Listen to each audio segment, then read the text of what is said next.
Subscribe please guys, cause it motivates me to post more for you guys. A small request, please consider subscribing the channel. The Reincarnated Shinobi. Percy Jackson and the Lightning Thief. By Randomguy 31. After dying in his world, Naruto Uzumaki is reincarnated into a new world filled with gods and magic. The bad part: half the things he meets wants to kill him for being the son of the sea god. This is the story of someone who was a hero. I say was because he died. But a hero never really dies. The deity, one even greater than the earth goddess herself, was interested in this hero. And trust me when I say this, it's never good when a god is interested in you. This deity offered the hero a chance. A chance to help more people than he ever had before, a chance to have an actual family. There was a catch, of course. The hero would fight the greatest evils this new world had. The deity, simply called Chaos, gave the hero a new set of eyes, and a power not unlike what the hero had used in his past life. And with that, our story begins. That hero was called Naruto Uzumaki, hero of the shinobi world. I am now Percy Jackson, hero of Olympus. I vaporized my pre-algebra teacher. I accidentally vaporized my pre-algebra teacher. I could start at any point in my new life to prove it, but things really started going bad last May, when our 6th grade class took a field trip to Manhattan. 28 mental case kids and 2 teachers on a yellow school bus, heading to the Metropolitan Museum of Art to look at ancient Greek and Roman stuff. I know it sounds boring. Most Yancey field trips were.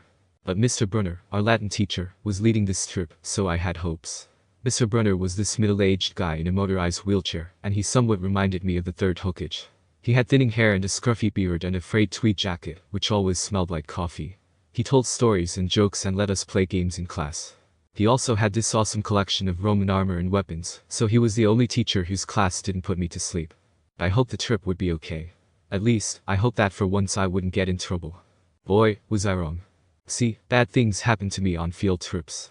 I'm pretty sure my bad luck from my last life followed me to this one. Like at my 5th grade school, when we went to the Saratoga battlefield, I had this accident with a Revolutionary War cannon. I wasn't aiming for the school bus, but of course I got expelled anyway. And before that, at my 4th grade school, when we took a behind-the-scenes tour of the Marine World Shark Pool, I sort of hit the wrong lever on the catwalk, and our class took an unplanned swim. And the time before that, well, you get the idea. This trip, I was determined to be good. All the way into the city, I put up with Nancy Bobofit, the freckly, radiated kleptomaniac girl, hitting my best friend Grover in the back of the head, with chunks of peanut butter and ketchup sandwich. Grover was an easy target. He was scrawny. He cried when he got frustrated. He must have been held back several grades, because he was the only 6th grader with acne, and the start of a wispy beard on his chin. On top of all that, he was crippled. He had a note excusing him from PE for the rest of his life, because he had some kind of muscular disease in his legs. He walked funny, like every step hurt him, but don't let that fool you. You should have seen him run when it was enchilada day in the cafeteria. Anyway, Nancy Bobofit was throwing wads of sandwich that stuck in his curly brown hair, and she knew I couldn't do anything back to her, because I was already on probation. The headmaster had threatened me with death by in-school suspension, if anything bad, embarrassing, or even mildly entertaining happened on this trip. I'm going to kill her, I mumbled. I hate bullies. Grover tried to calm me down. It's okay. I like peanut butter. He dodged another piece of Nancy's lunch. That's it. I started to get up, ready to introduce her to my fists, but Grover pulled me back to my seat. You're already on probation, he reminded me. You know who'll get blamed if anything happens. Looking back on it, I wish I'd decked Nancy Bobofit right then and there. In-school suspension would have been nothing compared to the mess I was about to get myself into. Mr. Brunner led the museum tour. He rode up front in his wheelchair, guiding us through the big etchy galleries, past marble statues and glass cases full of really old black and orange pottery. It blew my mind that this stuff had survived for 2,000, 3,000 years. He gathered us around a 13-foot-tall stone column with a big sphinx on the top, and started telling us how it was a grave marker, a stele, for a girl about our age. He told us about the carvings on the sides. I was trying to listen to what he had to say, because it was kind of interesting, but everybody around me was talking, and every time I told them to shut up, the other teacher chaperone Mrs. Dodds would give me the evil eye. Mrs. Dodds was this little math teacher from Georgia who always wore a black leather jacket, even though she was 50 years old. She looked mean enough to write a Harley right into your locker. She had come to Yancey halfway through the year, when our last math teacher had a nervous breakdown. From her first day, Mrs. Dodds loved Nancy Bobofit and figured I was devil spawn. She would point her crooked finger at me and say, "Now, honey, real sweet," and I knew I was going to get after-school detention for a month. One time, after she made me erase answers out of old math workbooks until midnight, I told Grover I didn't think Mrs. Dodds was human. He looked at me, real serious, and said, "You're absolutely right." Mr. Brunner kept talking about Greek funeral art. Finally, Nancy Bobofit snickered something about the naked guy on the stele, and I turned around and said, "Will you shut up?" It came out louder than I meant it to. The whole group laughed. Mr. Brunner stopped his story. "Mr. Jackson," he said, "did you have a comment?" My face was totally red. I said, "No, sir." Mr. Brunner pointed to one of the pictures on the stele. "Perhaps you'll tell us what this picture represents." I looked at the carving and felt some relief because I recognized it. "That's Kronos eating his kids, right?" "Yes," Mr. Brunner said, obviously not satisfied. "And he did this because..." Well, I racked my brain to remember. Kronos was the king god, and... God? Mr. Brunner asked. Titan, I corrected myself. And he didn't trust his kids, who were the gods. So, Kronos ate them, right? But his wife hid baby Zeus, and gave Kronos a rock to eat instead. And later, when Zeus grew up, he tricked his dad, Kronos, into barfing up his brothers and sisters. "Ew," said one of the girls behind me. "And so, there was this big fight between the gods and the titans," I continued, "and the gods won." Some snickers from the group. Behind me, Nancy Bobofit mumbled to a friend, like we're going to use this in real life. Like it's going to say on our job applications, "Please explain why Kronos ate his kids." "And why, Mr. Jackson," Brunner said, to paraphrase Miss Bobofit's excellent question, "does this matter in real life?" "It," Grover muttered. "Shut up," Nancy hissed, her face even brighter red than her hair. At least Nancy got packed, too. Mr. Brunner was the only one who ever caught her saying anything wrong. He had radar ears. I thought about his question, and shrugged. "I don't know, sir, I see." Mr. Brunner looked disappointed. "Well, half credit, Mr. Jackson. Zeus did indeed feed Kronos a mixture of mustard and wine, which made him disgorge his other 5 children, who, of course, being immortal gods, had been living and growing up completely undigested in the Titan's stomach. The gods defeated their father, sliced him to pieces with his own scythe, and scattered his remains in Tartarus, the darkest part of the underworld. On that happy note, it's time for lunch. Mrs. Dodds, would you lead us back outside?" The class drifted off, the girls holding their stomachs, the guys pushing each other around and acting like doofuses. Grover and I were about to follow when Mr. Brunner said, "Mr. Jackson." I knew that was coming. I told Grover to keep going. Then I turned toward Mr. Brunner. "Sir." Mr. Brunner had this look that wouldn't let you go, intense brown eyes that could have been 1,000 years old and had seen everything. "You must learn the answer to my question," Mr. Brunner told me. "About the Titans. About real life. And how your studies apply to it." "Oh? What you learn from me," he said, "is vitally important. I expect you to treat it as such. I will accept only the best from you, Percy Jackson." I felt annoyed. Well, compared to Iruka-sensei, he was certainly a more interesting teacher. This guy pushed me so hard. I mean, sure, it was cool on tournament days, when he dressed up in a suit of Roman armor and shouted, "What ho!" and challenged us, sword point against chalk, to run to the board and name every Greek and Roman person who had ever lived, and their mother, and what god they worshipped. But Mr. Brunner expected me to be as good as everybody else, despite the fact that I have dyslexia and attention deficit disorder, and I had never made above a B in my life. No, he didn't expect me to be as good, he expected me to be better. And I just could barely learn all those names and facts, much less spell them correctly. I mumbled something about trying harder, while Mr. Brunner took one long sad look at the stele, like he'd been at this girl's funeral. He told me to go outside and eat my lunch. The class gathered on the front steps of the museum, where we could watch the foot traffic along 5th Avenue. Overhead, a huge storm was brewing, with clouds blacker than I'd ever seen over the city. I figured maybe it was global warming or something, because the weather all across New York State had been weird since Christmas. We had massive snowstorms, flooding, wildfires from lightning strikes. I wouldn't have been surprised if this was a hurricane blowing in. Nobody else seemed to notice. Some of the guys were pelting pigeons with Lunchables crackers. Nancy Bobofit was trying to pickpocket something from a lady's purse, and, of course, Mrs. Dodds wasn't seeing a thing. Grover and I sat on the edge of the fountain, away from the others. We thought that maybe if we did that, everybody wouldn't know we were from that school, the school for loser freaks who couldn't make it elsewhere. "Attention?" Grover asked. "Nah," I said. "Not from Brunner. I just wish she'd lay off me sometimes. I mean, I'm not a genius." Grover didn't say anything for a while.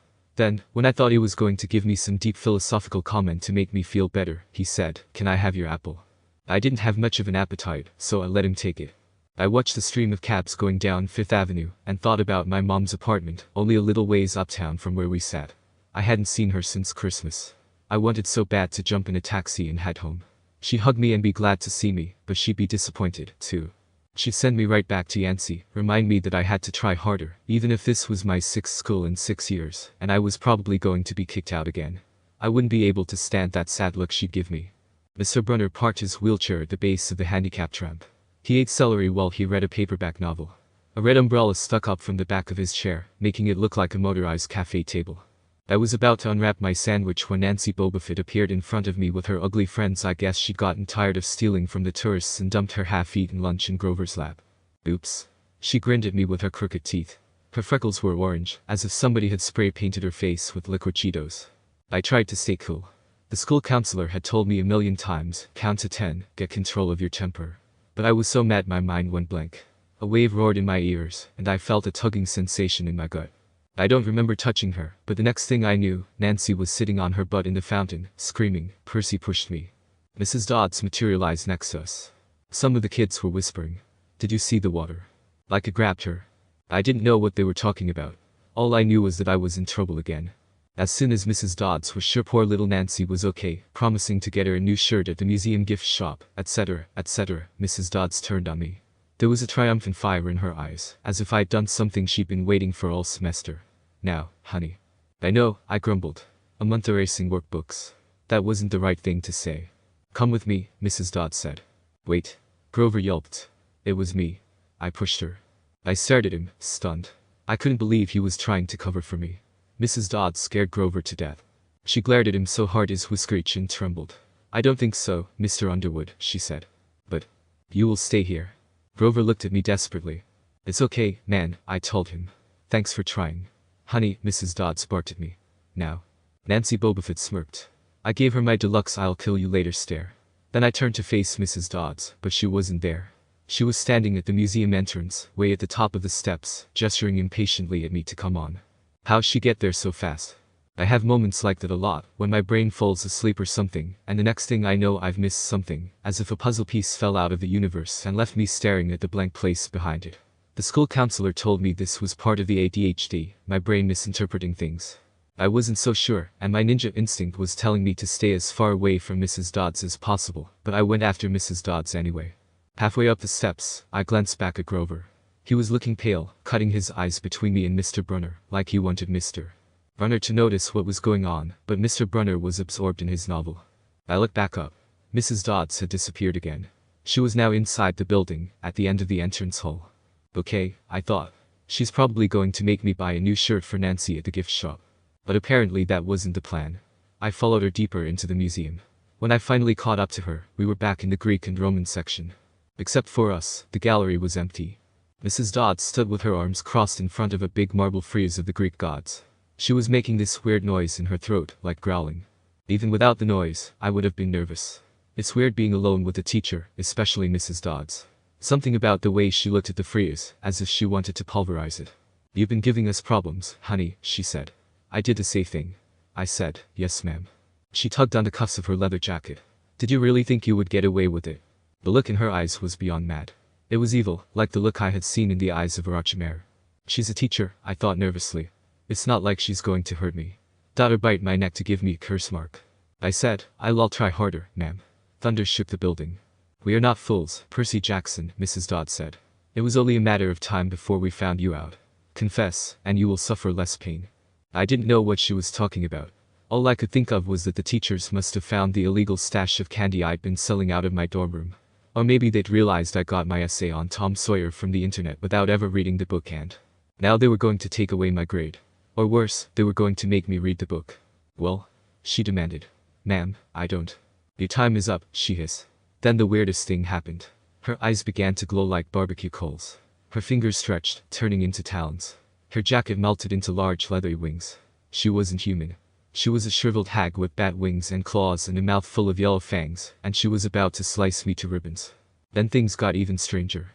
Mr. Brunner, who'd been out in front of the museum a minute before, wheeled his chair into the doorway of the gallery, holding a pen in his hand. Whoa, Percy! He shouted, and tossed the pen through the air. Mrs. Dodds lunged at me. With a yelp, I dodged and felt talons slash the air next to my ear. I snatched the ballpoint pen out of the air, but when it hit my hand, it wasn't a pen anymore. It was a sword, Mr. Brunner's bronze sword, which he always used on tournament day. Mrs. Dodds spun toward me with a murderous look in her eyes. Within a single second, my body shifted to face her, the sword in my right hand with the tip pointing at her. She snarled, "Die, honey." And she flew straight at me. I had no experience with swords, so I did the only thing that came naturally. I swung it. The metal blade hit her shoulder and passed clean through her body, as if she were made of water. Hiss. Mrs. Dodds was a sandcastle and a power fan. She exploded into yellow powder, vaporized on the spot, leaving nothing but the smell of sulfur and a dying screech and a chill of evil in the air, as if those two glowing red eyes were still watching me. I was alone. There was a ballpoint pen in my hand. Mr. Brunner wasn't there. Nobody was there but me. My hands were trembling. My lunch must have been contaminated with magic mushrooms or something. Had I imagined the whole thing? I went back outside.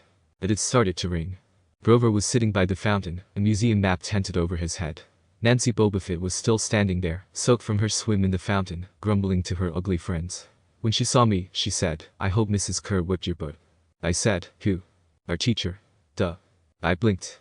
We had no teacher named Mrs. Kerr. I asked Nancy what she was talking about. She just rolled her eyes and turned away. I asked Grover where Mrs. Dodds was. He said, "Who?" But he paused first, and he wouldn't look at me, so I thought he was messing with me. "Not funny, man," I told him. "This is serious." Thunder boomed overhead. I saw Mr. Brunner sitting under his red umbrella, reading his book, as if he'd never moved. I went over to him. He looked up, a little distracted. "Ah, that would be my pen. Please bring your own writing utensil in the future, Mr. Jackson." I handed Mr. Brunner his pen. I hadn't even realized I was still holding it. "Sir," I asked, "where's Mrs. Dodds?" He stared at me blankly. "Who?" "The other chaperone. Mrs. Dodds. The pre-algebra teacher." He frowned and sat forward, looking mildly concerned. "Percy, there is no Mrs. Dodds on this trip. As far as I know, there has never been a Mrs. Dodds at Yancey Academy. Are you feeling all right?" 3 old ladies knit the socks of death. 2. 3 old ladies knit the socks of death. I was used to the occasional weird experience, but usually they were over quickly. This 24/7 hallucination was more than I could handle. For the rest of the school year, the entire campus seemed to be playing some kind of joke on me. The students acted as if they were completely and totally convinced that Mrs. Kerr, a perky blonde woman whom I'd never seen in my life until she got on our bus at the end of the field trip, had been our pre-algebra teacher since Christmas. I would often spring a Mrs. Dodds reference on somebody, just to see if I could make them slip up, but they would just look at me like I was stupid. It got so I almost believed them. Almost. I could tell that Grover was lying. Mr. Brunner too, but he hid it so well that I almost missed it. I started feeling cranky and irritable most of the time. My grades slipped from C's to D's. I got into fights with Nancy Bobofit more frequently. I was sent out into the hallway almost every other class. As exam week got closer, I studied especially for the Latin test. I remembered what Mr. Brunner had told me about this subject being life and death for me, and I believed him. The evening before my final, I got so frustrated I threw the Cambridge Guide to Greek Mythology across my dorm room. Words had started swimming off the page, circling my head, the letters doing 180s as if they were riding skateboards. I paced the room, worried that if I failed this test I might get kicked out of my third school. I took a deep breath. I picked up the mythology book. I'd never asked a teacher for help before. Maybe if I talked to Mr. Brunner, he could give me some pointers. I walked downstairs to the faculty offices. Most of them were dark and empty, but Mr. Brunner's door was ajar, light from his window stretching across the hallway floor. I was 3 steps from the door handle when I heard voices inside the office. Mr. Brunner asked a question. A voice that was definitely Grover's said, "Worried about Percy, sir." I froze. I was going to leave, thinking it to be rude to eavesdrop, but since I heard my name I figured I should listen. "Alone this summer," Grover was saying. "I mean, a kindly one in this school. Now that we know for sure, and they know too. We would only make matters worse by rushing him," Mr. Brunner said. "But he may not have time. The summer solstice deadline will have to be resolved without him, Grover. Let him enjoy his ignorance while he still can." "Sir," he saw her dot. "His imagination," Mr. Brunner insisted. "The mist over the students and staff will be enough to convince him of that." "Sir, I can't fail in my duties again." Grover's voice was choked with emotion. "You know what that would mean." "You haven't failed, Grover," Mr. Brunner said kindly. "I should have seen her for what she was. Now let's just worry about keeping Percy alive until next fall." I gasped silently at that. Mr. Brunner went silent. My heart hammering, I clutched the book tightly and backed down the hall. A shadow slid across the lighted glass of Brunner's office door, the shadow of something much taller than my wheelchair-bound teacher, holding something that looked like an archer's bow. I opened the nearest door and slipped inside. A few seconds later I heard a slow clop clop clop, like muffled wood blocks, then a sound like an animal snuffling right outside my door. A large dark shape paused in front of the glass, then moved on. A bead of sweat trickled down my neck. Somewhere in the hallway, Mr. Brunner spoke. "Nothing," he murmured.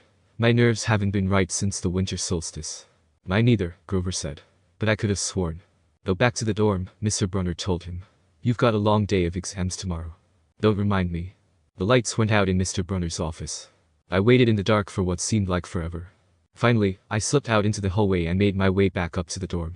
Grover was lying on his bed, studying his Latin exam notes like he'd been there all night. "Hey," he said, bleary-eyed. "You ready for this test?" I didn't answer. He frowned. "Is everything okay?" "Just tired." I turned so he couldn't read my expression and started getting ready for bed. One thing was clear. Grover and Mr. Brunner were talking about me behind my back, and Mr. S. Dodds was real and was a kindly one. The next afternoon, as I was leaving the 3-hour Latin exam, my eyes swimming with all the Greek and Roman names I'd almost misspelled, Mr. Brunner called me back inside. For a moment, I was worried he found out about my eavesdropping the night before, but that didn't seem to be it. "Percy," he said, "don't be discouraged if you don't return to Yancey. It's for the best." His tone was kind, but the words still stung. I mumbled, "Okay, sir." Mr. Brunner wheeled his chair back and forth, like he wasn't sure what to say. "This isn't the right place for you. It was only a matter of time." My hands clenched into fists. Here was my second favorite teacher telling me I couldn't handle it. After saying he believed in me all year, now he was telling me I was destined to get kicked out. "Right," I said, calming myself. "There must be a reason why he's saying this." No, Mr. Brunner said. "Oh, confound it all. What I'm trying to say, you're not normal, Percy. That's nothing to be. Reason or not, I've had enough." "Thanks," I blurted. "Thanks a lot, sir, for reminding me, Percy." But I was already gone. On the last day of the term, I shoved my clothes into my suitcase. The other guys were joking around, talking about their vacation plans. One of them was going on a hiking trip to Switzerland. Another was cruising the Caribbean for a month. They were juvenile delinquents, like me, but they were rich juvenile delinquents. Their daddies were executives, or ambassadors, or celebrities. I was a nobody, from a family of nobodies. They asked me what I'd be doing this summer, and I told them I was going back to the city. "Oh," one of the guys said. "That's cool." They went back to their conversation as if I'd never existed. The only person I dreaded saying goodbye to was Grover, but as it turned out, I didn't have to. He booked a ticket to Manhattan on the same bus as I had, so we were together again, heading into the city. During the whole bus ride, Grover kept glancing nervously down the aisle, watching the other passengers. It occurred to me that he'd always acted nervous and fidgety when we left Yancey, as if he expected something bad to happen. Finally, I couldn't stand it anymore. I said, looking for kindly ones. Grover nearly jumped out of his seat. "Well, what do you mean?" I confessed about eavesdropping on him and Mr. Brunner the night before the exam. Grover's eye twitched. "How much did you hear?" "Oh, not much. What's the summer solstice deadline?" He winced. "Look, Percy, I was just worried for you, see? I mean, hallucinating about demon math teachers." "Grover. And I was telling Mr. Brunner that maybe you were overstressed or something, because there was no such person as Mrs. Dodds. And? Grover, you're a really bad liar." His ears turned pink. From his shirt pocket, he fished out a grubby business card. "Just take this, okay? In case you need me this summer." The card was in fancy script, which was murder on my dyslexic eyes, but I finally made out something like Grover Underwood, Keeper, Half-Blood Hill, Long Island, New York 800-009-0009. "What's half?" "Don't say it aloud," he yelped. "That's my, summer address." "Okay," I said. "So, like, if I want to come visit your mansion. Might be an interesting experience, I guess, seeing how the rich live." He nodded. Or if you need me." "If I need you." Grover blushed right down to his Adam's apple. "Look, Percy, the truth is, I kind of have to protect you." I stared at him. The whole year, I'd gotten in fights, keeping bullies away from him, and here he was acting like he was the one who defended me. "Grover," I said, "what exactly are you protecting me from?" There was a huge grinding noise under our feet. Black smoke poured from the dashboard and the whole bus filled with a smell like rotten eggs. The driver cursed and managed to get the bus over to the side of the highway. After a few minutes clanking around in the engine compartment, the driver said that we'd all have to get off. We were on a stretch of country road. On our side of the highway was nothing but maple trees and litter from passing cars. On the other side, across 4 lanes of asphalt shimmering with afternoon heat, was an old-fashioned fruit stand. The stuff on sale looked really good. Heaping boxes of bluted cherries and apples, walnuts and apricots, jugs of cider and a clawfoot tub full of ice. There were no customers, just 3 old ladies sitting in rocking chairs in the shade of a maple tree, knitting the biggest pair of socks I'd ever seen. These socks were the size of sweaters, but they were clearly socks. The lady on the right knitted one of them. The lady on the left knitted the other. The lady in the middle held an enormous basket of electric blue yarn. All 3 women looked ancient, with pale faces wrinkled like fur leather, silver hair tied back in white bandanas, bony arms sticking out of bleached cotton dresses. The weird thing was, they seemed to be looking right at me. I looked over at Grover to say something about this, and saw that the blood had drained from his face. His nose was twitching. "Grover," I said. "You okay? Tell me they're not looking at you."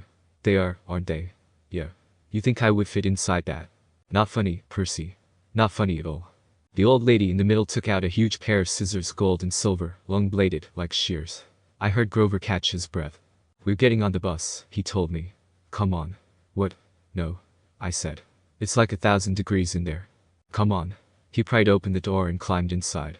Across the road, the old ladies were still watching me. The middle one cut the yarn, and I could hear that snip across 4 lanes of traffic. Her 2 friends balled up the electric blue socks, leaving me wondering who they could possibly be for. At the rear of the bus, the driver wrenched a big chunk of smoking metal out of the engine compartment. The bus shuddered, and the engine roared back to life. The passengers cheered. Darn right, yelled the driver. He slapped the bus with his hat. Everybody back on board. Once we got going, I started feeling feverish. Grover didn't look much better. He was shivering and his teeth were chattering. Grover? Yeah? Could you tell me what the hell is going on? He dabbed his forehead with his shirt sleeve. Percy, what did you see back at the fruit stand? You mean the old ladies? They're not like Mrs. Dodds, are they? His expression told me that the fruit stand ladies were something much worse than Mrs. Dodds. He said, just tell me what you saw. The middle one took out her scissors, and she cut the yarn. He closed his eyes and made a gesture with his fingers that was similar to a cross. He said, you saw her snip the cord. Yeah. So? But even as I said it, I knew it was a big deal. This is not happening, Grover mumbled. He started chewing at his thumb. I don't want this to be like the last time. Last time? Always 6th grade. They never get past 6. Grover, I said, because he was really starting to worry me. What are you talking about? Let me walk you home from the bus station. Promise me. This seemed like a strange request to me, but I promised he could. Is this like a superstition or something? I asked. No answer. Grover, that snipping of the yarn. Does that mean somebody is going to die? He just looked at me mournfully. Grover loses his pants. 3. Grover loses his pants. I ditched Grover as soon as we got to the bus terminal. I know it wasn't nice, but Grover was starting to annoy me, looking at me like I was a dead man, which I technically was, but he didn't need to know that, muttering, why does this always happen? And why does it always have to be 6th grade? Whenever he got upset, Grover's bladder acted up, so I wasn't surprised when, as soon as we got off the bus, he made me promise to wait for him, then made a beeline for the restroom. Instead of waiting, I got my suitcase, slipped outside, and caught the first taxi uptown. A word about my mother, before you meet her. Her name is Sally Jackson and she's the best person in the world. Her own parents died in a plane crash when she was 5, and she was raised by an uncle who didn't care much about her. She wanted to be a novelist, so she spent high school working to save enough money for a college with a good creative writing program. Then her uncle got cancer, and she had to quit school her senior year to take care of him. After he died, she was left with no money, no family, and no diploma. The only good break she ever got was meeting my dad. I have only one memory of him, holding me as a baby with a large smile and a sort of warm glow. My mom doesn't like to talk about him because it makes her sad.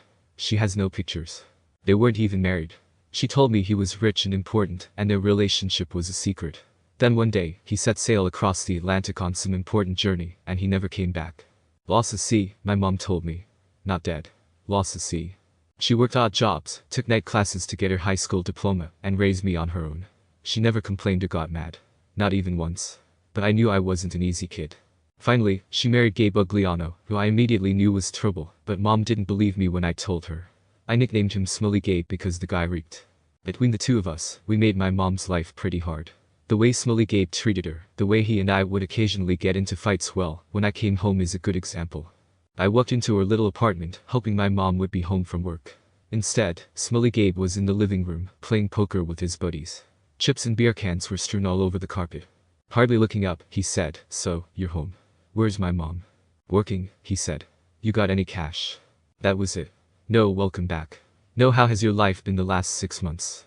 Gabe had put on weight, which was saying something. He was fat enough to make Choji look like a pencil. He had about 3 hairs on his head, all combed over his bald scalp. He managed the electronics megamart in Queens, but he stayed home most of the time. I don't know why he hadn't been fired long before. He just kept on collecting paychecks and spending the money on cigars and beer. He had expected me to provide his gambling funds. He called it our guy's secret. The first time he tried that, I punched him in the face and dyed his clothes pink. "I don't have any cash," I told him. "You took a taxi from the bus station," he said. "Probably paid with a 20. Got 6, 7 bucks in change. Somebody expects to live under this roof, he ought to carry his own weight. Am I right, Eddie?" Eddie, the super of the apartment building, looked at me with a twinge of sympathy. "Come on, Gabe," he said. "The kid just got here." "Am I right?" Gabe repeated. Eddie scowled into his bowl of pretzels. Maybe I should have been more specific. I meant I don't have any cash for you, I said with a growl as I walked past him. Your report card, keen boy, he shouted after me. I wouldn't act so snooty. I slammed the door to my room, which wasn't really my room. During school, it was Gabe's study.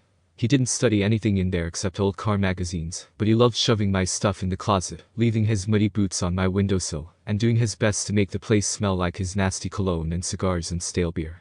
I remembered Grover's look of panic, how he'd made me promise I wouldn't go home without him.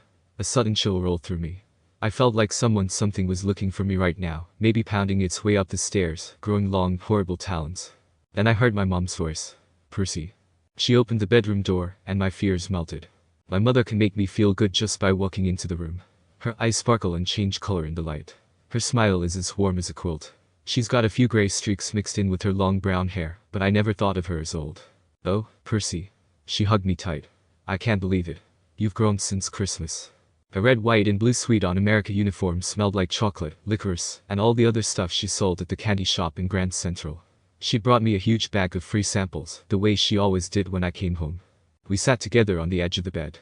While I attacked the blueberry sour strings, she ran her hand through my hair and demanded to know everything I hadn't put in my letters. I just talked animatedly, talking about random incidents which happened in the school, like how the English teacher's chair happened break, or the many times the PE teacher tried to get me to join the school football team. I was more of a basketball guy myself. From the other room, Gabe yelled, "Hey, Sally, how about some bean dip, huh?" I started to get up, ready to turn Gabe into bean dip, but my mom held me down. For her sake, I tried to sound upbeat about my last days at Yancey Academy. I'd made some new friends. I'd done pretty well in Latin especially. And honestly, the fights hadn't been as bad as the headmaster said. I like Yancey Academy. Until that trip to the museum. What? My mom asked. Her eyes tugged at my conscience, trying to pull out the secrets. Did something scare you? No, Mom. I felt guilty. I wanted to tell her about Mrs. Dodds, but I didn't want her to be in danger if I was being targeted. We are not fools, Percy Jackson, she had said. It was only a matter of time before we found you out. Confess, and you will suffer less pain. She pursed her lips. She knew I was holding back but didn't push me. I have a surprise for you, she said. We're going to the beach. I grinned. Montauk. 3 nights, same cabin. When? She smiled. As soon as I get changed. My mom and I hadn't been to Montauk the last 2 summers because Gabe said there wasn't enough money. Gabe appeared in the doorway and growled, "Bean dip, Sally. Didn't you hear me?" Yet again, I found myself being held back by my mother as I glared at him. He flinched so slightly that even I almost didn't notice, but I took the tiny victory anyway. I was on my way, honey, she told Gabe. We were just talking about the trip. Gabe's eyes got small. The trip? You mean you were serious about that? Of course we were. You will let us go, right? I said with an ever so sweet smile. Of course, he will, my mom said evenly. Your stepfather is just worried about money. That's all. Besides, she added, Gabriel won't have to settle for bean dip.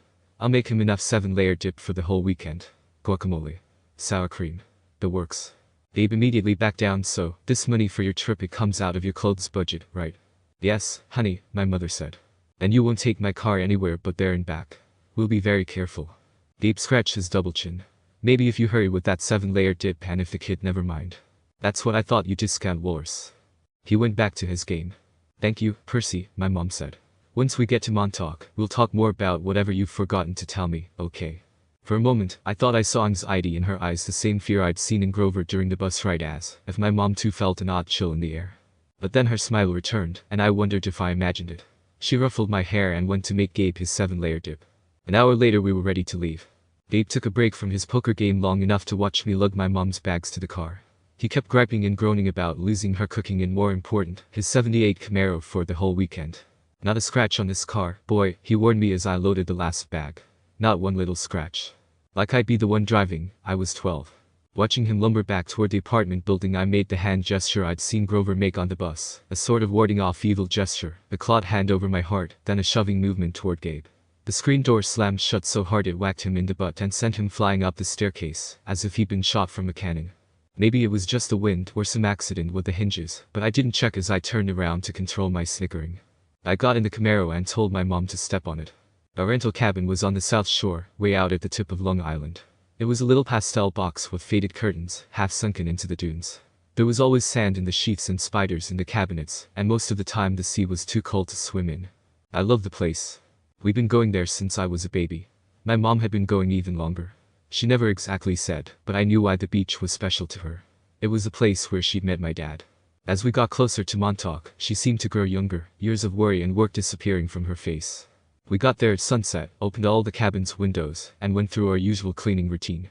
We walked on the beach, fed blue corn chips to the seagulls, and munched on blue jelly beans, blue saltwater taffy, and all the other free samples my mom had brought from work. I guess I should explain the blue food. See, Gabe had once told my mom there was no such thing. They had this fight, which seemed like a really small thing at the time. But ever since, my mom went out of her way to eat blue. She baked blue birthday cakes. She mixed blueberry smoothies. She bought blue corn tortilla chips and brought home blue candy from the shop and even made me blue noodles, usually ramen. When it got dark, we made a fire. We roasted hot dogs and marshmallows. Mom told me stories about when she was a kid, back before her parents died in the plane crash. She told me about the books she wanted to write someday, when she had enough money to quit the candy shop. Eventually, I got up the nerve to ask about what was always on my mind whenever we came to Montauk, my father. Mom's eyes went all misty. I figured she would tell me the same things she always did, but I never got tired of hearing them. He was kind, Percy, she said. Tall, handsome, and powerful. But gentle, too.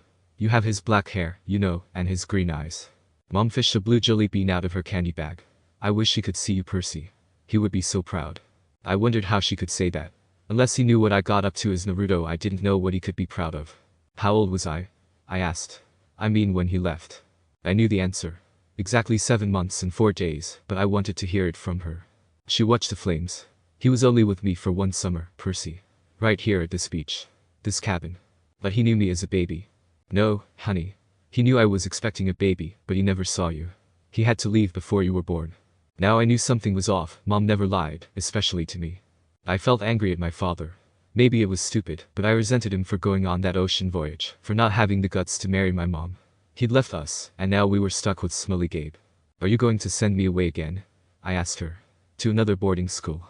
She pulled a marshmallow from the fire. I don't know, honey. Her voice was heavy. I think we'll have to do something. But why? I could help out at home, keep the football in line. She took my hand and squeezed it tight. It's for your own good. I have to send you away. Her words reminded me of what Mr. Brunner had said, that it was best for me to leave Yancey, and what Grover had been saying, that he had to protect me. Because I'm not normal, I said. You say that as if it's a bad thing, Percy. But you don't realize how important you are. I thought Yancey Academy would be far enough away. I thought you'd finally be safe. Safe from what? She met my eyes, and a flood of memories came back to me, all the weird, scary things that had ever happened to me, some of which I tried to forget. During 3rd grade, a man in a black trench coat had stalked me on the playground. When the teachers threatened to call the police, he went away growling, but no one believed me when I told them that under his broad-brimmed hat, the man only had one eye, right in the middle of his head. Before that, a really early memory.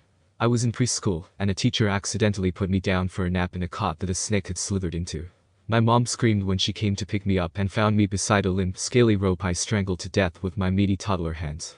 In every single school, something creepy had happened, something unsafe, and I was forced to move. I've tried to keep you as close to me as I could, my mom said. They told me that was a mistake. But there's only one other option, Percy, the place your father wanted to send you. And I just can't stand to do it. Dad wanted me to go to a special school. Not a school, she said softly. A summer camp. I narrowed my eyes. Why would my dad talk to my mom about a summer camp? And if it was so important, why hadn't she ever mentioned it before? I'm sorry, Percy, she said, seeing the look in my eyes. But I can't talk about it. I couldn't send you to that place. It might mean saying goodbye to you for good. For good. But it's only a summer camp. Besides, they wouldn't be able to keep me from visiting you.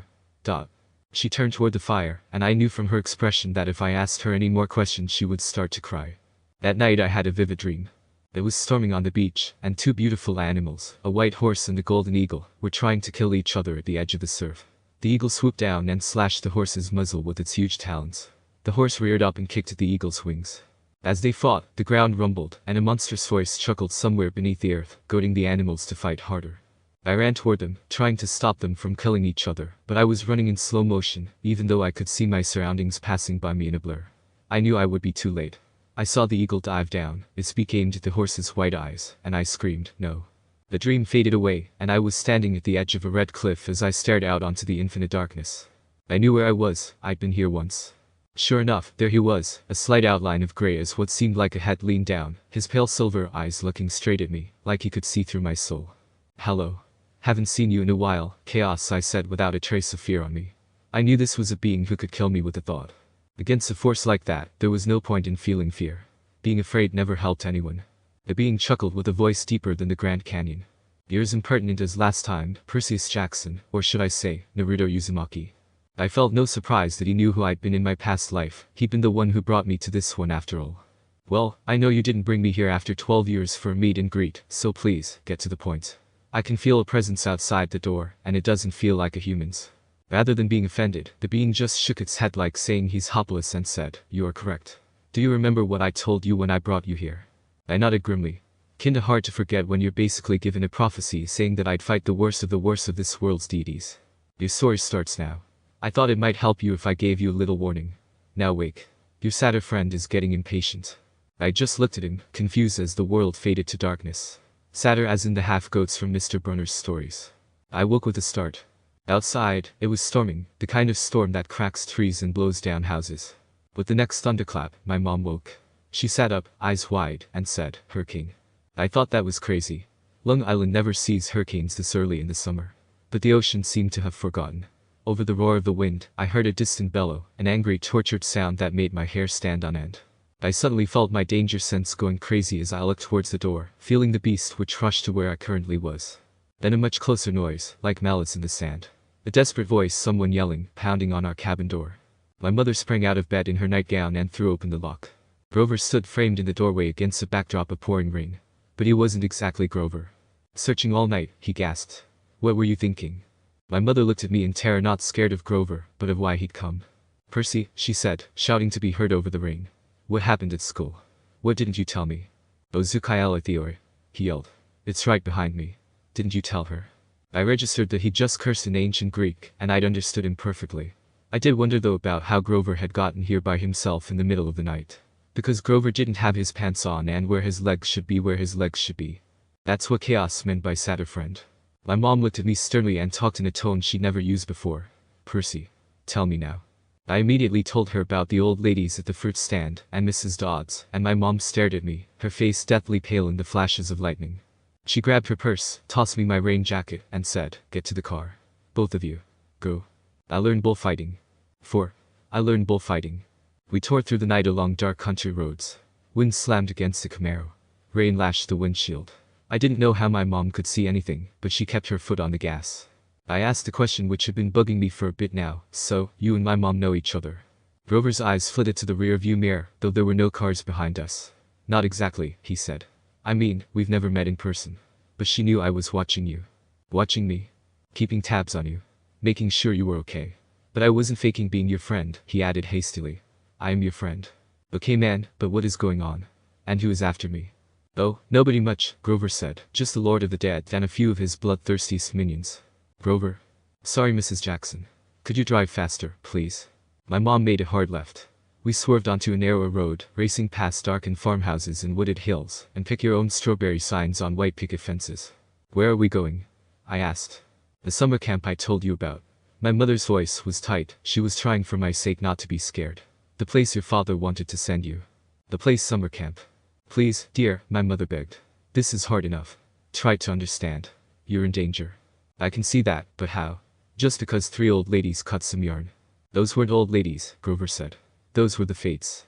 Do you know what it means, the fact they appeared in front of you? They only do that when someone's about to die." "Whoa. You said you." "No, I didn't. I said someone." "You meant you. As in me." "I meant you, like someone. Not you, boys," my mom said. She pulled the wheel hard to the right, and I got a glimpse of a figure she'd swerved to avoid, a dark fluttering shape now lost behind us in the storm. I hoped I was imagining things, because that thing was huge if that was anything to go by. "We're almost there," my mother said quietly. "Another mile. Please. Please. Please." I didn't know where there was, but I found myself leaning forward in the car, anticipating, waiting for us to arrive. Outside, nothing but rain and darkness, the kind of empty countryside you get way out on the tip of Long Island. I thought about Mrs. Dodds in the moment when she changed into the thing with pointed teeth and leathery wings. Suddenly, I snapped up and yelled, "Incoming." I kicked open the door, and while my mom and Grover yelled, I grabbed Grover from the scruff of his shirt and grabbed the entire seat my mom was seated on, and jumped. Not a moment too soon too, the moment the car was hardly 5 meters away from us when a bolt of lightning struck the car, causing it to swerve into a ditch. "Percy," my mom shouted. "You guys okay?" I asked in worry as I turned around to look at both of them. Grover was just looking at me. How did you run? He suddenly yelled as he jumped and pointed at the way we had come from. In a flash of lightning, through the mud-spattered rear windshield, I saw it, the figure lumbering toward us on the shoulder of the road. The sight of it made my skin crawl. It was a dark silhouette of a huge guy, like a football player. He seemed to be holding a blanket over his head. His top half was bulky and fuzzy. His upraised hands made it look like he had horns. I swallowed hard. What the? Percy, my mother said, deadly seriously, you have to run. Do you see that big tree? What? Another flash of lightning, and through the smoking hole in the roof I saw the tree she meant. A huge, white house Christmas tree size. High at the crest of the nearest hill. That's the property line, my mom said. Get over that hill and you'll see a big farmhouse down in the valley. Run and don't look back. Yell for help. Don't stop until you reach the door. No way I'd go without you both with me. Her face was pale, her eyes as sad as when she looked at the ocean. Gee guys, let's just go quickly, Grover whimpered. The man with the blanket on his head kept coming toward us, making his grunting, snorting noises. As he got closer, I realized he couldn't be holding a blanket over his head, because his huge meaty hands were swinging at his sides. There was no blanket. Meaning the bulky, fuzzy mass that was too big to be his head was his head. And the points that looked like horns were horns. He doesn't want us, my mother told me. He wants you. Besides, I can't cross the property line. But we don't have time, Percy. Go, please. Glancing back, I got a clear look at the monster. He was 7 feet tall, easy, his arms and legs like something from the cover of Muscle Man magazine, bulging biceps and triceps and a bunch of other seps, all stuffed like baseballs under vein webbed skin. He wore no clothes except underwear, bright white Fruit of the Looms, which would have looked funny, except that the top half of his body was so scary. Coarse brown hair started at about his belly button and got thicker as it reached his shoulders. Wow. Rockley would drool after seeing this guy. His neck was a mass of muscle and fur leading up to his enormous head, which had a snout as long as my arm, snotty nostrils with a gleaming brass ring, cruel black eyes, and horns, enormous black and white horns. I recognized the monster, all right. He had been in one of the first stories Mr. Brunner told us. But he couldn't be real. I blinked the rain out of my eyes. That's Pasiphae's son, my mother said. I wish I'd known how badly they want to kill you. But he's the Min. Don't say his name, she warned. Names have power. The pine tree was still way too far, 100 yards uphill at least. I glanced behind me again. I could make it easily, but I refused to leave behind my mother and my furry friend. The bullman hunched over our car, looking in the windows or not looking, exactly. More like snuffling, nuzzling. I wasn't sure why he bothered, since we were only about 50 feet away. Mom, what's he doing? Doesn't he see us? His sight and hearing are terrible, she said. He goes by smell. As if on cue, the bullman bellowed in rage. He picked up Gabe's Camaro by the torn roof, the chassis creaking and groaning. He raised the car over his head and threw it down the road. It slammed into the wet asphalt and skidded in a shower of sparks for about half a mile before coming to a stop. The gas tank exploded. Not a scratch, I remembered Gabe saying. Oops. Percy, my mom said. When he sees us, he'll charge. Wait until the last second, then jump out of the way directly sideways. He can't change directions very well once he's charging. Do you understand? I nodded, but asked a question I almost didn't want the answer to. How do you know all this? I've been worried about an attack for a long time. I should have expected this. I was selfish, keeping you near me. Another bellow of rage, and the bullman started trumping uphill. He'd smelled us. The bullman closed in. Another few seconds and he'd be on top of us. My mother must have been exhausted, but she strongly said, "Go, Percy. Separate. Remember what I said." I didn't want to split up, but I knew that she was right. I sprinted to the left, turned, and saw the creature bearing down on me. His black eyes glowed with hate. He lowered his head and charged, those razor-sharp horns aimed straight at my chest. I wouldn't be able to outrun this thing, not at my current level. So, I held my ground, and at the last moment, I jumped to the side. Shinobi Tactic 101. When dealing with a big opponent, use their weight and momentum against them. The bullman stormed past like a freight train, then bellowed with frustration and turned, but not toward me this time, toward my mother, who was panting while Grover ran to the huge farmhouse at the valley. The bullman grunted, pawing the ground. He kept eyeing my mother, who was now retreating slowly downhill, back toward the road, trying to lead the monster away from me. Run, Percy, she told me. I can't go any farther. Run. I shook my head firmly and ran at the Minotaur, skidding under his legs and punching with all my might, aiming for its left ankle. It moved in anger as it stumbled and fell, rolling down the hill. I felt anger, the most amount of anger I'd felt in this life, but I didn't care about that. I'd already lost my mom as Naruto. I refused to lose her as Percy. Rather than regroup with her, I jumped with inhumane strength, landing on the Minotaur's head, and started stomping its forehead. Naturally, it didn't appreciate that. As I almost took out its left eye, it bashed its head against the ground, leaving me in a dazed state. Before it could do anything to me, however, a pebble bounced off of its right horn. We both turned to see my mom holding a few more pebbles. Her eyes widened, but hardened, and she yelled, "Come at me," not him, and ran the opposite way. The Minotaur caught her easily, and grabbed her by the neck. "Mom." She caught my eyes, managed to choke out one last word. "Go." Then, with an angry roar, the monster closed his fists around my mother's neck, and she dissolved before my eyes, melting into light, a shimmering golden form, as if she were a holographic projection. A blinding flash, and she was simply gone. No. I felt all that anger fade into despair of failing the one person who stood by me this life. The despair turned into anger again, but this time, I felt strangely detached to myself, like I was the passenger rather than the driver of my body. I felt a stinging sensation in my eyes, but I didn't care about that either. All I knew was, this overgrown cow would pay. The bullman turned towards me, snorting mockingly. I dashed forwards. In an instant, I was in front of it, crossing the distance of 10 meters in an instant. I punched at its heart, and felt a couple of its ribs crack as it went flying. My eyes widened slightly though, when I saw it get back up like it hadn't even been touched. The bullman charged too fast, his arms out to grab me whichever way I tried to dodge. Time slowed down for me. Without thinking, I rolled to one side and came up kneeling. As the monster barreled past, I grabbed onto its horns and kicked the base of the horn. It came off with an agonizing scratching sound. It roared in anger and rushed at me again. I simply kneeled on the ground, holding the horn with both hands and thrust at the same spot I had punched before. The bullman roared in agony and flailed, clawing at his chest, then began to disintegrate, not like my mother, in a flash of golden light, but like crumbling sand, blown away in chunks by the wind, the same way Mrs. Dodds had burst apart. The monster was gone. The rain had stopped. The storm still rumbled, but only in the distance. I smelled like livestock and my knees were shaking. My head felt like it was splitting open. I wanted to lie down and cry, but there was Grover, with about 20 kids around my age wearing armor, led by a blonde girl and Mr. Brunner. The last thing I remember is collapsing on the ground, looking up at the stars above, and saw one start to fall. I just wished for my mother to still be alive, and closed my eyes. I play pinochle with a horse. 5. I play pinochle with a horse. I must have woken up several times, but what I heard and saw made no sense, so I just passed out again. I remember lying in a soft bed, being spoon-fed something that tasted like miso ramen, only it was pudding. The girl with curly blonde hair hovered over me, smirking as she scraped drips off my chin with the spoon. When she saw my eyes open, she asked, "What will happen at the summer solstice?" I managed to croak, "What?" She looked around, as if afraid someone would overhear. "What's going on? What was stolen? We've only got a few weeks." Somebody knocked on the door, and the girl quickly filled my mouth with pudding. When I finally came around for good, there was nothing weird about my surroundings, except that they were nicer than I was used to. I was sitting in a deck chair on a huge porch, gazing across a meadow at green hills in the distance. The breeze smelled like strawberries. There was a blanket over my legs, a pillow behind my neck.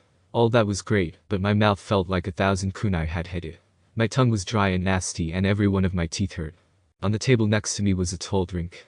It looked like apple juice, with a green straw, and a paper parasol stuck through a maraschino cherry. Grover was leaning against the porch railing, looking like he hadn't slept in a week. He was wearing blue jeans, Converse high tops and a bright orange t-shirt that said Camp Half-Blood. Just plain old Grover, not the satyr. Reverently, he placed a shoebox in my lap. Inside was a black and white bull's horn, the base jagged from being broken off, the tip splattered with dried blood. "You've been out for almost 2 days. How much do you remember?" "My mom." "Did she really?" He looked down. I stared across the meadow. There were groves of trees, a winding stream, acres of strawberries spread out under the blue sky. The valley was surrounded by rolling hills, and the tallest one, directly in front of us, was the one with the huge pine tree on top. My mother was gone. The one person I had for a family had been taken away from me again. "I'm sorry," Grover sniffled. "I'm a failure. I'm the worst satyr in the world." He moaned, stomping his foot so hard it came off. I mean, the Converse high top came off. The inside was filled with styrofoam, except for a hoof-shaped hole. "Oh, sticks," he mumbled. Grover was sniffling. The poor kid satyr looked as if he expected to be hit. "It wasn't your fault." "Yes, it was. I was supposed to protect you." "But why?" I suddenly felt dizzy, my vision swimming. "Don't strain yourself," Grover said. "Here." He helped me hold my glass and put the straw to my lips. I recoiled at the taste, because I was expecting apple juice. It wasn't that at all. It was ramen. Liquid ramen, noodles and all. And not just any ramen, Ichiraku's ramen, which I hadn't had for 12 years. Drinking it, my whole body felt warm and good, full of energy. My grief didn't go away, but I felt as if Jiraiya-sensei had just patted my head, the way he gruffly smiled when he saw me eating like a madman. Before I knew it, I drained the glass. I stared into it, sure I'd just had a warm drink, but the ice cubes hadn't even melted. Was it good? Grover asked. I nodded. What did it taste like? He sounded so wistful. Raymond, I said. There was a stall where I used to live. He sighed. And how do you feel? Like I could throw the Minotaur 100 yards. That's good, he said. I don't think you could risk drinking any more of that stuff. Say what now? He took the empty glass from me gingerly, as if it were dynamite, and set it back on the table. Come on. Chiron and Mr. D are waiting. We must have been on the north shore of Long Island, because on this side of the house, the valley marched all the way up to the water, which glittered about a mile in the distance.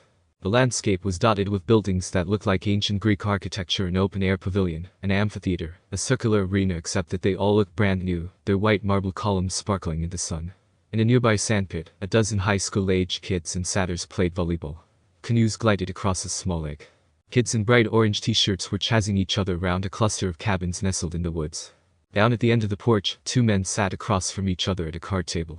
The blonde-haired girl who'd spoon-fed me ramen-flavored pudding was leaning on the porch rail next to them. The man facing me was small, but porky. He had a red nose, big watery eyes, and curly hair so black it was almost purple. He looked like those paintings of baby angels' cherubs. He looked like a cherub who turned middle-aged in a trailer park. That's Mr. D, Grover murmured to me. He's the camp director. Be polite. The girl, that's Annabeth Chase. She's just a camper, but she's been here longer than just about anybody. And you already. No, Chiron. He pointed at the guy whose back was to me. Mr. Brunner. I yelled in shock. My ex-Latin teacher turned and smiled at me. Ah, good, Percy, he said. Now we have 4 for Pinochle. He offered me a chair to the right of Mr. D, who looked at me with bloodshot eyes and heaved a great sigh. Oh, I suppose I must say it. Welcome to Camp Half-Blood. There. Now, don't expect me to be glad to see you. Thanks.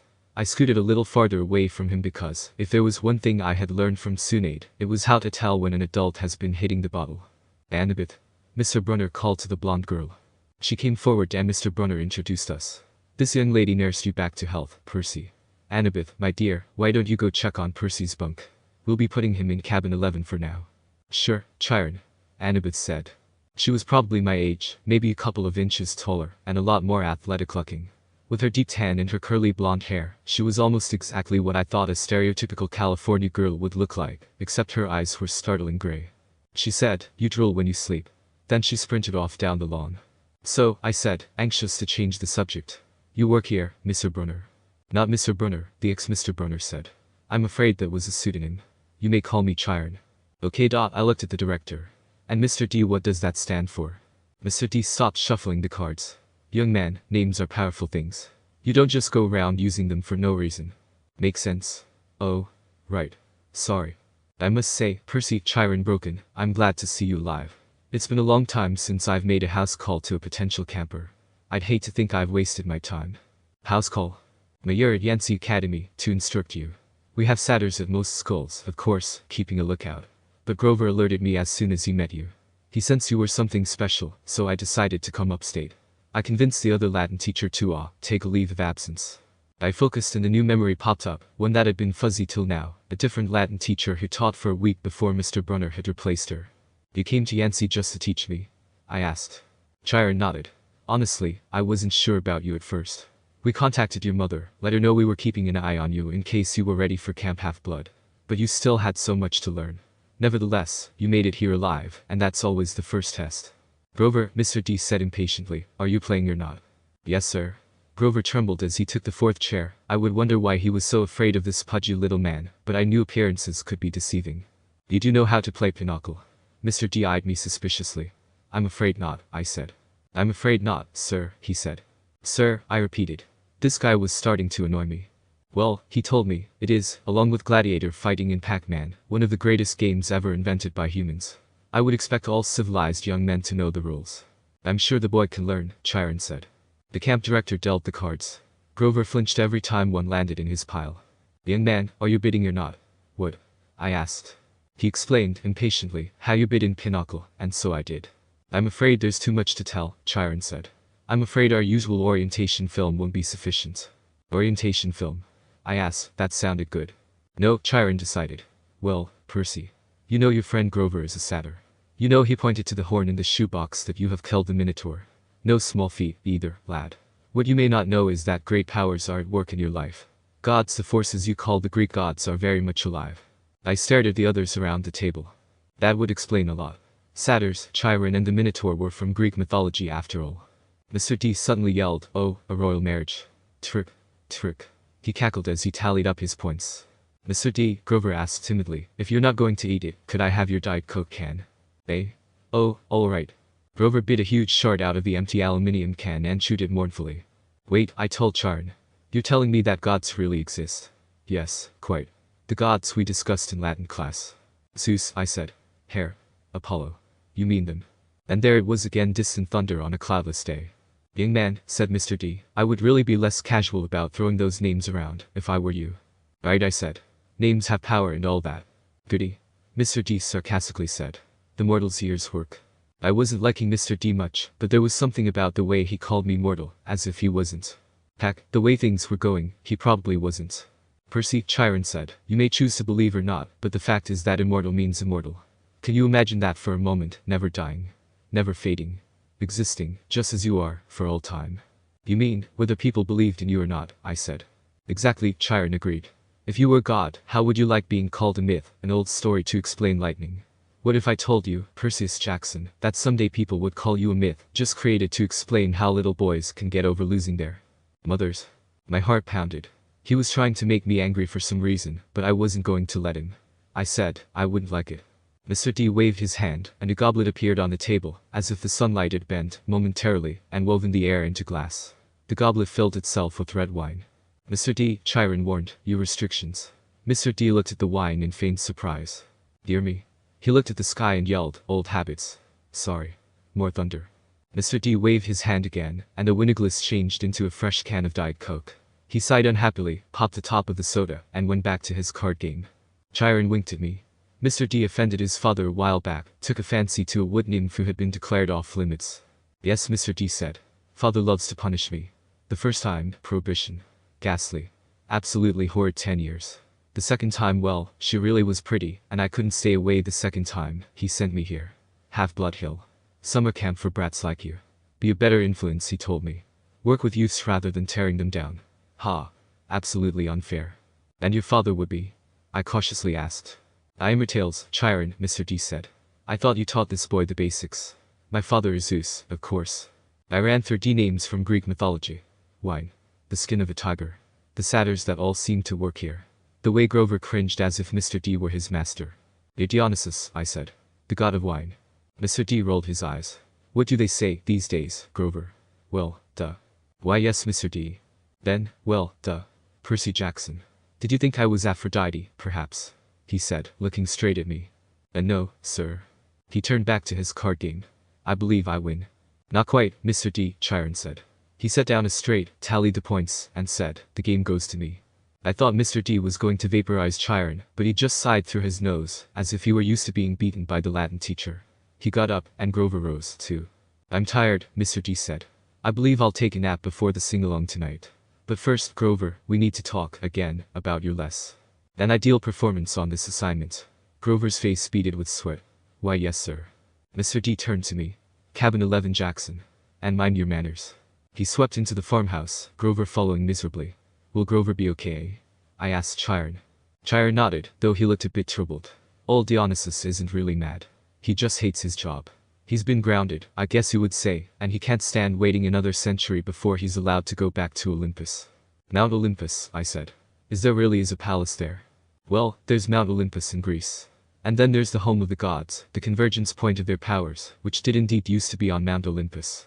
It's still called Mount Olympus, out of respect to the old ways, but the palace moves, Percy, just as the gods do."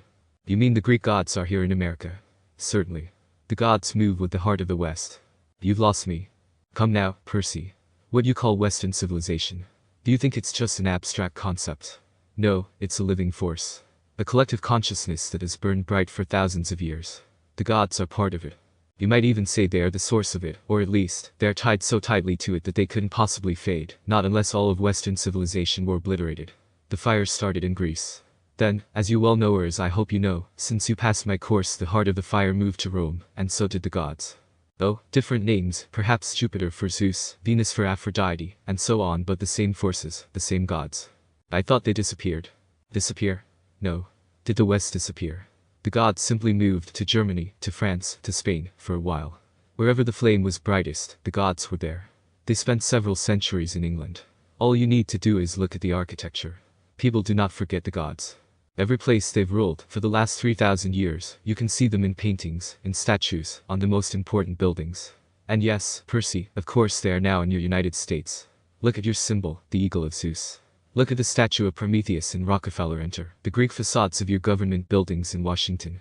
I defy you to find any American city where the Olympians are not prominently displayed in multiple places.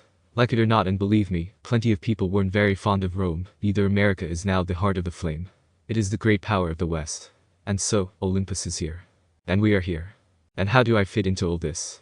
Chiron smiled. He shifted his weight as if he were going to get up out of his wheelchair. And then he did rise from his wheelchair.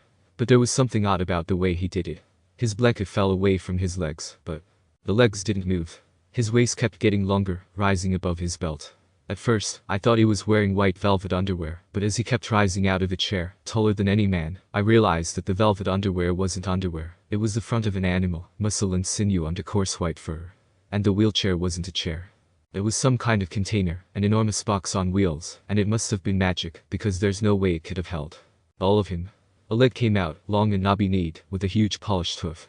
Then another front leg, then hindquarters, and then the box was empty, nothing but a metal shell with a couple of fake human legs attached. What a relief, the centaur said. I'd been cooped up in there so long, my fetlocks had fallen asleep. Now, come Percy Jackson. Let's meet the other campers. I become Supreme Lord of the Bathroom. 6. I become Supreme Lord of the Bathroom. Once I got over the fact that my Latin teacher was half horse, we had a nice tour. We passed a volleyball pit. Several of the campers nudged each other. One pointed to the minotaur horn I was carrying and said, "That's him." I looked back at the farmhouse. It was a lot bigger than I thought, 4 stories tall with sky blue with white trim. I was checking out the brass eagle weather vane on top when something caught my eye. A shadow in the uppermost window of the attic gable. Something had moved the curtain, just for a second, and I got to realize I was being watched. "What's up there?" I asked Chiron. He looked where I was pointing, and his smile faded. "Just the attic. Somebody lives there." "No," he said with finality. "Not a single living thing." "Well, that's not ominous at all."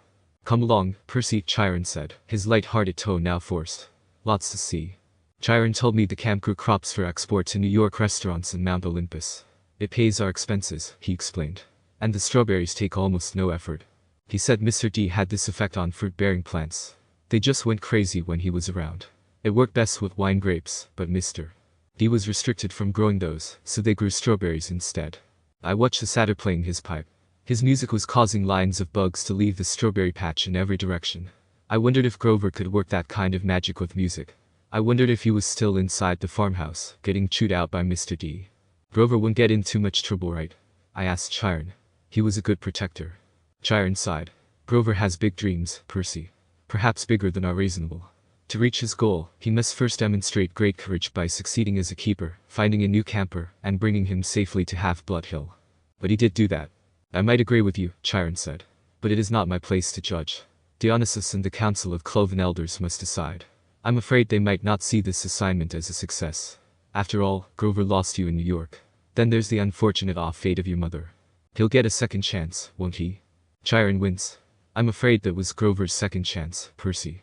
The council was not anxious to give him another, either, after what happened the first time, 5 years ago. Olympus knows, I advised him to wait longer before trying again. He's still so small for his age. How old is he?" "Oh, 28. "Say what now? How is he in the 6th grade then?" "Satyrs mature half as fast as humans, Percy. Grover has been the equivalent of a middle school student for the past 6 years. "That must suck," I shuddered. Puberty in general was quite an ordeal, same deal with double the time was just scary. "Quite," Chiron agreed. "At any rate, Grover is a late bloomer, even by satyr standards, and not yet very accomplished at woodland magic. Alas, he was anxious to pursue his dream. Perhaps now he will find some other career." "That's not fair," I said. "I'm sure whatever happened the first time couldn't be that bad." Chiron looked away quickly. "Let's move along to the woods now, shall we?" As we got closer, I realized how huge the forest was. It took up at least a quarter of the valley, with trees so tall and thick, I felt like I was at the Forest of Death again. Chiron said, "The woods are stocked, if you care to try your luck, but go armed." "Do people go there often to train?" I asked. "You'll see. Capture the Flag is Friday night. Do you have your own sword and shield?" "I just got here, sir." Fair enough, Chiron said. I think a size 5 will do though. I'll visit the armory later. We saw the archery range, the canoeing lake, the stables, which Chiron didn't like very much, the javelin range, the amphitheater, and the arena where Chiron said they held sword and spear fights. Only sword and spear fights. Do they ever hold fights with only hand-to-hand combat? I asked. Sometimes, he said. Not usually. Oh, yes, and there's the mess hall. Chiron pointed to an outdoor pavilion framed in white Grecian columns on a hill overlooking the sea.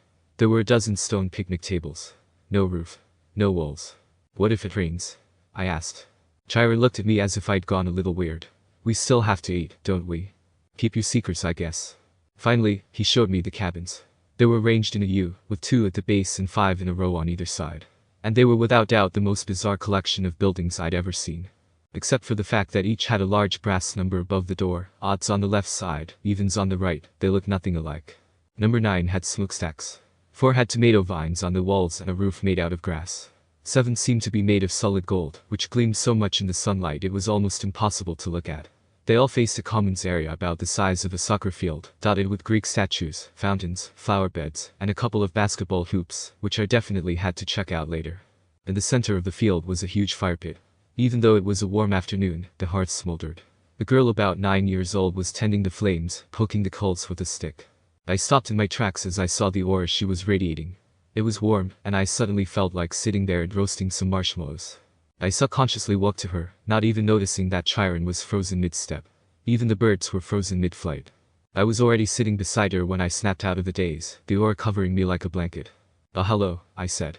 The girl spun around to face me, looking genuinely surprised before smiling, looking genuinely overjoyed to be talking to me. Hello, Perseus Jackson. What might you need from me? She inquired.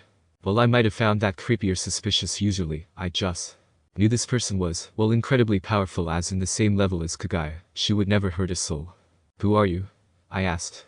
I am Hestia, goddess of the heart, she said, ignoring my gasp of surprise when I heard her name. I bowed immediately. Well, I had been a bit casual with Dionysus. I wouldn't do that with her, not because of fear, but all that there was anyone who could be so gentle. You needn't bow, Mr. Jackson, or should I say, Naruto, she said with a knowing smile. I stiffened immediately, but relaxed soon after. Right. Goddess. Probably knows a lot of stuff. I must say, I'm quite a fan of you. Most people fight with brute strength, but you understood your foes, and even got some of them to change their ways with, what did your friends call it? Talk no. Jutsu. I facepalmed when I remembered the stupid name Kiba had given it. Please don't call it that, I mumbled through my fingers. Either way, I would like to offer you something. I understand that you plan on bringing back your mother. Oh, forget it. I muttered, dropping the innocent act.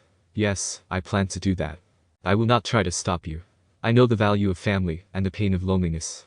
However, as you are now, even with your newfound gifts, you would not be able to even make it halfway through your journey before failing. Why are you telling me this? I asked carefully. I have an offer for you, she said, her eyes burning with literal fire. Be my champion, and I can make it a bit more bearable. I agree, I said immediately. So easily? She asked with an arched eyebrow. If there's one god I would trust, it would be you, I said. I've studied your legends in class, and while I'm sure some of those were wrong, they must have been inspired by something. I'm honored that you would believe in me like this, she said, standing. Forgive me if I'm getting ahead of myself, but is this time pause ability part of it? The fire in her eyes slightly dimmed as she looked up at the sky. Not quite. I was inside my father Kronos for the longest of the original 6 Olympians, and so I can use some of his abilities. I doubt you'll be able to use the time stop ability like this, but freezing a few things like arrows or even your opponent should be within your abilities. She looked back at me and sweat dropped comically when she saw the awestruck look I was sure I was giving. That's just one of the abilities you get, but I must go now. Enjoy your day, she said before stepping into the fire and vanishing. Suddenly, I was back with Chiron, walking alongside him as the centaur continued the tour. Most of the other cabins were crowded with campers. Number 5 was bright red, a nasty paint job, as if the color had been splashed on with buckets and fists. The roof was lined with barbed wire, and a stuffed wild boar's head hung over the doorway. Inside I could see a bunch of tough-looking kids, both girls and boys, arm wrestling and arguing with each other while rock music blared. The loudest was a girl maybe 13 or 14. She wore a size XXXL Camp Half-Blood t-shirt under a camouflage jacket. She zeroed in on me and gave me an evil sneer. She reminded me of Nancy Bobofit, though the Capra girl was much bigger and tougher looking, and her hair was long and stringy, and brown instead of red. The brawn but no brain type A. I kept walking, trying to stay clear of Chiron's hooves. We haven't seen any other centaurs, I said. No, said Chiron sadly. My kinsmen are wild and barbaric folk, I'm afraid. You might encounter them in the wilderness, or at major sporting events. But you won't see any here. You said your name was Chiron. Are you really? He smiled down at me. The Chiron from the stories. Trainer of Hercules and all that. Yes, Percy, I am. But, shouldn't you be dead? Chiron paused, as if the question intrigued him. I honestly don't know about should be. The truth is, I can't be dead. You see, eons ago the gods granted my wish. I could continue the work I loved. I could be a teacher of heroes as long as humanity needed me. I gained much from that wish and I gave up much. But I'm still here, so I can only assume I'm still needed. I thought about being a teacher for 3,000 years. It wouldn't have made my top 10 things to wish for list. Does it ever get boring? No, he said. Horribly depressing, at times, but never boring. I guess I get why depressing. Oh, look, he said, suddenly looking away. Annabeth is waiting for us. The blonde girl I'd met at the big house was reading a book in front of the last cabin on the left, number 11. When we reached her, she looked me over critically, like she was still thinking about how much I drooled. I tried to see what she was reading, but I couldn't make out the title. I thought my dyslexia was acting up. Then I realized the title wasn't even English. The letters were in Greek. There were pictures of temples and statues and different kinds of columns, like those in an architecture book. Annabeth Chiron said, I have master's archery class at noon. Would you take Percy from here? Yes, sir. Cabin 11, Chiron told me, gesturing toward the doorway. Make yourself at home. Out of all the cabins, 11 looked the most like a regular old summer camp cabin, with the emphasis on old. The threshold was worn down, the brown paint peeling. Over the doorway was one of those doctor's symbols, a winged pole with 2 snakes wrapped around it. Inside, it was packed with people, both boys and girls, way more than the number of bunk beds with sleeping bags were spread all over on the floor. Chiron didn't go in. The door was too low for him. But when the campers saw him they all stood and bowed respectfully. Well, then, Chiron said. Good luck, Percy. I'll see you at dinner. He galloped away toward the archery range. I stood in the doorway, looking at the kids. They weren't bowing anymore. They were staring at me, sizing me up. I knew this routine. I'd gone through it so many times I didn't even bat an eye. Well? Annabeth prompted. Go on. I walked calmly though the doorway and raised a hand in greeting. Annabeth announced, Percy Jackson, meet cabin 11. Regular undetermined. Somebody asked. I didn't know what to say, but Annabeth said, undetermined. Everybody groaned. The guy who was a little older than the rest came forward. Now, campers. That's what we're here for. Welcome, Percy. You can have that spot on the floor, right over there. The guy was about 19, and he looked pretty cool. He was tall and muscular, with short-cropped sandy hair and a friendly smile. He wore an orange tank top, cut-offs, sandals, and a leather necklace with 5 different colored clay beads. The only thing unordinary about his appearance was a thick white scar that ran from just beneath his right eye to his jaw, like an old knife slash. This is Luke, Annabeth said, and her voice sounded different somehow. I glanced over and saw that she was blushing. Well, that's interesting. She saw me looking, and her expression hardened again. He's your counselor for now. For now? I asked. You're undetermined, Luke explained patiently. They don't know what cabin to put you in, so you're here. Cabin 11 takes all newcomers, all visitors. Naturally, we would. Hermes, our patron, is the god of travelers. I looked at the tiny section of floor they'd given me. I had nothing to put there to mark it as my own, no luggage, no clothes, no sleeping bag. Just the Minotaur's horn. I thought about setting that down, but then I remembered that Hermes was also the god of thieves. I looked around at the campers' faces, some sullen and suspicious, some grinning stupidly, some eyeing me as if they were waiting for a chance to pick my pockets. How long will I be here? I asked. Good question, Luke said. Until you're determined. I'm guessing that there's no way of knowing how long that takes. The campers all snickered. Come on, Annabeth told me. I'll show you the volleyball court. I've already seen it but sure. Come on. She grabbed my wrist and dragged me outside. When we were a few feet away, Annabeth said, Jackson, you have to do better than that. What? She rolled her eyes and mumbled under her breath, I can't believe I thought you were the one. What is it even supposed to mean? I was getting annoyed now. All I know is, I killed a Minotauran. Don't talk like that, Annabeth told me. You know how many kids at this camp wish they'd had your chance. To get killed. To fight the Minotaur. What do you think we train for? I shook my head. I guess that makes sense. I do have a question though. Better not, I asked. If the Minotaur I fought was the real Minotaur. Yes. Then there's only one. Yes. And he died, like, a gajillion years ago, right? Theseus killed him in the labyrinth. So. Monsters don't die, Percy. They can be killed. But they don't die. That makes absolutely no sense. They don't have souls, like you and me. You can dispel them for a while, maybe even for a whole lifetime if you're lucky. But they are primal forces. Chiron calls them archetypes. Eventually, they form. I thought about Mrs. Dodds. You mean if I killed one, accidentally, with a sword? The fur I mean, your math teacher. That's right. She's still out there. You just made her very, very mad. How did you know about Mrs. Dodds? You talk in your sleep. You almost called her something. A fury. Hades' torturers, right? Annabeth glanced nervously at the ground, as if she expected it to open up and swallow her. You shouldn't call them by name, even here. We call them the kindly ones, if we have to speak of them at all. Look, is there anything we can say without it thundering? I sounded bratty, even to me, but right then I didn't care. Why do I have to stay in cabin 11, anyway? Why is everybody so crowded together? There are plenty of empty bunks right over there. I pointed to the first few cabins, and Annabeth turned pale. You don't just choose a cabin, Percy.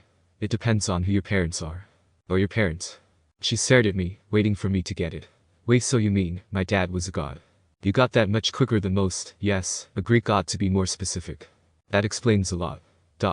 Then a husky voice yelled, well, a newbie. I looked over. The big girl from the ugly red cabin was sauntering toward us. She had 3 other girls behind her, all big and ugly and mean looking like her, all wearing camo jackets. Clarice, Annabeth sighed. Why don't you go polish your spear or something? Sure, Miss Princess, the big girl said. So, I can run you through with it Friday night. Eris Gracchus, Annabeth said, which I somehow understood was Greek for go to the crows. Though I had a feeling it was a worse curse than it sounded. You don't stand a chance. We'll pulverize you, Clarice said, but her eye twitched. Perhaps she wasn't sure she could follow through on the threat. She turned toward me. Who's this little runt? Percy Jackson, Annabeth said, me Clarice, daughter of Ares. I blinked. The war god. Clarice sneered. You got a problem with that? No, I said, recovering my wits. It explains the bad smell. Clarice growled. We got an initiation ceremony for newbies, Percy. Percy. Whatever. Come on, I'll show you. Clarice Annabeth tried to say. Stay out of it, wise girl. Annabeth looked pained, but she did stay out of it, and I didn't really want her help. I was the new kid. I had to earn my own rep. Plus I really needed to blow off some steam. I handed Annabeth my minotaur horn and just let Clarice drag me by the neck a cinder block building that I knew immediately was the bathroom. She dragged me into the girls' bathroom. There was a line of toilets on one side, and a line of shower stalls down the other. It smelled just like any public bathroom, and I was thinking that if this place belonged to the gods, they should have been able to afford classier johns. Clarice's friends were all laughing, and I was just looked at them, bored. Like he's big 3 material, Clarice said as she pushed me toward one of the toilets. Yeah, right. Minotaur probably fell over laughing, he was so stupid looking. Her friend snickered. Annabeth stood in the corner, watching through her fingers. Clarice bent me over on my knees and started pushing my head toward the toilet bowl. It reeked like rusted pipes and, well, like what goes into toilets. I immediately decided that my nose did not appreciate the smell and did a backflip, kicking her head into the toilet bowl instead. She pulled her head out immediately, furiously charging at me. Then something happened. I felt a familiar tug in the pit of my stomach. I felt the water burst out of the pipes, and somehow managed to direct it to Clarice and her goons, but made sure me and Annabeth were dry. The showers acted up too, and together all the fixtures sprayed the camouflage girls right out of the bathroom, spinning them around like pieces of garbage being washed away. As soon as they were out the door, I felt a tug in my gut lessen, and the water shut off as quickly as it had started. The entire bathroom was flooded. Annabeth had been spared. She was completely dry and was standing in exactly the same place, staring at me in shock. I stood up, my legs shaky. Annabeth said, how did you gut feeling, I guess? We walked to the door. Outside, Clarice and her friends were sprawled in the mud, and a bunch of other campers had gathered around to gawk. Clarice's hair was flattened across her face. Her camouflage jacket was sopping and she smelled like sewage. She gave me a look of absolute hatred.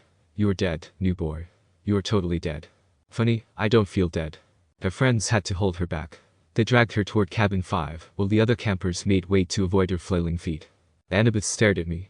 I couldn't tell whether she was just grossed out or surprised that I could control toilets. What? I demanded. What are you thinking? I'm thinking, she said, that I want you on my team for capture the flag. My dinner goes up in smoke. 7.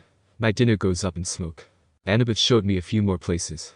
The metal shop, where a couple of guys were forging their own swords, the arts and crafts room, where satyrs were sandblasting a giant marble statue of a goat man, and the climbing wall, which actually consisted of 2 facing walls that shook violently, dropped boulders, sprayed lava, and clashed together if you didn't get to the top fast enough. Finally, we returned to the canoeing lake, where the trail led back to the cabins.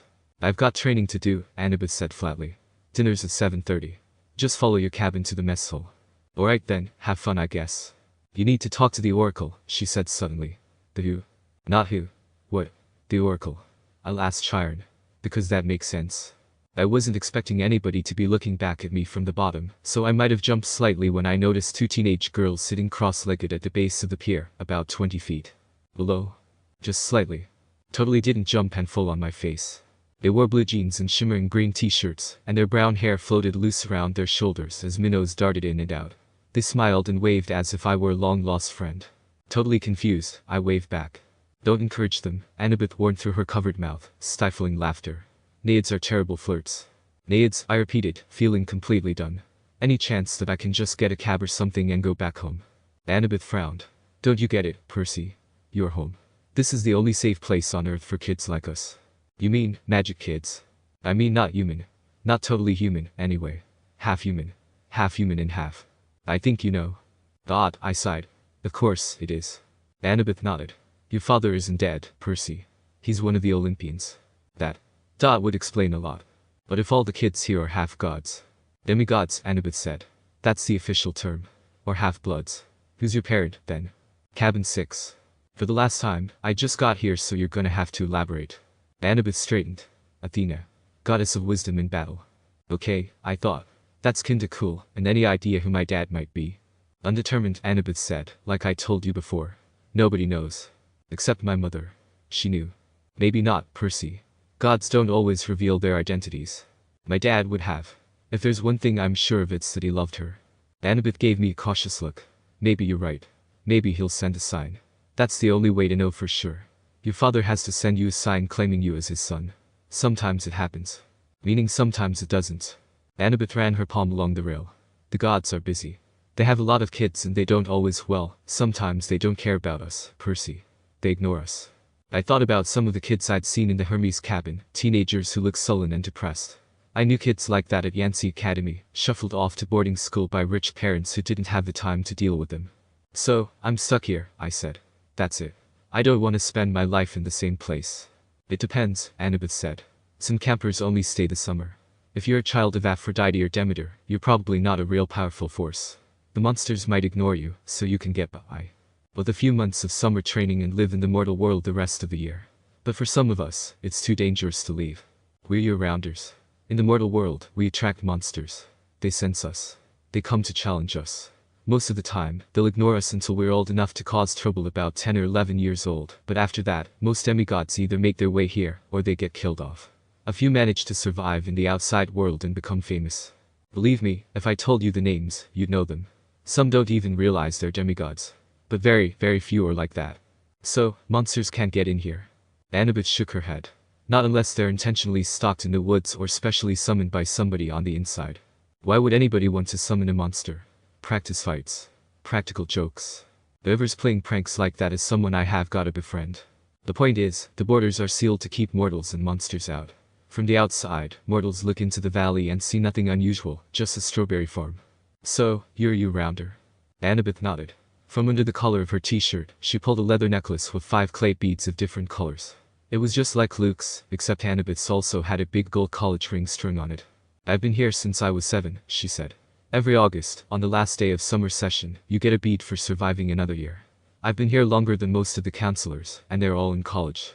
So I could just walk out of here right now if I wanted to. It would be suicide, but you could, with Mr. D's or Chiron's permission. But they wouldn't give permission until the end of the summer session unless... Unless what?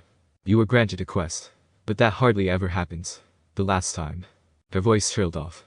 I could tell from her tone that the last time hadn't gone well. Back in the sick room, I said, when you were feeding me that stuff ambrosia. Yeah, that. You said something about the summer solstice. Annabeth tensed. So, you do know something. Not exactly.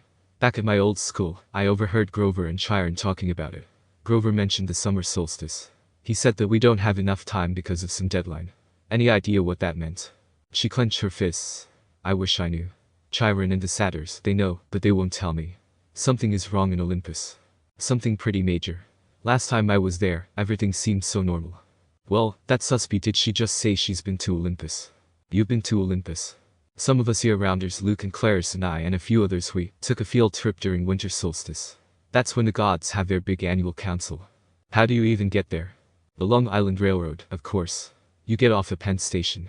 Empire State Building, special elevator to the 600th floor. She looked at me like she was sure I must know this already. You're a New Yorker, right? Aha, as far as I knew, there were only 102 floors in the Empire State Building, but I decided not to point that out. Right after we visited, Annabeth continued, the weather got weird, as if the gods had started fighting. A couple of times since, I've overheard satyrs talking. The best I can figure out is that something important was stolen. And if it isn't returned by summer solstice, there's going to be trouble. When you came, I was hoping Athena can get along with just about anybody, except for Ares. And of course, she's got the rivalry with Poseidon. But, aside from that, I thought we could work together. I thought you might know something. I shook my head. I wished I could help her, but I was way too new to all this to do anything. I've got to get a quest, Annabeth muttered to herself. I'm not too young. If they would just tell me the problem. I could smell barbecue smoke coming from somewhere nearby. Annabeth must have heard my stomach growl. She told me to go on and that she'd catch me later. Back at cabin 11, everybody was talking and horsing around, waiting for dinner. I noticed that a lot of the campers had similar features. Sharp noses, upturned eyebrows, mischievous smiles. These were my kind of people. The counselor, Luke, came over. He had the Hermes family resemblance, too. It was marked by that scar on his right cheek, but his smile was intact. Found you a sleeping bag, he said.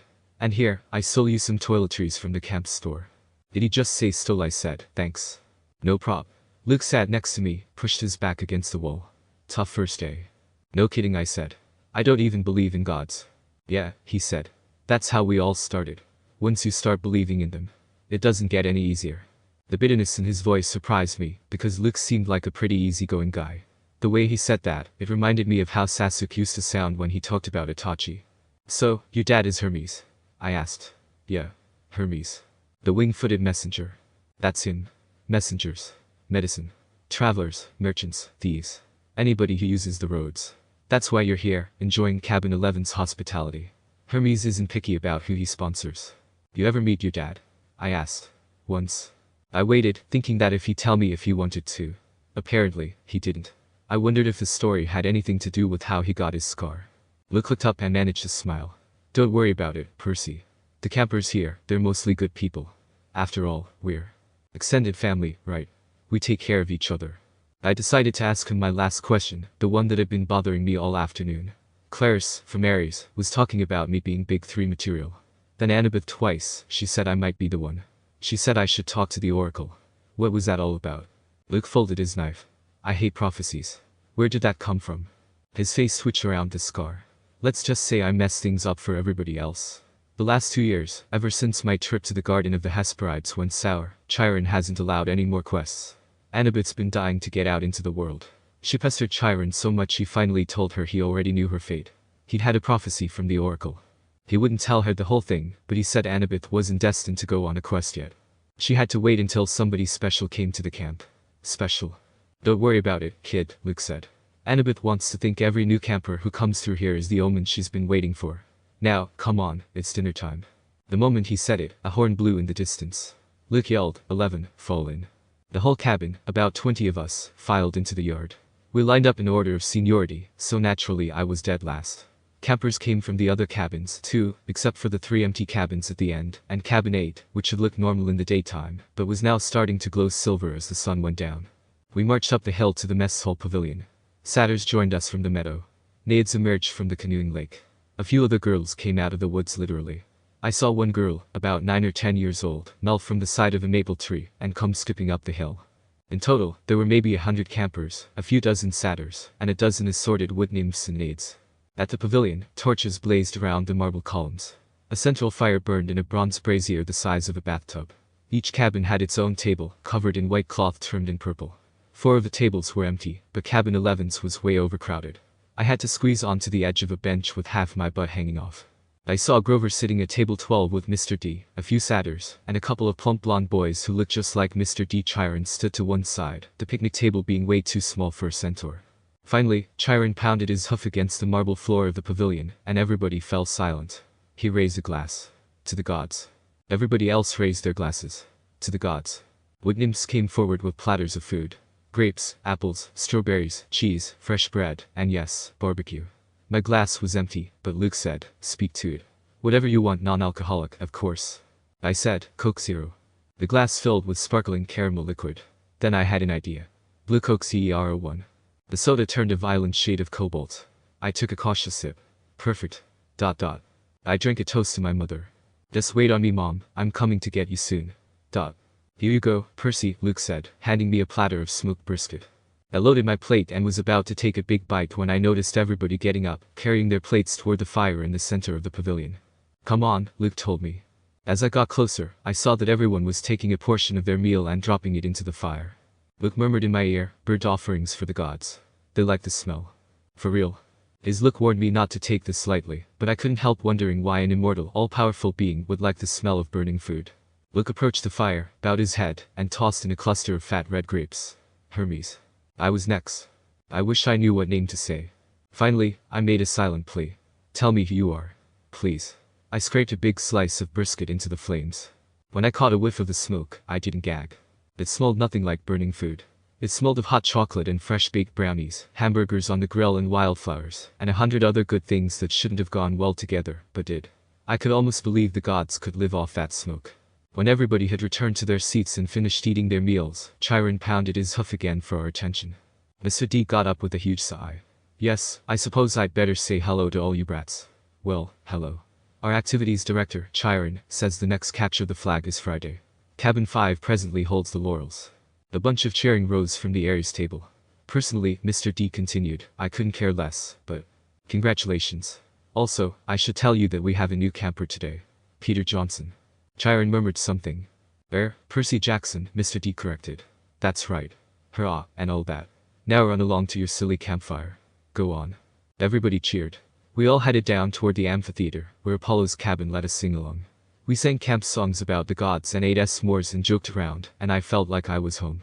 Later in the evening, when the sparks from the campfire were curling into a starry sky, the conch horn blew again, and we all filed back to our cabins. I didn't realize how exhausted I was until I collapsed on my borrowed sleeping bag. My fingers curled around the Minotaur's horn. I thought about my mom, but I had good thoughts. Her smile, the bedtime stories she would read me when I was a kid, the way she would tell me not to let the bedbugs bite. When I closed my eyes, I fell asleep instantly. We capture a flag. 8. We capture a flag. The next few days I settled into a routine that felt almost normal. Each morning I took ancient Greek from Annabeth, and we talked about the gods and goddesses in the present tense, which was kind of weird. I discovered Annabeth was right about my dyslexia. Ancient Greek wasn't that hard for me to read. At least, no harder than English. After a couple of mornings, I could stumble through a few pages of Homer without too much headache. The rest of the day, I'd rotate through outdoor activities, looking for something I was good at. Chiron taught me archery, and we found out pretty quick I was pretty good with a bow and arrow. He didn't look that impressed with my score of 7 bullseyes out of 10, but I guess he got used to it with the fact that there were children of Apollo in the range beside us who were doing trick shots. Foot racing. Average. The wood nymph instructors left me in the dust after like 15 minutes. They told me not to worry about it. They had centuries of practice running away from lovesick gods. Wrestling. Pretty average as well. Every time I got on the mat, me and Clarice would go crazy, with her winning more often than not. There's more where that came from, punk, she'd mumble in my ear. The only thing I really excelled at was canoeing, and that wasn't the kind of heroic skill people expected to see from the kid who had beaten the Minotaur. I knew the senior campers and counselors were watching me, trying to decide who my dad was, but they weren't having an easy time of it. I was strong, but not as strong as the Ares kids, or as good at archery as the Apollo kids. I was fine with a hammer, managing to make myself a set of 15 kunai without hitting my hand, but I didn't have Hephaestus's skill with metalwork or gods forbid Dionysus's way with vine plants. Luke told me I might be a child of Hermes, a kind of jack of all trades, master of none. But I got the feeling he was just trying to convince himself more than me. He really didn't know what to make of me either. Despite all that, I liked camp. In a way, this place reminded me of the Hidden Leaf Village. Thursday afternoon, 3 days after I'd arrived at Camp Half-Blood, I had my first sword fighting lesson. Everybody from Cabin 11 gathered in the big circular arena, where Luke would be our instructor. We started with basic stabbing and slashing, using some straw-stuffed dummies in Greek armor. The problem was, I couldn't find a blade that felt right in my hands. Either they were too heavy, or too light, or too long. Luke tried his best to fix me up, but he agreed that none of the practice blades seemed to work for me. We moved on to dueling in pairs. Luke announced he would be my partner, since this was my first time. Good luck, one of the campers told me. Luke's the best swordsman in the last 300 years. Only means that I get to learn from the best, I said. The camper snorted. Luke showed me thrusts and parries and shield blocks the hard way. Keep your guard up, Percy, he'd say, then try to whack me in the ribs with the flat of his blade. I'd block it, and every time he'd say, nice with a small grin. The others were staring, mouths agape. By the time he called a break, I was soaked in sweat. Everybody swarmed the drinks cooler. Luke poured ice water on his head, which looked like such a good idea. I did the same. Instantly, I felt better. Strength surged back into my arms. The sword didn't feel so heavy. Okay, everybody circle up, Luke ordered. If Percy doesn't mind, I want to give you a little demo. Great, I thought. New moves for me. The Hermes guys gathered around. They were suppressing smiles. I figured they'd been in my shoes before and couldn't wait to see how Luke used me for a punching bag. He told everybody he was going to demonstrate a disarming technique. How to twist the enemy's blade with the flat of your own sword so that he had no choice but to drop his weapon. Thought I knew how to do that before I was 17, courtesy of Tenton. This is difficult, he stressed. I've had it used against me. No laughing at Percy, now. Most swordsmen have to work years to master this technique. Got that right, even with clones it took me like a month to master swordsmanship, but after zero practice for 12 years and being in a different body, I was bound to mess up some way or the other. He demonstrated the move on me in slow motion. Sure enough, the sword clattered out of my hand. Now in real time, he said, after I'd retrieved my weapon. We keep sparring until one of us pulls it off. Ready, Percy? I nodded, and Luke came after me. I kept him from getting a shot at the hilt of my sword. My senses opened up. I saw his attacks. Coming. I countered. I stepped forward and tried a thrust of my own. Luke deflected it easily, but I saw a change in his face. His eyes narrowed, and he started to press me with more force. The sword started to feel lighter as adrenaline flowed through my veins, and my long-forgotten battle hunger awoke. Swiftly, I did the disarming maneuver. My blade hit the base of Luke's and I twisted, putting my whole weight into a downward thrust. Clang. Luke's sword rattled against the stones. The tip of my blade was an inch from his undefended chest. The other campers were silent. I lowered my sword. Guess I win. For a moment, Luke was too stunned to speak. Then his scarred face broke into a grin. By the gods, Percy, why are you sorry? Show me that again. Again, we clashed, but this time, after a few back and forth, Luke hit my hilt and sent my weapon skidding across the floor. After a long pause, somebody in the audience said, beginner's luck. Luke wiped the sweat off his brow. He appraised at me with an entirely new interest. I doubt it, he said. I wonder what Percy could do with a balanced sword. Friday afternoon, I was sitting with Grover at the lake, resting from an easy climb on the climbing wall. Grover had scampered to the top. Like a mountain goat, but the lava had almost gotten near me. My shirt was fine, but some of the hair had been singed off my legs. We sat on the pier, watching the naiads do underwater basket weaving, until I asked Grover how his conversation had gone with Mr. D. His face turned a sickly shade of yellow. Fine, he said. Just great. So, your career's still on track. He glanced at me nervously. Chiranti told you I want a searcher's license. Well, no. He just said you had big plans, and that you needed credit for completing a keeper's assignment. So did you get it? Grover looked down at the naiads. Mr. D suspended judgment. He said I hadn't failed or succeeded with you yet, so our fates were still tied together. If you got a quest and I went along to protect you, and we both came back alive, then maybe he'd consider the job complete. My spirits lifted. Well, that's not so bad, right? La ha ha. He might as well have transferred me to stable cleaning duty. The chances of you getting a quest, and even if you did, why would you want me along? Of course, I'd want you along. Grover stared glumly into the water. Basket weaving must be nice to have a useful skill. Hey, I've seen you with those pipes. Maybe you could learn a restraining attack with those vines. That just made him look more miserable. We talked about canoeing and swordplay for a while, then debated the pros and cons of the different gods. Finally, I asked him about the 4 empty cabins. Number 8, the silver one, belongs to Artemis, he said. She vowed to be a maiden forever. So of course, no kids. The cabin is, you know, honorary. If she didn't have one, she'd be mad. Yeah, okay. But the other 3, the ones at the end, are those the big 3? Grover tensed. We were getting close to a touchy subject. No. One of them, number 2, is hers, he said. That's another honorary thing. She's the goddess of marriage, so of course she wouldn't go around having affairs with mortals. That's her husband's job.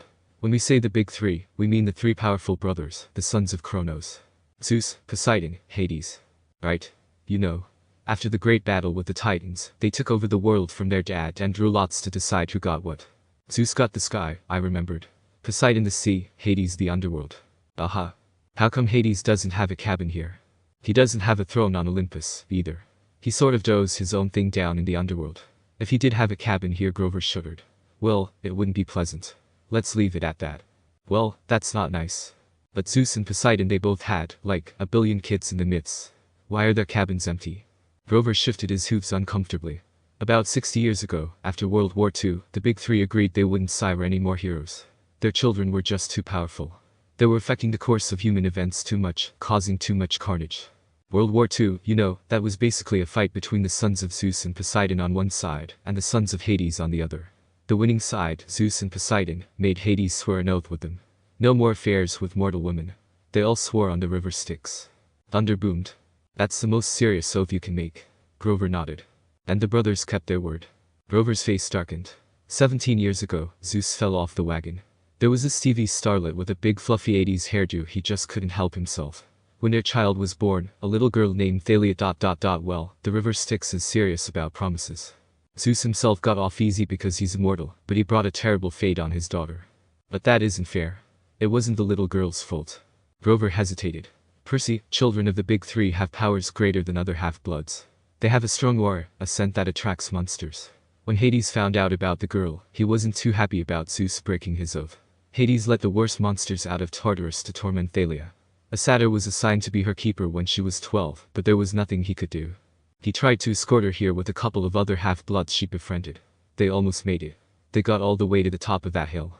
He pointed across the valley, to the pine tree where I'd fought the Minotaur. All three kindly ones were after them, along with a horde of hellhounds.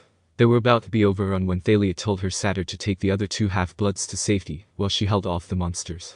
She was wounded and tired, and she didn't want to live like a hunted animal. The satyr didn't want to leave her, but he couldn't change her mind, and he had to protect the others. So, Thalia made her final stand alone, at the top of that hill. As she died, Zeus took pity on her. He turned her into that pine tree. Her spirit still helps protect the borders of the valley. That's why the hill is called Half-Blood Hill. I stared at the pine in the distance. The story made me feel numb. Seems like no matter which world, violent deaths are common. While on the topic of death, Grover, I said, have heroes really gone on quests to the underworld? Sometimes, he said. Orpheus. Hercules. Houdini. Wait, no, stay on topic. And have they ever returned somebody from the dead? No. Never. Orpheus came close. Percy, you're not seriously thinking. No, I lied. I was just wondering. So a satyr is always assigned to guard a demigod. Grover studied me warily. I hadn't convinced him that I'd really dropped the underworld idea. Not always. We go undercover to a lot of schools. We try to sniff out the half-bloods who have the makings of great heroes. If we find one with a very strong aura, like a child of the big three, we alert Chiron. He tries to keep an eye on them, since they could cause really huge problems. And you found me. Chiron said you thought I might be something special. Grover looked as if I'd just led him into a trap. I didn't. Oh, listen, don't think like that. If you were, you'd never ever be allowed a quest, and I'd never get my license. You're probably a child of Hermes.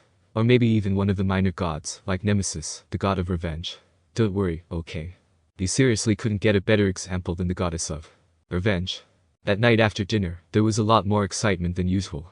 At last, it was time for capture the flag. When the plates were cleared away, the conch horn sounded and we all stood at our tables. Campers yelled and cheered as Annabeth and two of her siblings ran into the pavilion carrying a silk banner. It was about 10 feet long, glistening gray, with a painting of a barn owl above an olive tree. From the opposite side of the pavilion, Clarice and her buddies ran in with another banner, of identical size, but gaudy red, painted with a bloody spear and a boar's head. I turned to Luke and yelled over the noise, those are flags. Yeah. Ares and Athena always lead the teams. Not always, he said. But usually. So, if another cabin captures one, what do you do? Repaint the flag. He grinned. You'll see. First we have to get one. Whose side are we on? He gave me a sly look, as if he knew something I didn't. The scar on his face made him look sinister in the torchlight. We've made a temporary alliance with Athena. Tonight, we get the flag from Ares. And you are going to help. The teams were announced. Athena had made an alliance with Apollo and Hermes, the two biggest cabins. Apparently, privileges had been traded: shower times, chore schedules, the best slots for activities in order to win support. Ares had allied themselves with everybody else. Dionysus, Demeter, Aphrodite, and Hephaestus. From what I'd seen, Dionysus's kids were actually good athletes, but there were only 2 of them. Demeter's kids had the edge with nature skills and outdoor stuff, but they weren't very aggressive. Aphrodite's sons and daughters I wasn't worried about. They mostly sat out every activity and checked their reflections in the lake, and did their hair and gossiped. Hephaestus's kids weren't pretty, and there were only 4 of them, but they were big and burly from working in the metal shop all day. They might be a problem. That, of course, left Ares' cabin. A dozen of the biggest, ugliest, meanest kids on Long Island, or anywhere else on the planet. Chiron hammered his hoof on the marble.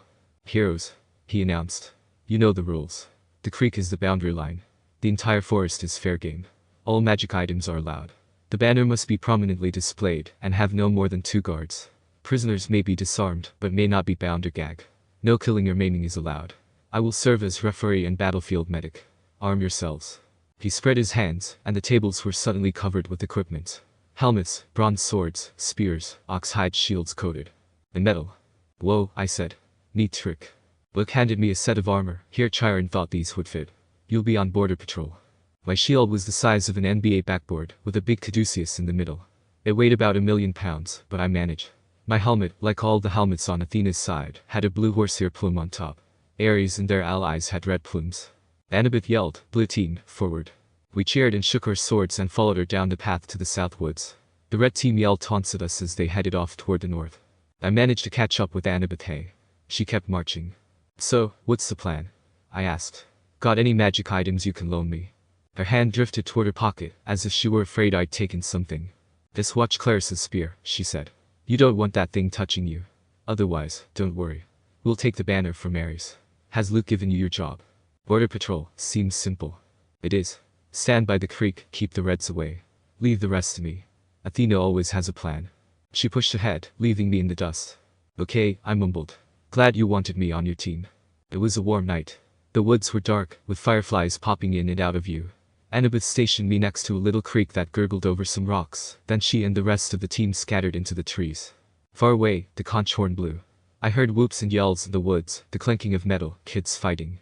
A blue-plumed ally from Apollo raced past me like a deer, leaped through the creek, and disappeared into enemy territory. Great, I thought. The new kid gets no fun. Then I heard a sound that sent a chill up my spine, a low canine growl, somewhere close by. I raised my shield and pointed the tip of my blade towards the place I sensed that something was watching me. Then the growling stopped. I felt the presence retreating. On the other side of the creek, the underbrush exploded. 5 Ares warriors came yelling and screaming out of the dark. "Cream the punk." Claris screamed. Her ugly pig eyes glared through the slits of her helmet. She brandished a 5-foot-long spear, its barbed metal tip flickering with red light. Her siblings had only the standard-issue bronze swords, not that made me feel any better. They charged across the stream. There was no help in sight. I sidestepped the first guy's swing and slammed the shield into his nose, knocking him out immediately. "Well," I said, "sorry of you for little old me." "I'm flattered," I said, even as I dodged 2 swings and ducked under swipe of Claris's spear. They surrounded me, and Claris leaped at me all of a sudden. Slightly surprised, I ducked and bounced her off my shield, but felt the area near my left leg go numb. Of course she had an electric spear. Of course she did. I kicked another guy with my good leg and grabbed him, dropping the sword and shield, and threw him at his 2 standing siblings. The 3 crumpled to the ground. Claris charged at me with a roar. "You'll pay for making our cabin look dumb." I swiveled on my right heel and grabbed the shaft before kicking it, snapping it in 2. "You're doing that on your own. I'm just boosting the process," I said as I dropped the 2 halves into the ground. "Ah!" she screamed. "You idiot. You corpse breath worm." She probably would have said worse, but I smacked her between the eyes with my sword butt and sent her stumbling backward out of the creek. Then I heard yelling, elated screams, and I saw Luke racing toward the boundary line, with the red team's banner lifted high. He was flanked by a couple of Hermes guys covering his retreat, and a few Apollos behind them, fighting off the Hephaestus kids. The Ares folks got up, and Claris muttered a dazed curse. "A trick," she shouted. It was a trick. They staggered after Luke, but it was too late. Everybody converged on the creek as Luke ran across into friendly territory. Our side exploded into cheers. The red banner shimmered and turned to silver. The boar and spear were replaced with a huge caduceus, the symbol of Cabin 11. Everybody on the blue team picked up Luke and started carrying him around on their shoulders. Chiron cantered out from the woods and blew the conch horn. I was about to join the celebration when Annabeth's voice, right next to me in the creek, said, "Not bad, hero." I looked, but she wasn't there. "Where the heck did you learn to fight like that?" she asked. The air shimmered, and she materialized, holding a Yankees baseball cap as if she'd just taken it off her head. "Here and there," I said as I waded through the creek towards the celebration. "You set me up," I said. "You put me here because you knew Claris would come after me. Well, you sent Luke around the flank. You had it all figured out." Annabeth shrugged. "I told you. Athena always has a plan." I'd get angry, but it worked and I'm mostly fine. "Please tell me next time you do something like that though." I came as fast as I could. I was about to jump in, but she shrugged. "You didn't need help." Then she noticed my wounded leg. "How did you do that?" "I got stabbed," I said. "What do you think?" "No. It was a cut. Look at it." The blood was gone. Where the huge cut had been, there was a long white scratch, and even that was fading. As I watched, it turned into a small scar, and disappeared. "That's not normal," I said. Annabeth was thinking hard.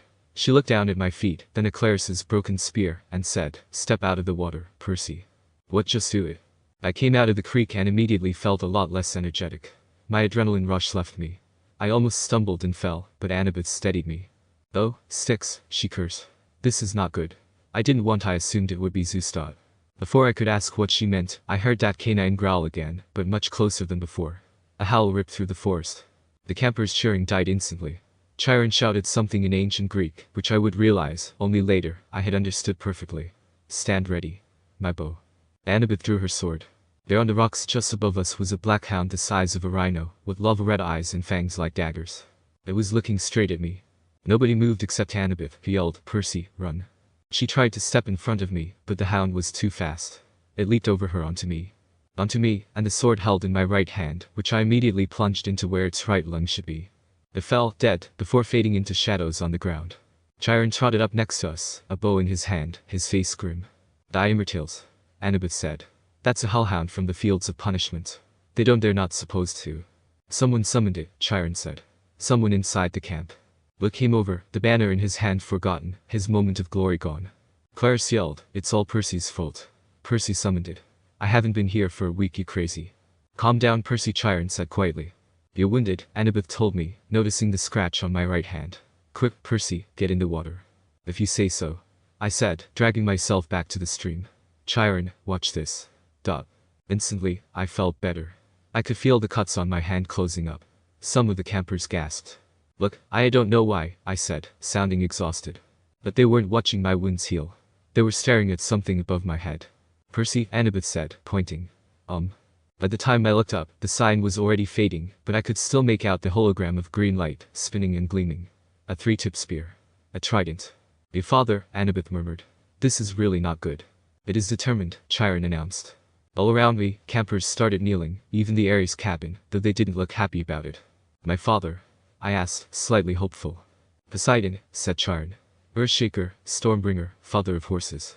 Hail, Perseus Jackson, son of the sea god. I am given a quest." 9. I am given a quest. The next morning, Chiron moved me to cabin 3. I didn't have to share with anybody, obviously. I had plenty of room for all my stuff. The Minotaur's horn, one set of spare clothes, and a toiletry bag. And I was absolutely miserable. Just when I'd started to feel accepted, I'd been separated out yet again. The other campers avoided me like the plague. Cabin 11 was too scared to have sword class with me after what I'd done to the Clarice and her friends in the woods, so my lessons with Luke became one-on-one. "You're going to need all the training you can get," he said. "Now let's try that viper beheading strike again. 50 more repetitions." Annabeth still taught me Greek in the mornings, but she was distracted. After lessons, she would walk away muttering to herself, "Quest Poseidon. Dirty rotten, got to make a plan." Even Clarice kept her distance, though her looks made it clear she wanted to kill me for breaking her magic spear. I wished she would try something. I'd rather get into fights every day than be ignored. The only people who would even talk to me were Charles Beckendorf from the Hephaestus cabin, who I had fun with, experimenting with different weapons from my old life, and him teaching me how to use more strength, even with a kid body by. Twisting my body, I already know how to do that, but it's nice he thought to teach me that, and Michael Yu from the Apollo cabin, who I had kunai throwing competitions with. I say throwing, but half the time it was doing trick shots and making rhymes that were insults to Clarice. I knew someone at camp hated me, how original, because one night I came into my cabin and found a mortal newspaper dropped inside the doorway, a copy of the New York Daily News. I almost went back outside to beat up whoever I saw when I read it. "Boy and Mother Still Missing After Free Car Accident." By Eileen Smythe. Sally Jackson and son Percy are still missing 1 week after their mysterious disappearance. The family's badly burned '78 Camaro was discovered last Saturday on a North Long Island road, with the roof ripped off and the front axle broken. The car had flipped and skidded for several hundred feet before exploding. Mother and son had gone for a weekend vacation to Montauk, but left hastily, under mysterious circumstances. Small traces of blood were found in the car and near the scene of the wreck, but there were no other signs of the missing Jacksons. Residents in the rural area reported seeing nothing unusual around the time of the accident. Ms. Jackson's husband, Gabe Ugliano, claims that his stepson, Percy Jackson, is a troubled child who has been kicked out of numerous boarding schools and has expressed violent tendencies in the past. Police would not say whether son Percy is a suspect in his mother's disappearance, but they have not ruled out foul play. Below are recent pictures of Sally Jackson and Percy. Police urge anyone with information to call the following toll-free Crime Stoppers hotline. That night, I had my worst dream yet. I was running along the beach in a storm. This time, there was a city behind me, not New York. Down the surf, two guys were fighting. They looked like wrestlers with beards and long hair. Both wore Greek tunics, one trimmed in blue, the other in green. They grappled with each other, wrestled, kicked and head-butted, and every time they connected, lightning flashed, the sky grew darker, and the wind rose. I had to stop them. I knew that if they continued, something terrible would happen. For some reason, the harder I ran, the stronger the wind got, so it felt like I was running on a very extreme, very windy treadmill. Over the roar of the storm, I could hear the blue-robed one yelling at the green-robed one, "Give it back. Give it back." They yelled, "Stop fighting." The ground shook. Laughter came from somewhere under the earth, and I heard a deep laugh. "Come down, little hero," the voice crooned. "Come down." The sand split beneath me, opening up a crevice straight down to the center of the earth. My feet slipped, and darkness swallowed me. I woke up, thinking I was still falling. I heard a clopping sound at the door, a huff knocking on the threshold. "Come in." Grover trotted inside. "Mr. D wants to see you." "Eh? He wants to kill, I'd better let him tell you." For days, I'd been expecting a summons to the big house. Now that I was declared a son of Poseidon, one of the big three gods who weren't supposed to have kids, I figured it was a crime for me just to be alive. It's not like I'd let them kill me, of course. I may not have chakra, but I'm still a ninja. A curtain of rain was coming in our direction. I asked Grover if we needed an umbrella. "No," he said. "It never rains here unless we want it to." I pointed at the storm. "Someone should tell that to the weather." He glanced uneasily at the sky. "It'll pass around us. Bad weather always does." At the volleyball pit, the kids from Apollo cabin were playing a game against the satyrs. Dionysus's twins were walking around in the strawberry fields, making them grow. Everybody was going about their normal business, but they looked tense. Grover and I walked up to the front porch of the big house. Dionysus sat at the pinnacle table with Chiron sitting across the table in his fake wheelchair. They were playing against invisible opponents, two sets of cards hovering in the air. Well, Mr. D said without looking up. "Our little celebrity." I waited. "Come closer," Mr. D said. "And don't expect me to kowtow to you, mortal, just because old Barnacle Beard is your father." A net of lightning flashed across the clouds. Thunder shook the windows of the house. "Blah, blah, blah," Dionysus said. "If I had my way," Dionysus said, "I would cause your molecules to erupt in flames. We sweep up the ashes and be done with a lot of trouble. But Chiron seems to feel this would be against my mission at this curse camp. To keep your little brat safe from harm." "Spontaneous combustion is a form of harm, Mr. D," Chiron put in. "Nonsense," Dionysus said. "Boy wouldn't feel a thing. Nevertheless, I've agreed to restrain myself. I'm thinking of turning you into a dolphin instead, sending you back to your father." Mr. D, Chiron warned. "Oh, alright," Dionysus relented. "There's one more option. But it's deadly foolishness." Dionysus rose, and the invisible player's cards dropped to the table. "I'm off to Olympus for the emergency meeting. If the boy is still here when I get back, I'll turn him into an Atlantic botanist. Do you understand? And Perseus Jackson, if you're at all smart, you'll see that's a much more sensible choice than what Chiron feels you must do." Dionysus picked up a playing card, twisted it, and it became a security pass. He snapped his fingers. The air seemed to fold and bend around him. He became a hologram, then wind, and then he was gone. Chiron smiled at me, but he looked tired and strained. "Sit, Percy, please." "And Grover." "We did." Chiron laid his cards on the table, a winning hand he hadn't gotten to use. "Tell me, Percy," he said. "What did you make of the Hellhound?" "It surprised me," I said. "If I hadn't gotten this sword up in time, I'd probably be dead." "You'll meet worse, Percy. Far worse, before you're done." "What now?" "Your quest, of course. Will you accept it?" I said. "You haven't even told me what it is yet." Chiron grimaced. "Well, that's the hard part, the details." Thunder rumbled across the valley. "Poseidon and Zeus," I said. "They're fighting over something valuable that was stolen, aren't they?" Chiron sat forward in his wheelchair. "How did you know that?" "The weather since Christmas has been strange, like the sea and the sky are fighting. And I've also been having these dreams." "I knew it," Grover said. "Hush," Chiron ordered. "But it is his quest." Grover's eyes were bright with excitement. "It must be. Only the Oracle can determine." Chiron stroked his bristly beard. "Nevertheless, Percy, you are correct. Your father and Zeus are having their worst quarrel in centuries. They are fighting over something valuable that was stolen. To be precise, a lightning bolt." "Excuse me. Do not take this lightly," Chiron warned.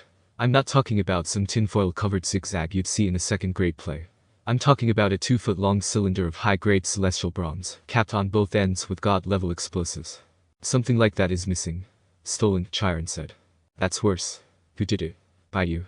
I stood there, mouth slightly opened. At least what Zeus thinks. During the winter solstice, at the last Council of the Gods, Zeus and Poseidon had an argument. The usual nonsense. Mother Ray always liked me best, air disasters are more spectacular than sea disasters, etc. Afterward, Zeus realized his master bolt was missing, taken from the throne room under his very nose. He immediately blamed Poseidon. Now, a god cannot usurp another god's symbol of power directly, that is forbidden by the most ancient of divine laws. But Zeus believes your father convinced a human hero to take it. But I've never even been to Olympus. Zeus is crazy. Chiron and Grover glanced nervously at the sky. Percy, Grover said. We don't use the C word to describe the Lord of the Sky. If the amount I cared was a number, it would be less than -HUNDR. Percy, Grover cut in, if you were Zeus, and you already thought your brother was plotting to overthrow you, then your brother suddenly admitted he had broken the sacred oath he took after World War II, that he's fathered a new mortal hero who might be used as a weapon against you. Wouldn't that put a twist in your toga? But I didn't do anything.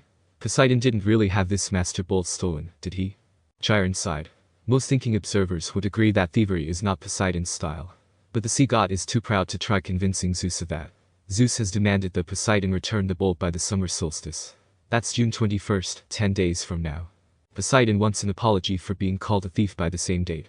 I hope that diplomacy might prevail, that Hera or Demeter or Hestia would make the two brothers see sense. But your arrival has inflamed Zeus's temper. Now neither god will back down. Unless someone intervenes, unless the master bolt is found and returned to Zeus before the solstice, there will be war. And do you know what a full-fledged war would look like, Percy? No? I lived at Horseman. Horribly violent. Imagine the world in chaos. Nature at war with itself. Olympians forced to choose sides between Zeus and Poseidon. Destruction. Carnage. Millions dead. Western civilization turned into a battleground so big it will make the Trojan War look like a water balloon fight. Like I said, violent, I repeated. And you, Percy Jackson, would be the first to feel Zeus's wrath. It started to rain. Volleyball players stopped their game and stared in stunned silence at the sky. So, I have to find the fancy taser, I said. And return it to Zeus. What better peace offering, Chiron said, than to have the son of Poseidon return Zeus's property? Well, if it ain't with Poseidon, who is it with? I believe I know. Part of a prophecy I had years ago. Well, some of the lines make sense to me now. But before I can say more, you must officially take up the quest. You must seek the counsel of the oracle. Why can't you just tell me where it is and I'd just go get it? Because if I did, you would be too afraid to accept the challenge. I snorted. I seriously doubt that. You agree then? I looked at Grover, he nodded encouragingly. All right, I said. Better that than dolphinification. Then it's time you consulted the oracle, Chiron said. Go upstairs, Percy Jackson, to the attic. When you come back down, assuming you're still sane, we will talk more. 4 flights up, the stairs ended under a green trapdoor. The warm air from the open doors smelled like mildew and rotten wood and snakes. The attic was filled with Greek hero junk. Armor stands covered in cobwebs, once bright shields pitted with rust, old leather steamer trunks plastered with stickers saying Ithaca, Circe's Isle, and Land of the Amazons. One long table was stacked with glass. Jars filled with pickled things, severed hairy claws, huge yellow eyes, various other parts of monsters. A dusty mounted trophy on the wall looked like a giant snake's head, but with horns and a full set of shark's teeth. The plaque read, Hydra Head No. 1, Woodstock, NY, 1969. By the window, sitting on a wooden tripod stool, was the most gruesome memento of all. MUMMY, the dead body kind, not the Egyptian toilet paper covered one. She sat up on her stool and opened her mouth. A green mist poured from the mummy's mouth, coiling over the floor in thick tendrils, hissing like 20,000 snakes. Inside my head, I heard a voice. I am the spirit of Delphi, speaker of the prophecies of Phobos Apollo, slayer of the mighty Python. Approach, seeker, and ask. I ask, what is my destiny? The mist swirled more thickly, collecting right in front of me and around the table with the pickled monster part jars. Suddenly there were 4 men sitting around the table, playing cards. Their faces became clear. It was Smelly Gabe and his buddies. It was Team 7 as children, in the photo which Kakashi-sensei had them take the day before their sea-turned-airing mission. Sensei spoke in the rasping voice of the oracle. You shall go west, and face the god who has turned. Sakura said in the same voice. You shall find what was stolen, and see it safely returned. Sasuke then said. You shall be betrayed by one who calls you a friend. Finally, all 3 of them said at the same time. And you shall fail to save what matters most, in the end. The figures began to dissolve. At first I was too stunned to say anything, but as the mist retreated, coiling into a huge green serpent, and slithering back into the mouth of the mummy, I yelled, wait. What does it even mean? What will I fail to save? The tail of the mist snake disappeared into the mummy's mouth. She reclined back against the wall. Her mouth closed tight, as if it hadn't been open in 100 years. The attic was silent again, abandoned, nothing but a room full of mementos. I got the feeling that I could stand here until I had cobwebs, too, and I wouldn't learn anything else. My audience with the oracle was over. Well? Chiron asked me. I sat into a chair. She said I would retrieve what was stolen. Grover sat forward, chewing excitedly on a Diet Coke can. That's great. What did the oracle say exactly? Chiron pressed. This is important. She said I would go west and face a god who had turned. I would retrieve what was stolen and see it safely returned. I knew it, Grover said. Chiron didn't look satisfied. Anything else? I didn't want to tell him. What friend would betray me?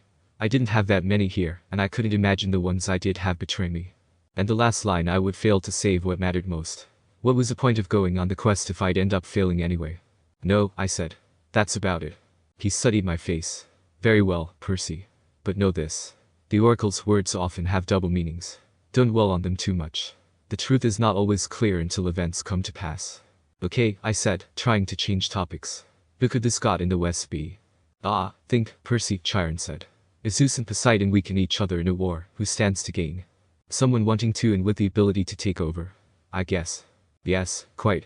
Someone who harbors a grudge, who has been unhappy with his lot since the world was divided eons ago. His kingdom would grow powerful with the deaths of millions. Someone who hates his brothers for forcing him into an oath to have no more children, an oath that both of them have now broken. I thought about my dreams, the evil voice that had spoken from under the ground. Hades. Chiron nodded. The Lord of the Dead is the only possibility. A scrap of aluminium fell out of Grover's mouth. Whoa, wait. What? A fury came after Percy, Chiron said. She watched the young man until she was sure of his identity, then tried to kill him. Furies obey only one lord. Hades. Yes, but Hades hates all heroes, Grover protested. Especially if he has found out Percy is a son of Poseidon. A hellhound got into the forest, Chiron continued. Those can only be summoned from the fields of punishment, and it had to be summoned by someone within the camp. Hades must have a spy here. He must suspect Poseidon will try to use Percy to clear his name. Hades would very much like to kill this young half-blood before he can take on the quest. Great, I muttered. That's two gods who want to kill me. But a quest too, Grover swallowed. I mean, couldn't the Master Bolt be in some place like Maine? Maine's very nice this time of year. Hades sent a minion to steal the Master Bolt, Chiron insisted. He hid it in the underworld, knowing full well that Zeus would blame Poseidon. I don't pretend to understand the Lord of the Dead's motives perfectly, or why he chose this time to start a war, but one thing is certain. Percy must go to the underworld, find the Master Bolt, and reveal the truth. Well, that sort of made things convenient since Mom was also probably in the underworld, and I'm sure I had enough time to get both. Also, my dad needed me. If I had been someone else, I'm sure I would have been bitter for him leaving, but I knew the value of family. If this gave me a chance to meet my father, I'd take it, and if he apologized, I will forgive him. He's a god though, and if there's one thing I learned from Sasuke, it's that people who think they're superior to others would die before even considering apologizing. I looked at Grover, who gulped down the ace of hearts. Did I mention that Maine is very nice this time of year? He asked weakly. You don't have to go, I told him. I can't ask that of you. Oh, he shifted his hooves. No, it's just that Saturn's an underground place as well. He took a deep breath, then stood, brushing the shredded cards and aluminium bits off his t-shirt. You saved my life, Percy. If you're serious about wanting me along, I won't let you down. All the way, G-Man. I turned to Chiron. So where do we go? The Oracle just said to go west. The entrance to the underworld is always in the west. It moves from age to age, just like Olympus. Right now, of course, it's in America. Where exactly? Chiron looked surprised. I thought that would be obvious enough. The entrance to the underworld is in Los Angeles. Oh, I said. Seems simple enough. So, we just get on a plane. No? Grover shrieked. Percy, what are you thinking? Have you ever been on a plane in your life? I shook my head, feeling embarrassed. Mom had never taken me anywhere by plane. She'd always said we didn't have the money. Besides, her parents had died in a plane crash. Percy, think, Chiron said. You are the son of the sea god. Your father's bitterest rival is Zeus, lord of the sky. Your mother knew better than to trust you in an airplane. You would be in Zeus's domain. You would never come down again alive. Okay, I said. So, I'll travel on land, I guess. That's right, Chiron said. 2 companions may accompany you. Grover is one. The other has already volunteered, if you will accept her help. Gee, I said, feigning surprise. Who else would be stupid enough to volunteer for a quest like this? The air shimmered behind Chiron. Annabeth became visible, stuffing her Yankees cap into her back pocket. I've been waiting a long time for a quest, seaweed brain, she said. Athena is no fan of Poseidon, but if you're going to save the world, I'm the best person to keep you from messing up. If you do say so yourself, I said. I suppose you have a plan, wise girl. Her cheeks colored. Do you want my help or not? The truth was, I did. Her talent with strategy would be priceless here. A trio, I said. That'll work. Reminds me of old time. Excellent, Chiron said. This afternoon, we can take you as far as the bus terminal in Manhattan. After that, you are on your own. No time to waste, Chiron said. I think you should all get packing. I help a bus go boom. 10. I help a bus go boom. The camp store loaned me $100 in mortal money and 20 golden drachmas. Chiron gave Annabeth and me each a canteen of nectar and a Ziploc bag full of ambrosia squares, to be used only in emergencies. Annabeth was bringing her Magic Yankees cap, which she told me had been a 12th birthday present from her mom. She also took a book on famous classical architecture, written in ancient Greek, to read when she got bored, and a long bronze knife, hidden in her shirt sleeve. Grover wore green cap to hide the horns, fake feet and pants to pass as human. His bright orange backpack was full of scrap metal and apples to snack on. In his pocket was a set of reed pipes his daddy God had carved for him, even though he only knew 2 songs. Mozart's Piano Concerto No. 12 and Hilary Duff's So Yesterday, both of which sounded pretty bad on reed pipes. Chiron was waiting for us in his wheelchair with the surfer dude beside him. This is Argus, Chiron told me. He will drive you into the city, and, well, keep an eye on things. I heard footsteps behind us. Luke came running up the hill, carrying a pair of shoes. Hey, he panted. Glad I caught you. Annabeth blushed, the way she always did when Luke was around. This takes me back. Just wanted to say good luck, Luke told me as he handed me the shoes. And I thought maybe you could use these. Luke said, Maya. White bird's wings sprouted out of the heels, startling me so much, I dropped them. The shoes flapped around on the ground until the wings folded up and disappeared. Awesome, Grover said. Luke smiled. Those served me well when I was on my quest. Gift from Dad. Of course, I don't use them much these days. Hey, man, I said. Thanks. Listen, Percy. Luke looked uncomfortable. A lot of hopes are riding on you. So just kill some monsters for me, okay? For sure, I said with a grin. We shook hands. Luke patted Grover's head between his horns, then gave a goodbye hug to Annabeth, who looked like she might pass out. After Luke was gone, I told her, you're hyperventilating. I'm not. You let him capture the flag instead of you, didn't you? I asked, snickering. But why do I want to go anywhere with you, Percy? She stomped down the other side of the hill, where a white SUV waited. I'm not gonna get to use these, am I? I asked Chiron. He shook his head. Luke meant well, Percy. But taking to the air, that would not be wise for you. I nodded. Hey Grover, catch. He grabbed them and wore them in a rush. Maya. He shouted.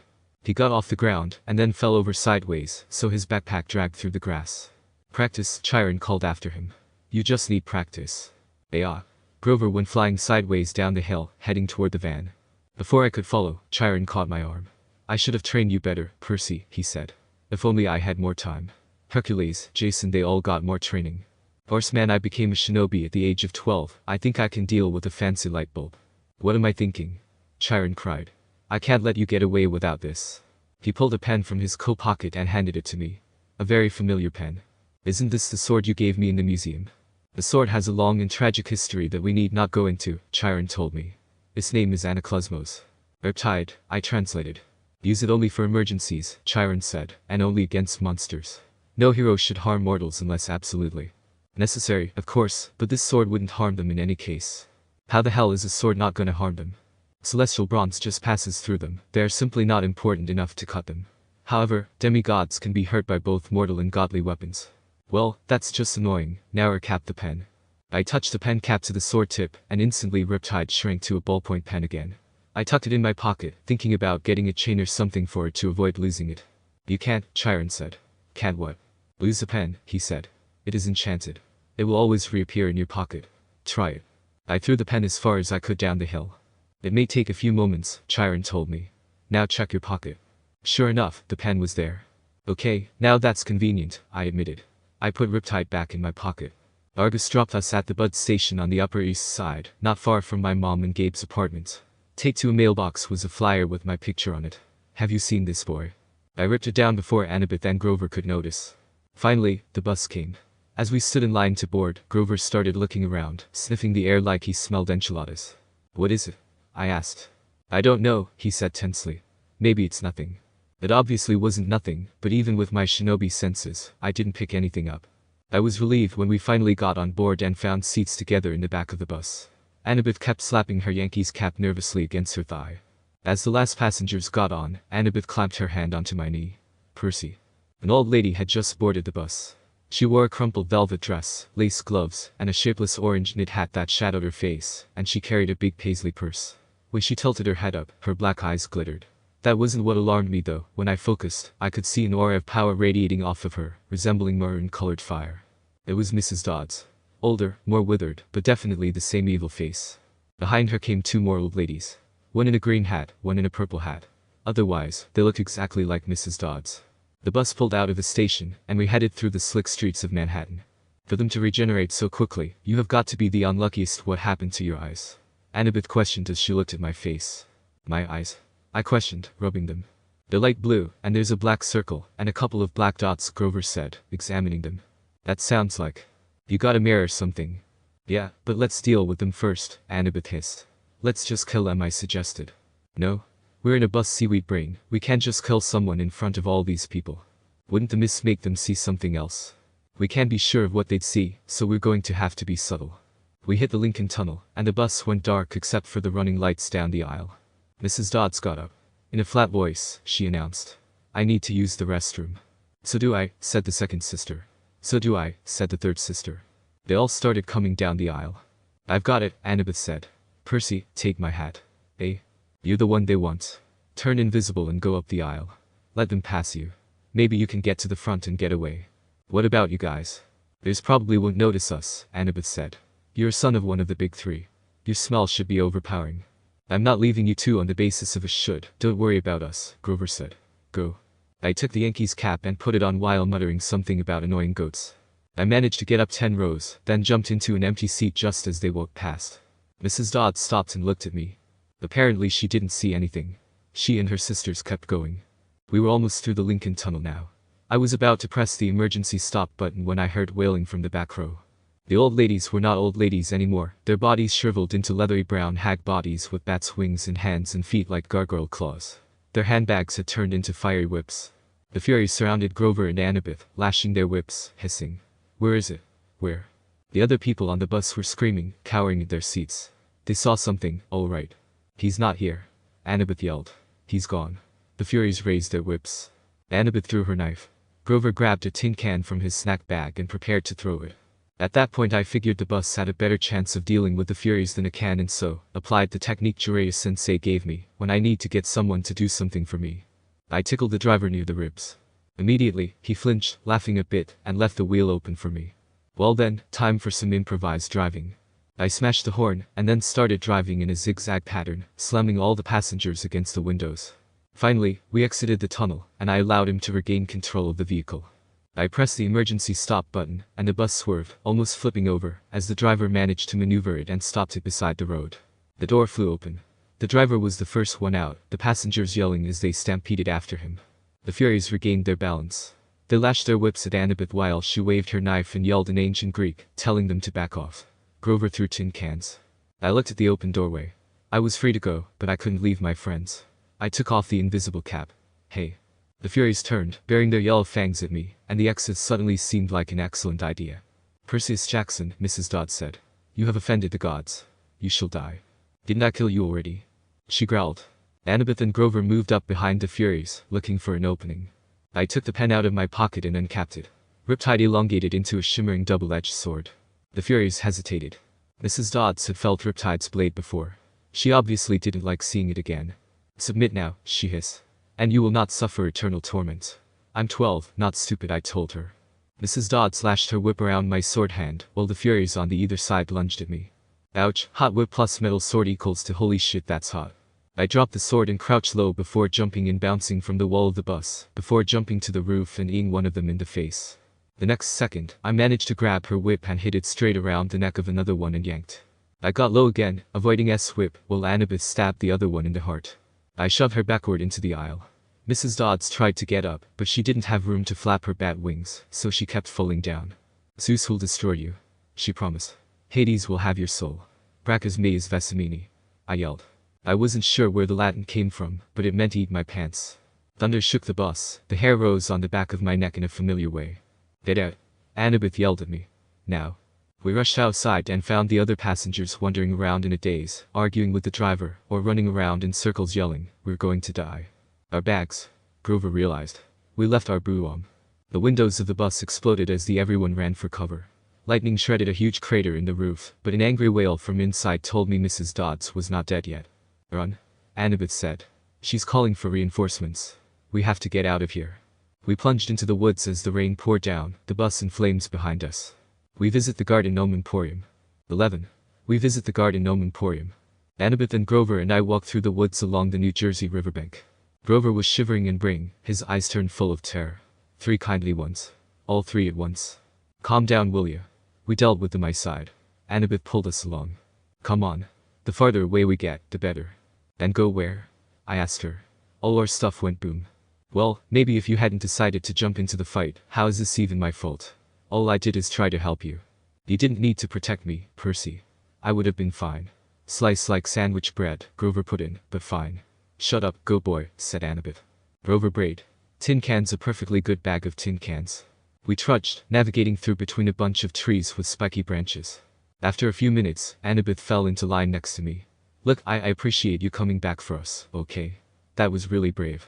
We're a team. Plus, those who abandon their friends are worse than trash in my opinion. She was silent for a few more steps. It's just that if you died aside from the fact that it would really suck for you, it would mean the quest was over. This may be my only chance to see the real world. You haven't left Camp Half-Blood since you were 7? I asked her. No, only short field trips. My dad, the history professor. Yeah. It didn't work out for me living at home. I mean, Camp Half-Blood is my home. She was rushing now. At camp you train and train. And that's all cool and everything, but the real world is where the monsters are. That's where you learn whether you're any good or not. Sounds a bit immature, but it is true, I suppose. You're pretty skilled with your knife, I said. You think so? Anybody who can stab a fury literally in front of its face is pretty skilled to me. I saw her smile at that. You know, she said, maybe I should tell you something funny back on the bus. Whatever she was going to say was interrupted by a shrill toot toot toot. Hey, my reed pipes still work, Grover said in delight. If I could just remember a Fine Path song, we could get out of these woods. He puffed out a few notes, but the tune still sounded suspiciously like Hilary Duff. Instead of finding a path, I almost slammed into a tree. We kept walking until I saw a deserted 2-lane road through the trees. On the other side was a closed-down gas station, a tattered billboard for a 90s movie, and one open business.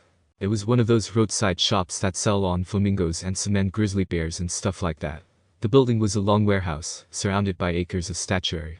The neon sign above the gate was impossible for me to read, because if there's anything worse for dyslexia than regular English, it's red cursive neon English. To me, it looked like at New Mesgdera Ngomen Meprum. What the heck does that say? I asked. I don't know, Annabeth said. She reads so much, I'd forgotten she was dyslexic as well. Grover translated. Auntie M's Garden Gnome Emporium.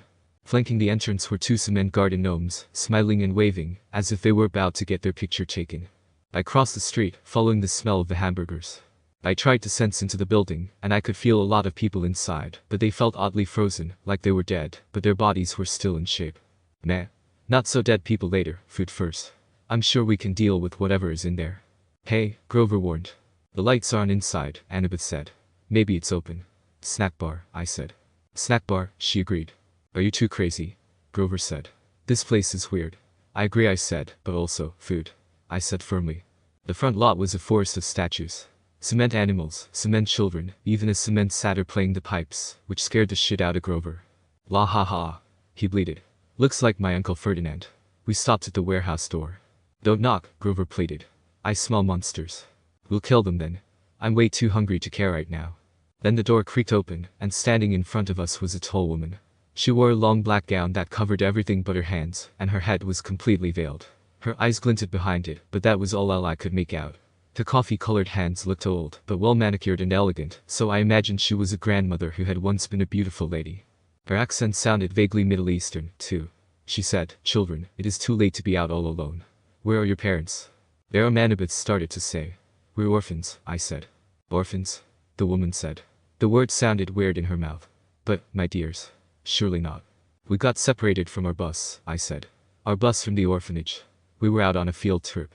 The matron told us to meet her at the gas station if we got lost, but she probably forgot or meant a different gas station. Anyway, we're lost. Is that food I smell?" "Oh, my dears," the woman said. "You must come in, poor children. I am Auntie M. Go straight through to the back of the warehouse, please. There is a dining area." We thanked her and went inside. Annabeth muttered to me, "Orphanages have field trips. I knew a guy at Nancy, his dad ran an orphanage. Good thinking then." The warehouse was filled with more statues, people in different poses, wearing all different outfits, and with different expressions on their faces.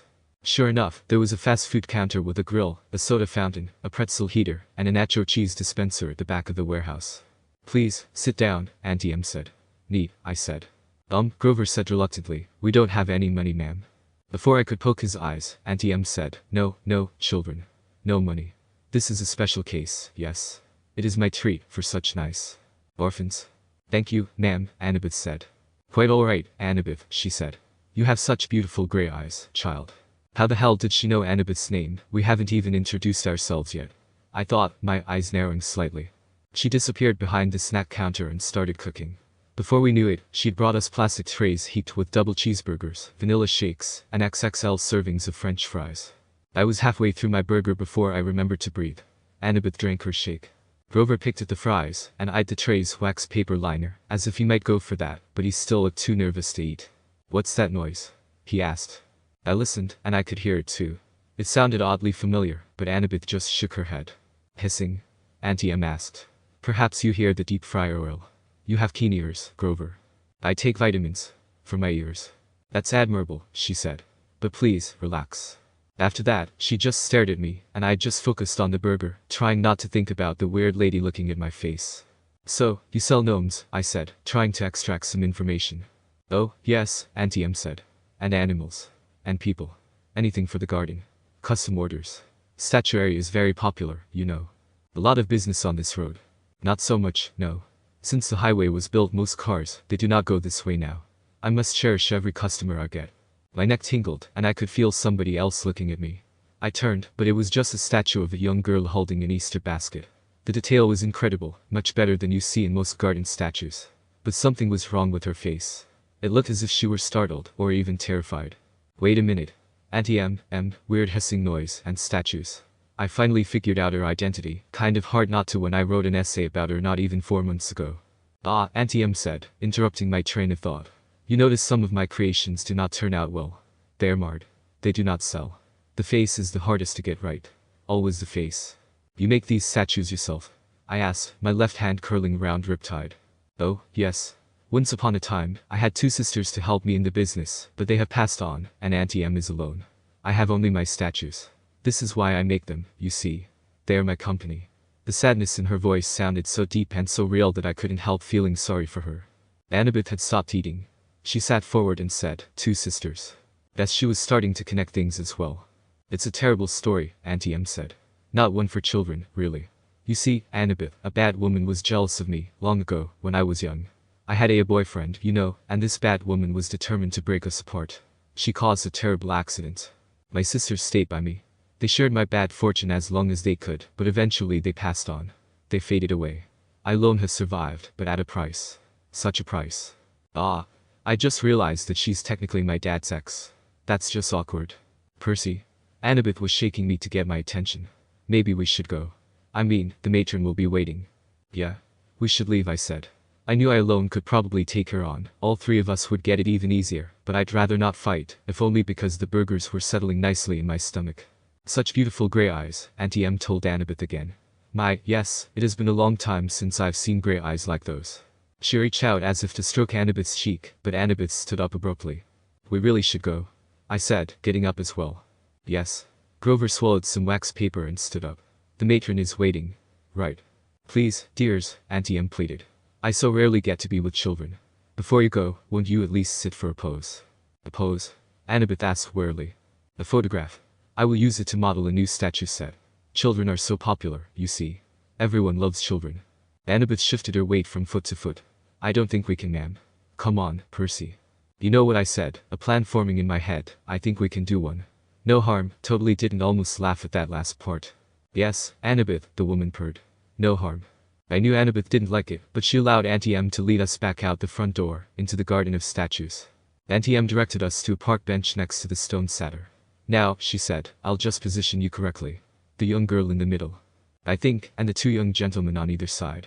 Not much light for a photo, I remarked, playing along. Oh, enough, Auntie M said. Enough for us to see each other, yes. Where's your camera? Grover asked. Auntie M stepped back, as if to admire the shot. Now, the face is the most difficult. Can you smile for me please, everyone? A large smile. Grover glanced at the cement satyr next to him, and mumbled, that sure does look like Uncle Ferdinand. Grover, Auntie M chastised, look this way, dear. She still had no camera in her hands. Percy, Annabeth said. I know, I said with a grin. Just wait for it. I will just be a moment, Auntie M said. You know, I can't see you very well in this curse veil. Percy, something's wrong, Annabeth insisted. Wrong? Auntie M said, reaching up to undo the wrap around her head. Not at all, dear. I have such noble company tonight. What could be wrong? That is Uncle Ferdinand. Grover gasped. Look away from her. Annabeth shouted. She whipped her Yankee's cap onto her head and vanished. Her invisible hands pushed Grover off the bench. She tried to do the same for me, but I dodged and thrust my hands towards Mrs. M, or should I say, Medusa. There was a moment of silence, and then Annabeth got back to her feet, removing the cap as she looked on in awe. What she saw was something quite awe-worthy indeed. There stood Medusa, unmoving, because she was staring straight into a mirror made of ice I had created using the water from the water bottle I kept in my back pocket. Well, that was easy, I said with a smirk as I took a picnic blanket nearby and draped it over her, before returning the ice mirror to water and back into the bottle. That was reckless, Annabeth snapped. You could have died. Yeah, but I didn't, I said, scratching the back of my head, plus I wasn't actually looking even remotely near her. Well, Atlas, it's over, Grover said, slightly cheerful. As if on cue, Medusa suddenly started moving under the blanket before tearing it to shreds using claws apparently. Ha! That's new. Back to no more looking, I said before ducking behind a statue, seeing Annabeth and Grover doing the same. I could hear the sound of tiny snakes getting near me. What is it with me and dealing with creepy snake people? Run. Grover bleated. I heard him racing across the gravel, yelling, Maya. To kickstart his flying sneakers. Such a pity to destroy a handsome young face, she told me soothingly. Stay with me, Percy. All you have to do is look up. I snorted. Lady, I am in no mood to turn into a statue. I glanced to my side, seeing a bronze shield show her reflection.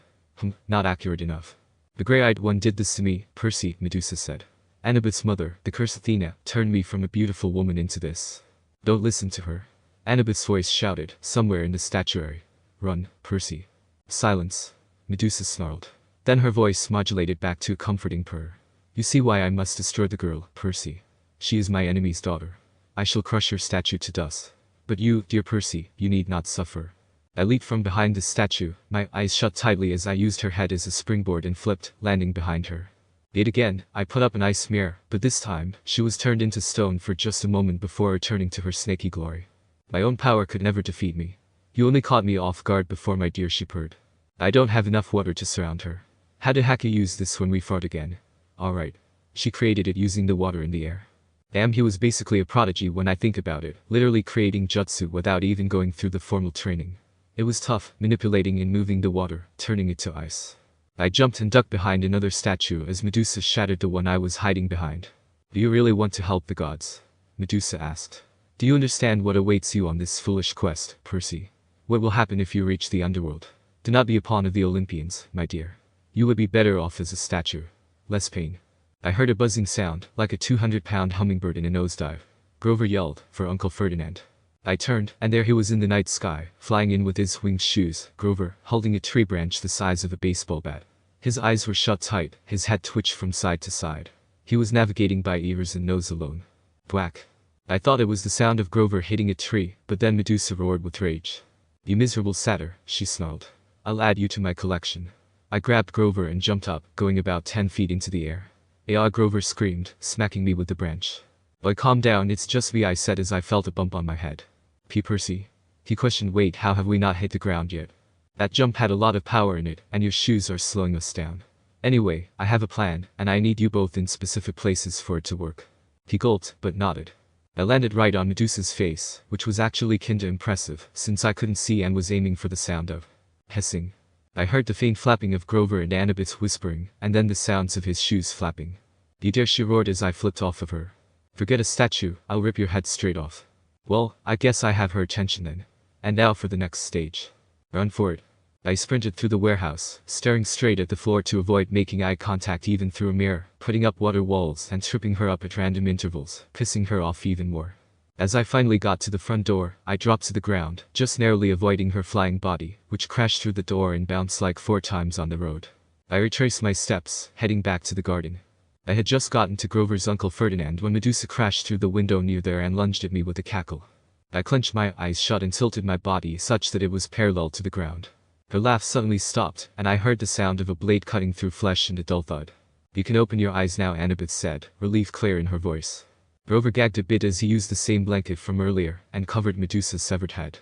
Gotta hand it to you, seaweed brain, using that shield to show a distorted reflection, and getting her so riled up she didn't even notice me with my dagger. If you were still undetermined, I would have pegged you for a child of Athena, she said with a grudging smile. This could have all been avoided if we just left, Grover complained. Well, 1. We got to kill a monster and potentially save a bunch of people, I said, justifying my actions. And 2. I was hungry. Grover just sighed. Anyway, let's see what she had in there, it might be useful for us, Annabeth said. In the cash register I found $20, a few golden drachmas, and some packing slips for Hermes Overnight Express, each with a little leather bag attached for coins. I rummaged around the rest of the office until I found the right size box. I went back to the picnic table, packed up Medusa's head, and filled out a delivery slip. The Gods, Mount Olympus, 600th floor. Empire State Building, New York, New York. With best wishes. Percy Jackson. They're not going to like that, Grover warned. They'll think you're impertinent. Dude, have you met me? That's not fair. I started writing a letter as well using a sheet of paper I found nearby. Plus, didn't Athena create a shield out of her head? We could use another one of those, I'm sure. Plus, I sorta want them to see that we were strong enough to kill one of the most famous monsters in Greek history. You don't resent Poseidon for leaving you and your mom alone? Annabeth asked cautiously. Well, he isn't the world's best dad, but I'll save the judging for when I actually meet him. I poured some golden drachmas in the pouch and tucked the letter beside the covered head. As soon as I closed it, there was a sound like a cash register. The package floated off the table and disappeared with a pop. Come on, we need a new plan, Annabeth just sighed. We get advice from a poodle. 12. We get advice from a poodle. We camped out in the woods, 100 yards from the main road, in a marshy clearing that local kids had obviously been using for parties. We'd taken some food and blankets from Auntie M's, but we didn't dare light a fire to dry our damp clothes. The Furies and Medusa had provided enough excitement for one day. I took first watch since I was the one most used to all this. Annabeth curled up on the blankets and was snoring as soon as her head hit the ground. Grover fluttered with his flying shoes to the lowest bough of a tree, put his back to the trunk, and stared at the night sky. Go ahead and sleep, I told him. I'll wake you if there's trouble. He nodded, but still didn't close his eyes. It makes me sad, Percy. What does? This makes me sad. He pointed at all the garbage on the ground. And the sky. You can't even see the stars. They've polluted the sky. This is a terrible time to be a satyr. I guess I sorta get it. Nature is beautiful when humans haven't trashed it. It wasn't just because of the visual or the smell either. As someone who could literally be one with nature, I could feel the state of it, how it felt, and this world's felt wrong. In places like forests or a camp, I could feel the true essence of the nature energy. And it felt like the eye of a storm, the power flowing all around me. I had at one point tried to absorb it, but it was much more concentrated than I was used to, like all of it was trying to rush into me all at once. A strange breeze rustled through the clearing, temporarily overpowering the stink of trash and muck. It brought the smell of berries and wildflowers and clean rainwater, things that might have once been in these woods. Suddenly I was nostalgic for something I'd never known. You said something about a license earlier, I said. Grover looked at me cautiously. The god of wild places disappeared 2,000 years ago, he told me. A sailor off the coast of Ephesus heard a mysterious voice crying out from the shore, tell them that the great god Pan has died. When humans heard the news, they believed it. They've been pillaging Pan's kingdom ever since. But for the satyrs, Pan was our lord and master. He protected us and the wild places of the earth. We refused to believe that he died. In every generation, the bravest satyrs pledged their lives to finding Pan. They searched the earth, exploring all the wildest places, hoping to find where he is hidden, and wake him from his sleep. And you want to be a searcher? It's my life's dream, he said. My father was a searcher. And my Uncle Ferdinand, the statue you saw back there. Alright. Sorry about that. Grover shook his head. Uncle Ferdinand knew the risks. So did my dad. But I'll succeed. I'll be the first searcher to return alive. Pack, you mean by first? Grover took his reed pipes out of his pocket. No searcher has ever come back. Once they set out, they disappear. They're never seen alive again. Since 2,000 years ago, no. But you still want to go, I said, amazed. I mean, you really believe that you'll be the one to find Pan? I have to believe that, Percy. Every searcher does. It's the only thing that keeps us from despair when we look at what humans have done to the world. I have to believe Pan can still be awakened. I stared at the orange haze of the sky and tried to understand how Grover could pursue a dream that seemed so hopeless. Then again, I wasn't really one to talk with the whole I'm gonna be hookage business. How are we even gonna get to the underworld? I asked him. I don't know, he admitted. But back at Medusa's, when you were searching her office, Annabeth was telling me that the kindly ones were sort of holding back. Like Mrs. Dodds at Yancey Academy, why does she wait so long to try to kill you? Then on the bus, they just weren't as aggressive as they could have been. How the heck did they not seem aggressive to you?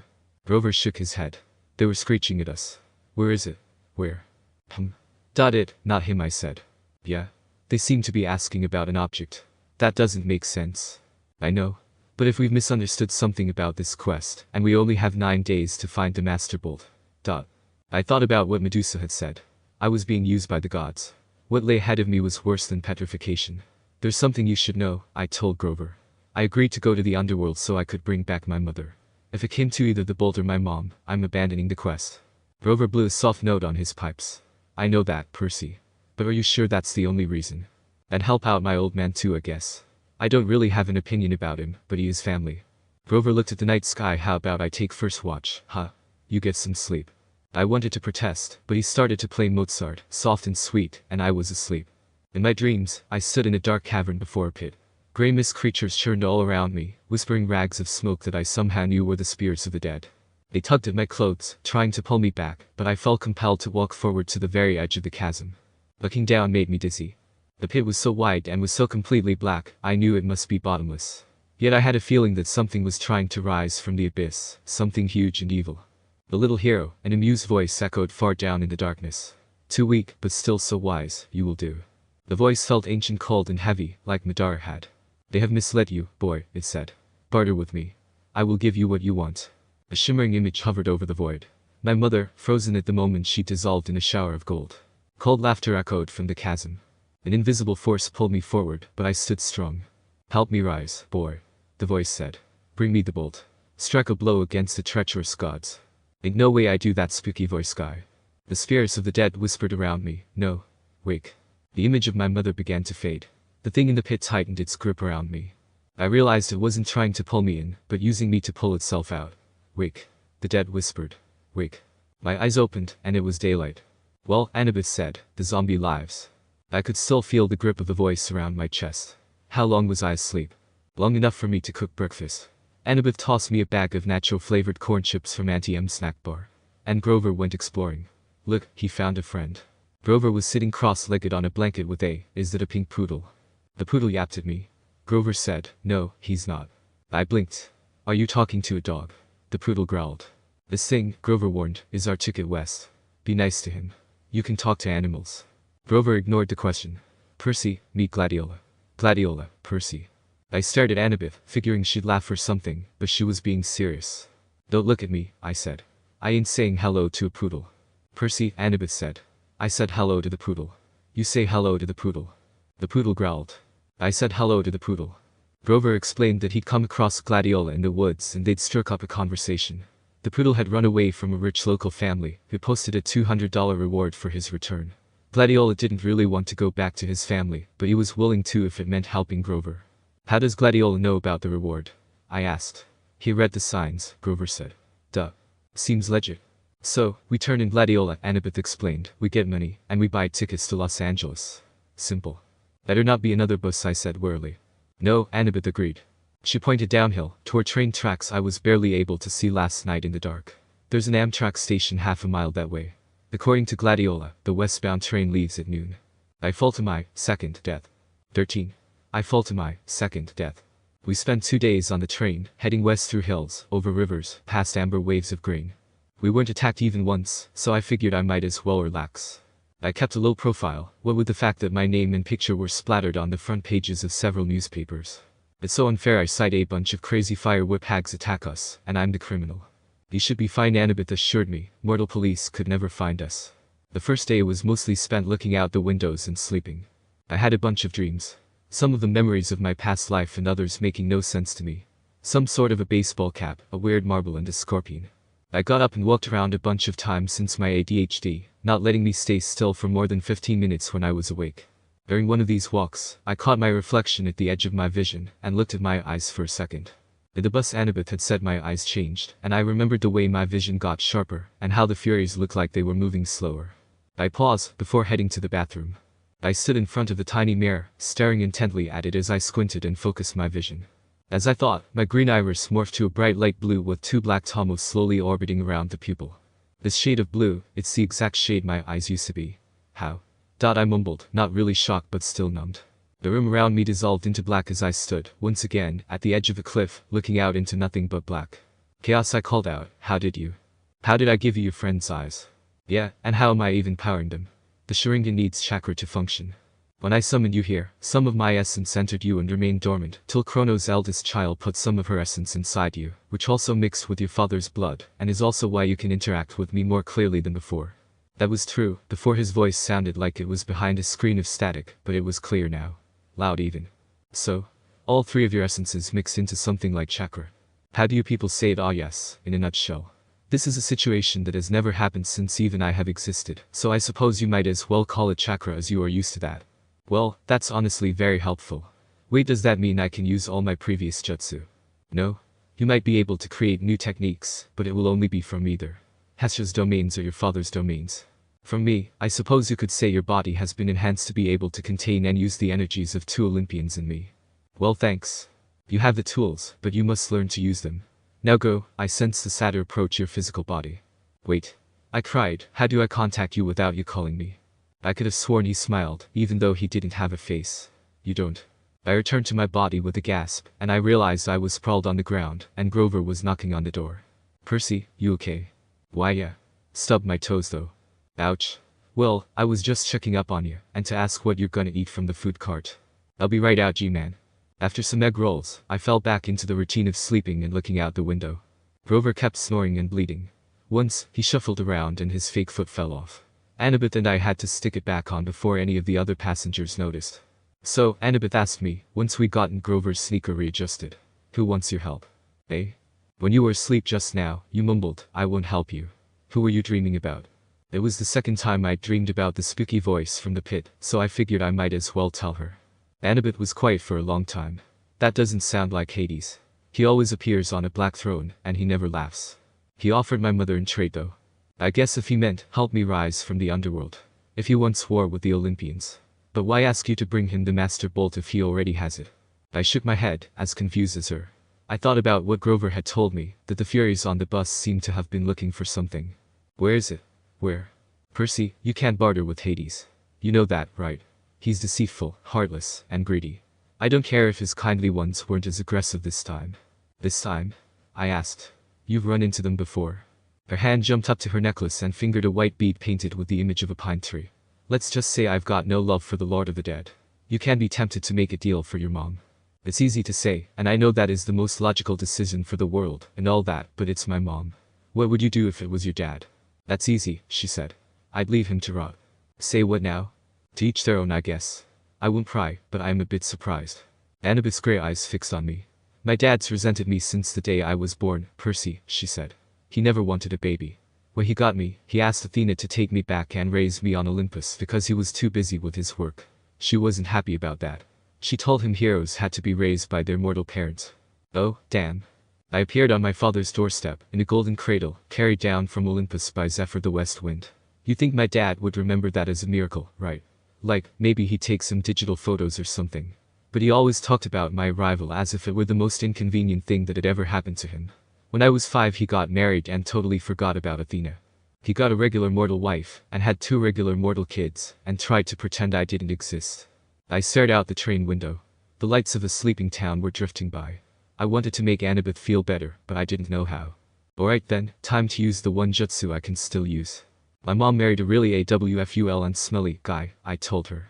Grover said she did it to protect me, to hide me in the scent of a human family. Maybe that's what your dad was thinking. Annabeth kept nudging at her necklace. She was pinching the gold college ring that hung with the beads. It occurred to me that the ring must be her father's. I wondered why she wore it if she hated him so much. He doesn't care about me, she said. His wife, my stepmom, treated me like a freak. She wouldn't let me play with her children. My dad went along with her. Whenever something dangerous happened, you know, something with monsters, they would both look at me resentfully, like, how dare you put our family at risk. Finally, I took the hint. I wasn't wanted. I ran away. At what age? Same age as when I started camp. 7. You couldn't have gotten all the way to Half-Blood Hill by yourself. Not alone, no. Athena watched over me, guided me toward help. I made a couple of unexpected friends who took care of me, for a short time, anyway. I was going to ask what happened, but Annabeth was lost in her memories, so I shut up and looked out onto the dark fields of Ohio. Toward the end of our second day on the train, June 13, 8 days before the summer solstice, we passed through some golden hills and over the Mississippi River into St. Louis. Annabeth craned her neck to see the gateway arch. I want to do that, she sighed. I asked. Built something like that. You ever see the Parthenon, Percy? In pictures, but it looks amazing. Someday, I'm going to see it in person. I'm going to build the greatest monument to the gods, ever. Something that'll last 1,000 years. I would laugh, but I could tell that she genuinely could do that. You want to be an architect? Yes. Athena expects her children to create things, not just tear them down, like a certain god of earthquakes I could mention. Well, that was uncalled for. Sorry, Annabeth said. That was mean. Can we work together a little? I asked. Did Athena and Poseidon not cooperate like, ever? Annabeth had to think about it. I guess the chariot, she said tentatively. My mom invented it, but Poseidon created horses out of the crests of waves. So, they had to work together to make it complete. Then we can cooperate, too. Right. We rode into the city, Annabeth watching as the arch disappeared behind a hotel. I suppose, she said at last. Talk no jutsu, successful as usual.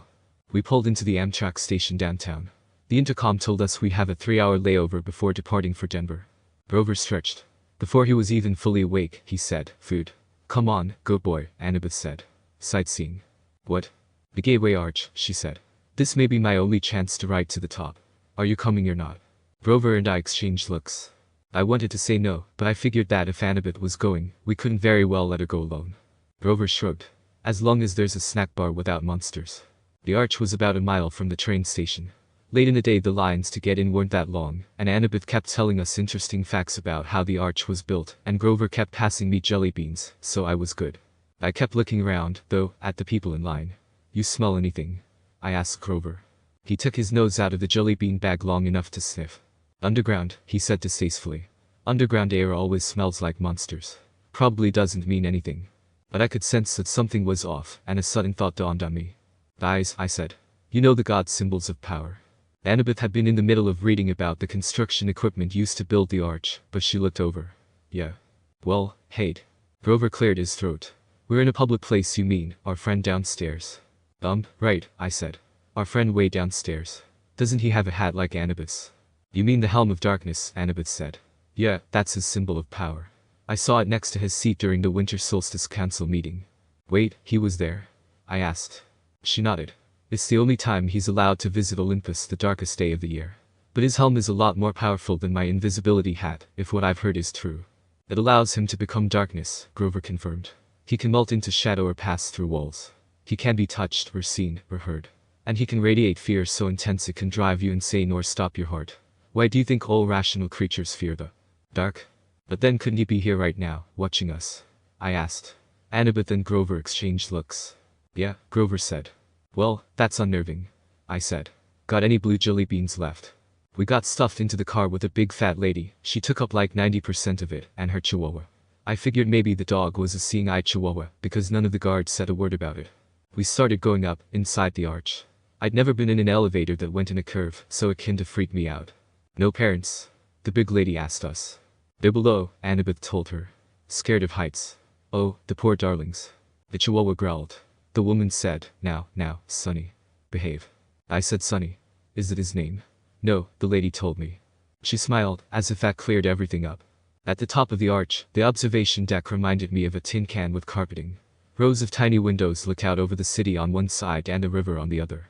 The view was okay, but if there's anything I like less than a confined space, it's a confined space 600 feet in the air. I was ready to go pretty quick. Annabeth kept talking about structural supports, and how she would have made the windows bigger, and designed a see-through floor.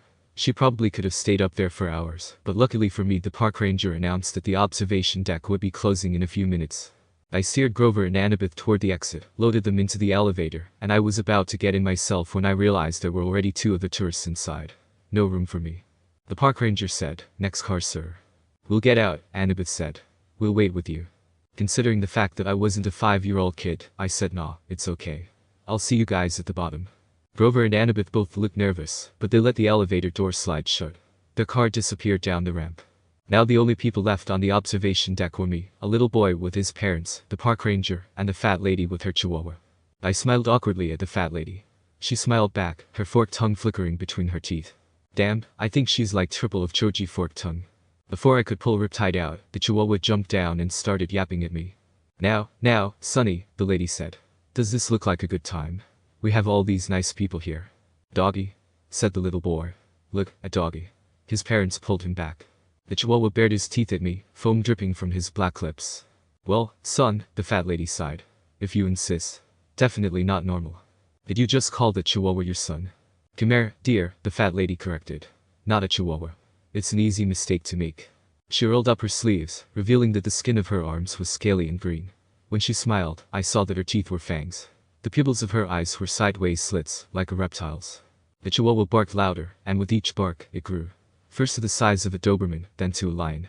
The bark became a roar. Time for me to fight a weird green lizard thing, and her chihuahua lion son, I guess. Yami. The little boy screamed.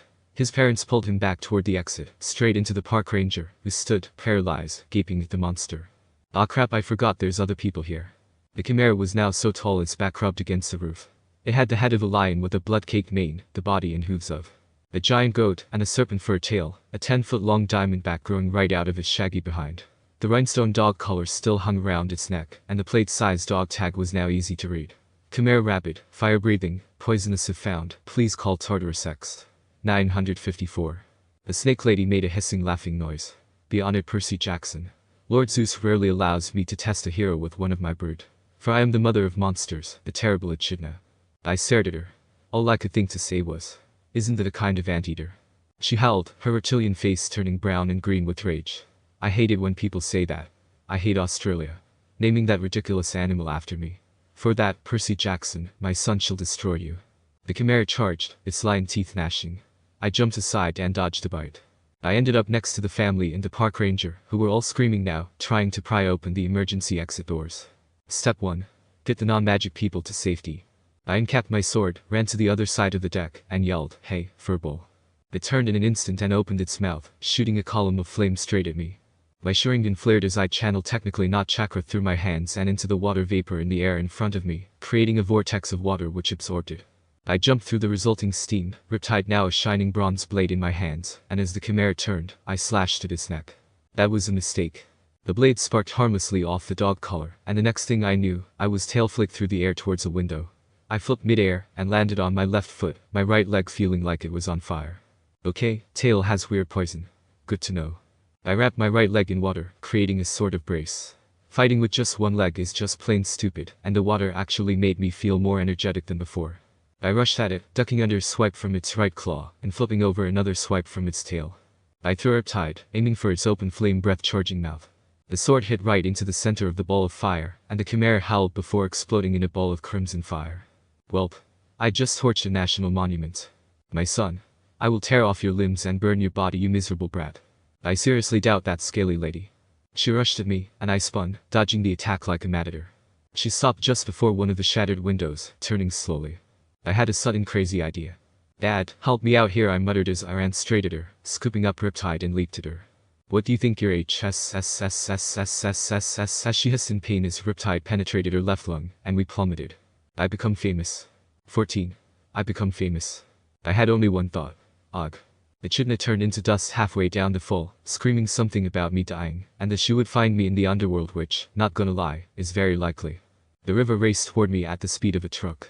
Wind ripped the breath from my lungs. Steeples and skyscrapers and bridges tumbled in and out of my vision. Alright, Hestia gave me time abilities, so I somehow gotta learn how to stop falling. I'm gonna die, aren't I? Time, stop, I yelled at the top of my lungs, thrusting my hands forward. Incredibly, I saw a piece of falling glass near me stop. That doesn't help me, I wailed, as that piece was now behind me. Okay, now to do the same thing, but to myself. I thought, closing my eyes to concentrate. Even if I can't, there's a river down there, and if Dad actually heard the prayer I made up there, then hopefully I should be fine. I opened my eyes, looking at the ever-nearing river. I would really rather not test that theory. I activated my Sharingan, looking down and counted down, till I reached a point low enough so that, if I even managed to, if I was able to stop my fall even for a second, the fall after that wouldn't kill me. 3.2. Now. Time, stop, I roared, but rather than push out, I made an X using my arms across my chest. I shut my eyes, expecting to hit the river. Instead, I felt an odd cold sensation all over my body, and cracked open an eye. What I saw made my jaw dropped. I was frozen midair. I can't believe that, wah, I yelled as I unfroze and started falling again, this time pretty slowly compared to earlier. Fla boom. I was zonking slowly, bubbles trickling up through my fingers. I settled on the river bottom soundlessly. The catfish the size of Gabe lurched away into the gloom. Clouds of silt and disgusting garbage, beer bottles, old shoes, plastic bags swirled up all around me. I suddenly realized I was dry, clothes and all. I looked at the garbage floating by and snatched an old cigarette lighter. No way, I thought. I flicked the lighter. It sparked. A tiny flame appeared right there at the bottom of the Mississippi. I grabbed a soggy hamburger wrapper out of the current, and immediately the paper turned dry. I lit it with no problem. As soon as I let it go, the flame sputtered out. The wrapper turned back into a slimy rag. But the strangest thought occurred to me only last. I was breathing. I was underwater, and I was breathing normally. Thanks. Underwater, I sounded like I did on recordings, like a much older kid. Thank you, Dad. No response. Just the dark drift of garbage downriver, the enormous catfish gliding by, the flash of sunset on the water's surface far above, turning everything the color of butterscotch. Thump thump thump. A riverboat's paddle wheel churned above me, swirling the silt around. There, not 5 feet in front of me, was Riptide, its gleaming bronze hilt sticking up in the mud. I heard a woman's voice. Percy, take the sword. Your father believes in you. Her words seemed to come from everywhere, rippling through the water like dolphin sonar. Where are you? I called out. Then, through the gloom, I saw her, a woman the color of the water, a ghost in the current, floating just above the sword. She had long billowing hair, and her eyes, barely visible, were green like mine. Who are you? Only a messenger, though your mother's fate is not as hopeless as you believe. Go to the beach in Santa Monica. Eh? It is your father's will. Before you descend into the underworld, you must go to Santa Monica. Please, Percy, I cannot stay long. The river here is too foul for my presence. I'm so confused right now. I cannot stay, brave one, the woman said. She reached out, and I felt the current brush my face like a caress. You must go to Santa Monica. And, Percy, do not trust the gifts. Her voice faded. Gifts? I asked. What gifts? Wait. She made one more attempt to speak, but the sound was gone. Her image melted away. Well, that's inconvenient. Your father believes in you, she had said. She'd also called me brave unless she was talking to the catfish. I waded toward Riptide and grabbed it by the hilt. The moral police must be here by now, trying to figure out who had blown a hole in the arch. If they found me, they'd have some questions. I capped my sword and stuck the ballpoint pen in my pocket. Then I kicked up through the muck and swam for the surface. I came ashore next to a floating McDonald's. A block away, every emergency vehicle in St. Louis was surrounding the arch. Police helicopters circled overhead. The crowd of onlookers reminded me of Times Square on New Year's Eve. The little girl said, Mama. That boy walked out of the river. That's nice, dear, her mother said, craning her neck to watch the ambulances. But he's dry. That's nice, dear. The news lady was talking for the camera. Probably not a terrorist attack, we're told, but it's still very early in the investigation. The damage, as you can see, is very serious. We're trying to get to some of the survivors, to question them about eyewitness reports of someone falling from the arch. Survivors. I felt a surge of relief. Maybe the park ranger and that family made it out safely. I hope Annabeth and Grover were okay. I tried to push through the crowd to see what was going on inside the police line. An adolescent boy, another reporter was saying. Channel 5 has learned that surveillance cameras show an adolescent boy going wild on the observation deck, somehow setting off this freak explosion. Hard to believe, John, but that's what we're hearing. Again, no confirmed fatalities. I backed away, trying to keep my head down. I had to go a long way around the police perimeter. Uniformed officers and news reporters were everywhere. A voice bleated, Percy. I turned, grabbing the person by the neck and throwing them down to the ground. It's me, Grover. Ah. Don't be sneaking up on me like that, man, I muttered, helping him up. We thought you'd gone to Hades the hard way, he said, massaging his neck. Annabeth stood behind him. We can't leave you alone for 5 minutes. What happened? I killed a weird underworld dog thing, and then fell from there, I said, gesturing to the top of the arch. Percy. 630 feet. Behind us, the cops shouted, gangway. The crowd parted, and a couple of paramedics hustled out, rolling a woman on a stretcher. I recognized her immediately as the mother of the little boy who'd been on the observation deck. She was saying, and then this huge dog, this huge fire-breathing chihuahua. Okay, ma'am, the paramedic said. Just calm down. Your family is fine. The medication is starting to kick in. I'm not crazy.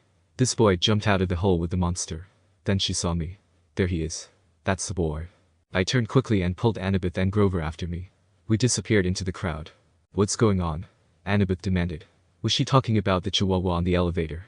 I told them the whole story of the chimera, Echidna, my hide-to-eye act, and the underwater lady's message. Whoa, said Grover. We've got to get you to Santa Monica. You can't ignore a summons from your dad. Before Annabeth could respond, we passed another reporter doing a news break, and I froze in my tracks when he said Percy Jackson. That's right, Dan. Channel 12 has learned that the boy who may have caused this explosion fits the description of a young man wanted by authorities for a serious New Jersey bus accident 3 days ago. And the boy is believed to be traveling west. For our viewers at home, here is a photo of Percy Jackson. We ducked around the news van and slipped into an alley. First I told Grover, we'd get out of town. We made it back to the Amtrak station without getting spotted. We got on board the train just before it pulled out for Denver. The train trundled west as darkness fell, police lights still pulsing against the St. Louis skyline behind us. The God buys you us food. 15. The God buys you us food. The next afternoon, June 14, 7 days before the solstice, our train rolled into Denver. Let's try to contact Chiron, Annabeth said. I want to tell him about your talk with the river spirit. How though? You said no phones. I pointed out. I'm not talking about phones. We wandered through downtown for about half an hour, though I wasn't sure what Annabeth was looking for. Finally, we found an empty do-it-yourself car wash. We veered toward the stall farthest from the street, keeping our eyes open for patrol cars. We were 3 adolescents hanging out at a car wash. Without a car, any cop worth his donuts would figure we were up to no good. What exactly are we doing? I asked, as Grover took out the spray gun. It's 75 cents, he grumbled. I've only got 2 quarters left. Annabeth. Don't look at me, she said. The dining car wiped me out. I've got some change from Medusa's, he said, fishing out a quarter and passing it to Grover. Excellent, Grover said. We could do it with a spray bottle, of course, but the connection isn't as good, and my arm gets tired of pumping. What are you even talking about? He fed in the quarters and set the knob to fine mist. Iming. Instant messaging. Iris messaging, Annabeth corrected. The rainbow goddess Iris carries messages for the gods. If you know how to ask, and she's not too busy, she'll do the same for half-bloods. And you're gonna use a spray gun. Grover pointed the nozzle in the air and water hissed out in a thick white mist. Unless you know an easier way to make a rainbow. I literally have water powers, you people. Annabeth held her palm out to me. Drachma, please. I handed it over. She raised the coin over her head. Oh goddess, accept our offering. She threw the drachma into the rainbow. It disappeared in a golden shimmer. Half-blood hill, Annabeth requested. For a moment, nothing happened. Then I was looking through the mist at strawberry fields and the Long Island Sound in the distance. We seemed to be on the porch of the big house. Standing with his back to us at the railing was a sandy-haired guy in shorts and an orange tank top. He was holding a bronze sword and seemed to be staring intently at something down in the meadow. Luke. I called. He turned, eyes wide. Percy. His scarred face broke into a grin. Is that Annabeth too? Thank the gods. Are you guys okay? We are fine, Annabeth stammered. She was madly straightening her dirty t-shirt, trying to comb the loose hair out of her face. We thought Chiron, I mean. I had to hide a snicker behind my hand. He's down at the cabins. Luke's smile faded. We're having some issues with the campers. Listen, is everything cool with you? Is Grover alright? I'm right here, Grover called. He held the nozzle out to one side and stepped into Luke's line of vision. What kind of issues? Just then a big Lincoln Continental pulled into the car wash with its stereo turned to maximum hip-hop. As the car slid into the next stall, the bass from the subwoofers vibrated so much, it shook the pavement. Chiron had too. What's that noise? Luke yelled. I'll take care of it. Annabeth yelled back, looking very relieved to have an excuse to get out of sight. Grover, come on. What? Grover said. But, give Percy the nozzle and come on. She ordered. Grover muttered something about girls being harder to understand than the Oracle at Delphi, then he handed me the spray gun and followed Annabeth. I readjusted the hose so I could keep the rainbow going and still see Luke. Chiron had to break up a fight, Luke shouted to me over the music. Things are pretty tense here, Percy. Word leaked out about the Zeus-Poseidon standoff. We're still not sure how, probably the same scumbag who summoned the Hellhound. Now the campers are starting to take sides. It's shaping up like the Trojan War all over again. Aphrodite, Ares, and Apollo are backing Poseidon, more or less. Athena is backing Zeus. Claris's cabin. That's surprising. In the next stall, I heard Annabeth and some guy arguing with each other, then the music's volume decreased drastically. So, what's your status? Luke asked me. Chiron will be sorry he missed you. I told him about 30% of everything. Something seemed off about him, but it's probably because of the fights breaking out over there. I wish I could be there, Luke told me. We can't help much from here, I'm afraid, but listen, it had to be Hades who took the Master Bolt. He was there at Olympus at the winter solstice. I was chaperoning a field trip and we saw him. But Chiron said the gods can't take each other's magic items directly. That's true, Luke said, looking troubled. Still, Hades has the Helm of Darkness.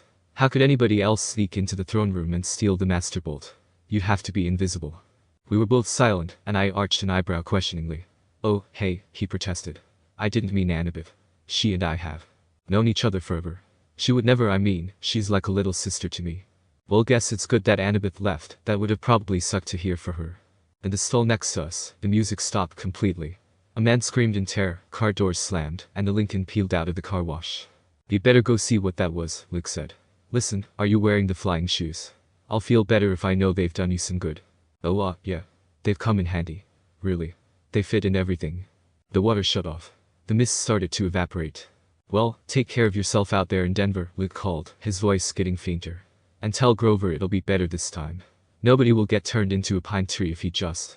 But the mist was gone, and Luke's image faded to nothing. Annabeth and Grover came around the corner, laughing, but stopped when they saw my face. Annabeth's smile faded. "What happened, Percy?" "What did Luke say?" "Not much," I said. "Come on, let's find some dinner." A few minutes later, we were sitting at a booth in a gleaming chrome diner. All around us, families were eating burgers and drinking malts and sodas. Finally, the waitress came over. She raised her eyebrows skeptically. "Well," I said, "we want to order dinner. You kids have money to pay for it." Grover's lower lip quivered. I was afraid he would start bleeding, or worse, start eating the linoleum. Annabeth looked ready to pass out from hunger. However, I brought out 2 $1 notes and said, yes, we do." Suddenly, we all heard a loud rumble sound, and we looked outside to see a motorcycle the size of a baby elephant had pulled up to the curb. All conversation in the diner stopped. The motorcycle's headlight glared red. Its gas tank had flames painted on it, and a shotgun holster riveted to either side, complete with shotguns. The seat was leather, but I'd seen enough burned humans to know that it was definitely human skin. The guy on the bike was dressed in a red muscle shirt and black jeans and a black leather duster, with a hunting knife strapped to his thigh.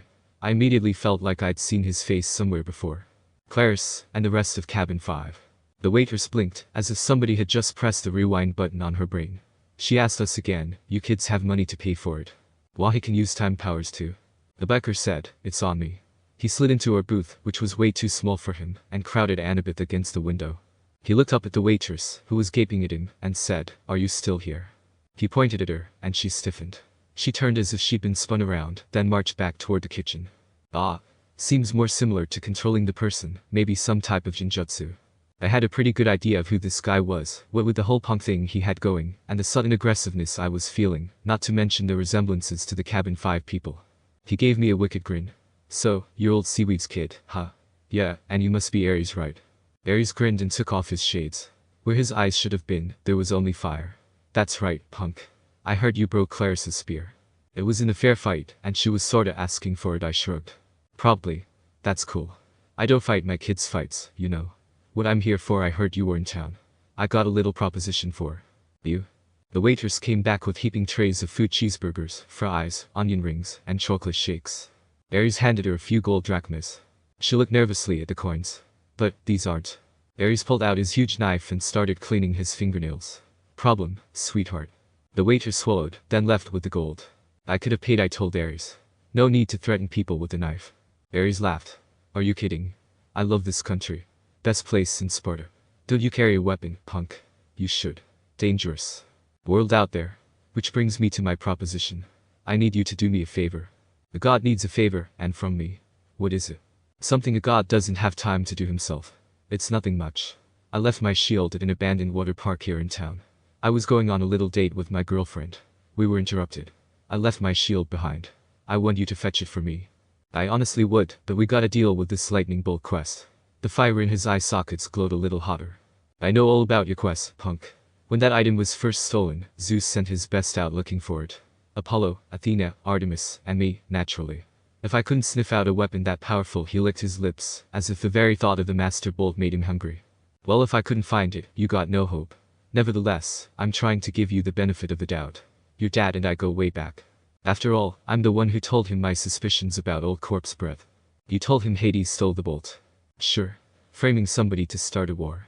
Oldest trick in the book." I recognized it immediately. "In a way, you got me to thank for your little quest." "Thanks," I muttered. "Hey, I'm a generous guy. Just do my little job, and I'll help you on your way.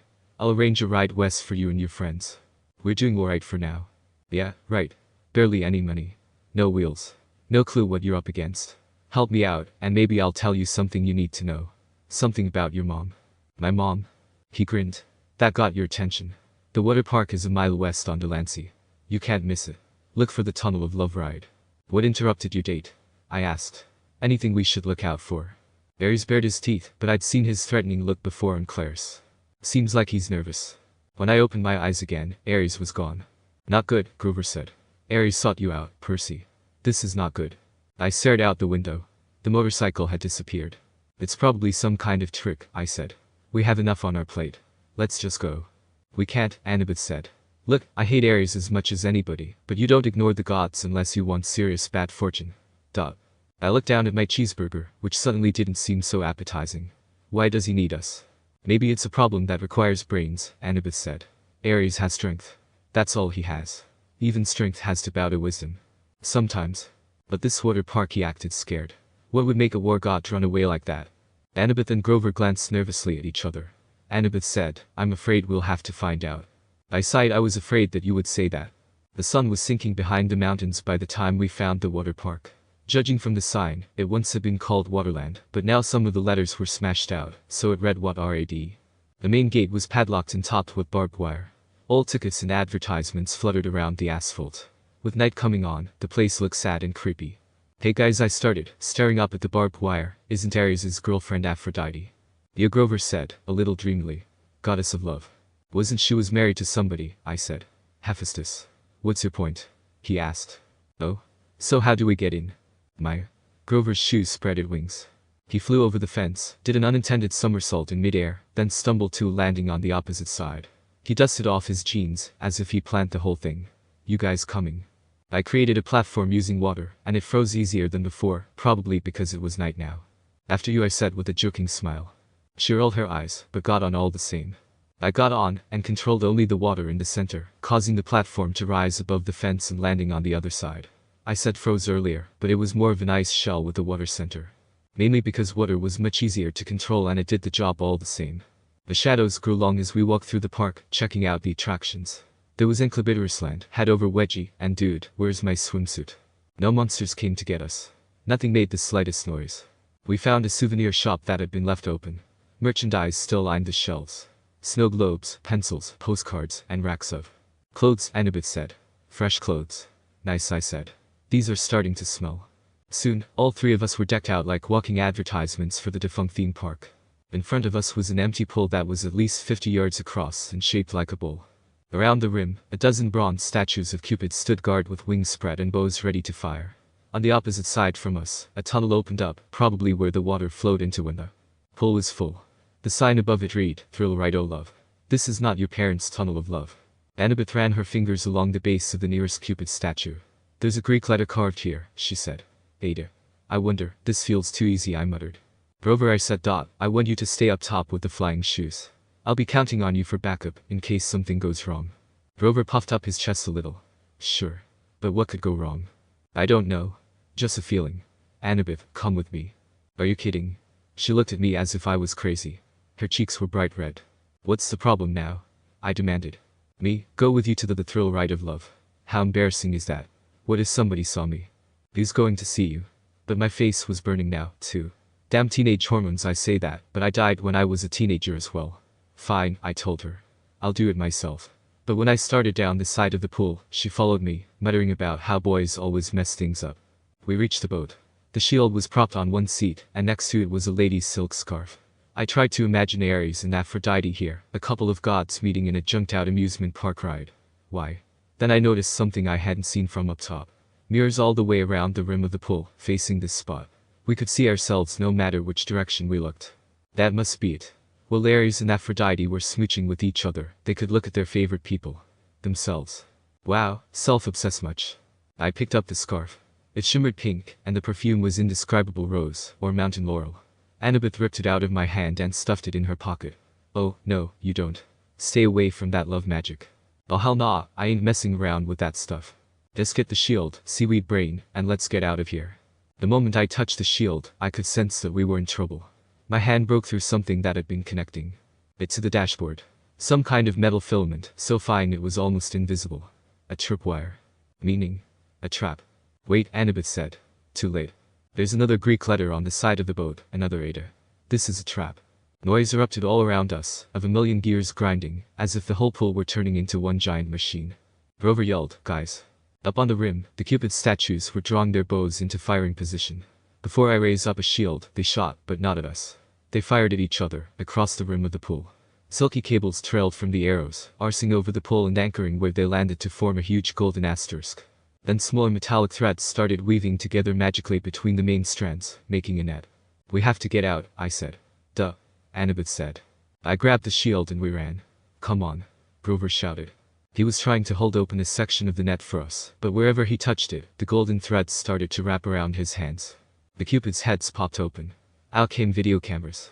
Spotlights rose up all around the pool, blinding us with illumination. And a loudspeaker voice boomed. "Live to Olympus in 1 minute 59 seconds, 58. Hephaestus." Annabeth screamed. "I'm so stupid. Ada is 8. She made this trap to catch his wife with Ares. Now we're going to be broadcast live to Olympus and look like absolute fools." We'd almost made it to the rim when the row of mirrors opened like hatches, and thousands of tiny metallic bugs poured out. Annabeth screamed.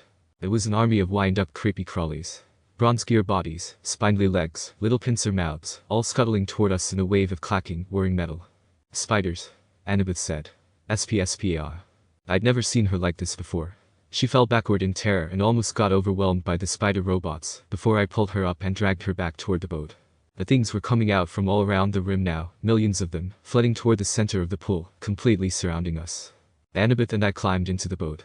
I started kicking away the spiders as they swarmed aboard. I yelled at Annabeth to help me, but she was too paralyzed to do much more than scream. Of course. The whole story with Arion. Must be a children of Athena. 3029, called the loudspeaker. The spiders started spitting out strands of metal thread, trying to tie us down. The strands were easy enough to break at first, but there were so many of them, and the spiders just kept coming. I kicked one away from Annabeth's leg and his pincers took a chunk out of my shoe. Grover hovered above the pole in his flying sneakers, trying to pull the net loose, but it wouldn't budge. Think, I told myself. Think. The tunnel of love entrance was under the net. We could use it as an exit, except that it was blocked by robot spiders. 15, 14, the loudspeaker called.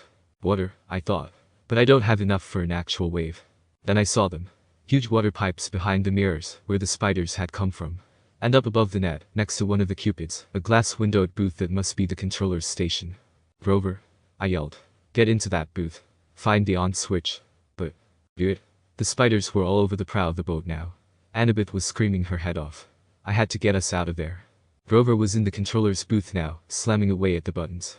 5, 4. Grover looked up at me hopelessly, raising his hands. He was letting me know that he pushed every button, but still nothing was happening. I closed my eyes, and time slowed down, for me. I opened my eyes, shivering and activating with barely a thought. I could feel the water, but I couldn't be sure where it was. And then I pulled. And pulled. I felt the tug in my gut. 2, 1, 0. Water exploded out of the pipes. It roared into the pool, sweeping away the spiders. I pulled Annabeth into the seat next to me and fastened her seatbelt, just as the tidal wave slammed into our boat, over the top, whisking the spiders away and dousing us completely, but not capsizing us. The boat turned, lifted in the flood, and spun in circles around the whirlpool. Spotlights glared down at us. The cameras were rolling, live to Olympus. We spun around one last time, the water level now almost high enough to shred us against the metal net. Then the boat's nose turned toward the tunnel, and we rocketed through into the darkness. Annabeth and I held tight, both of us screaming as the boat shot curls and hugged corners, and took 45-degree plunges past pictures of Romeo and Juliet, and a bunch of other Valentine's Day stuff. Then we were out of the tunnel, the night air whistling through our hair as the boat barreled straight toward the exit. If the ride had been in working order, we would have sailed off a ramp between the golden gates of love, and splashed down safely in the exit pool. But the gates of love were chained. 2 boats that had been washed out of the tunnel before us were now piled against the barricade, one submerged, the other cracked in half. "Unfasten your seatbelt," I yelled to Annabeth. "Are you crazy?" "I'll create a landing pad." I strapped Ares' shield to my arm. "We're going to have to jump for it." My idea was simple. As the boat struck, we would use its force like a springboard to jump the gate. Annabeth seemed to understand. She gripped my hand as the gates got closer. "On my mark," I said. "No. On my mark. I'm the one putting up the pad, and I'm gonna need to be very precise." "Simple physics," she yelled. "Force times the trajectory angle." "I went to school too," I shouted. "Fine. We jump at your mark." She hesitated, then yelled, "Now." Crack. Ha, not bad. She got us at a better angle, we got maximum lift. Unfortunately, that was a little more than we needed. Our boat smashed into the peloop and we were thrown into the air, straight over the gates, over the pool, and down towards solid asphalt. Water swirled around me before I directed to the ground, creating a slide. Something grabbed me from behind. Annabeth yelled, "Ouch." "Grover." In midair, he had grabbed me by the shirt and Annabeth by the arm and was trying to pull us out of a crash landing, but Annabeth and I had all the momentum. "You're too heavy," Grover said. "We're going down." "What do you think I made that for?" I yelled at him. He nodded and directed us there, before we all fell on top of the slides and ended up in a pile of tangled limbs. I looked back at the thrill ride of love. The water was subsiding. Our boat had been smashed to pieces against the gates. 100 yards away, at the entrance pool, the Cupids were still filming. The statues had swiveled so that their cameras were trained straight on us, the spotlights in our faces. "Show's over," I yelled. "Thank you. Good night." The Cupids turned back to their original positions. The lights shut off. The park went quiet and dark again, except for the gentle trickle of water into the thrill ride of love's exit pool. I wondered if Olympus had gone to a commercial break, or if our ratings had been any good. I better get a commission for this guest appearance. I hefted the shield on my arm and turned to my friends. "We need to have a little talk with Ares. We take a zebra to Vegas." 16. We take a zebra to Vegas. Ares was waiting for us in the diner parking lot. Well, he said. "You didn't get yourself killed. You knew it was a trap," I said. Ares gave me a wicked grin. Bet that crippled blacksmith was surprised when he netted a couple of stupid kids. "You look good on TV." I handed him the shield. "Please don't get us involved in your antics again." Ares grabbed the shield and spun it in the air like pizza dough. It changed form, melting into a bulletproof vest. He slung it across his back. "See that truck over there?" He pointed to an 18-wheeler parked across the street from the diner. "That's your ride. Take you straight to LA, with one stop in Vegas." The 18-wheeler had a sign on the back, which I could read only because it was reverse printed white on black, a good combination for dyslexia. Kindness International. Humane Zoo Transport. Warning. Live wild animals. I said, "Better than nothing, I guess." Ares snapped his fingers. The back door of the truck unlatched. "Free ride west, punk. Stop complaining. And here's a little something for doing the job." He slung a blue nylon backpack off his handlebars and tossed it to me. Inside were fresh clothes for all of us, $20 in cash, a pouch full of golden drachmas, and a bag of double-stuffed Oreos. I said, "You know what? The Oreos even us out," I said with a grin. I looked back at the diner, which had only a couple of customers. Now, the waitress who served us dinner was watching nervously out the window, like she was afraid Ares might hurt us. She dragged the fry cook, who held up a little disposable camera, and snapped a picture of us. Great, I thought. Time to become famous again. Oh well. "You owe me one more thing," I told Ares, serious now. "You promised me information about my mother. You sure you can handle the news?" He kick-started his motorcycle. "She's not dead. I was like 70% sure of that already. See you around, kid." He revved his Harley, then roared off down the street. "Hey, guys," Grover said. He pointed toward the diner. At the register, the last two customers were paying their check, two men in identical black coveralls, with a white logo on their backs that matched the one on the Kindness International truck. "If we're taking the Zoo Express," Grover said, "we need to hurry." I didn't like it, but we had no better option. Besides, I'd seen enough of Denver. We ran across the street and climbed in the back of the big rig, closing the doors behind us. The trailer was dark inside until I uncapped Triptide. The blade cast a faint bronze light over a very sad scene. Sitting in a row of filthy metal cages were 3 of the zoo animals, a zebra, a male albino lion, and some weird antelope thing. Someone had thrown the lion a sack of turnips. The zebra and the antelope had each gotten a tray of hamburger meat. The zebra's mane was matted with chewing gum, like somebody had been spitting on it in their spare time. The antelope had a stupid silver birthday balloon tied to one of his horns that read "over the hill." Apparently, nobody had wanted to get close enough to the lion to mess with him, but the poor thing was pacing around on soiled blankets, in a space way too small for him, panting from the stuffy heat of the trailer. He had flies buzzing around his pink eyes, and his ribs showed through his white fur. "This is Kindness," Grover yelled. "Humane Zoo Transport. Oi, we're in a truck, you know. Keep it down." He probably would have gone right back outside to beat up the truckers with his reed pipes, but the truck's engine roared to life, and we had to sit down. We huddled in the corner on some sacks, and Grover talked to the animals in a series of goat bleats, but they just stared at him sadly. Annabeth was in favor of breaking the cages and freeing them on the spot, but I pointed out it wouldn't do much good until the truck stopped moving. I found a water jug and refilled their bowls, then used a water hook to drag the mismatched food out of their cages. I gave the meat to the lion and the turnips to the zebra and the antelope.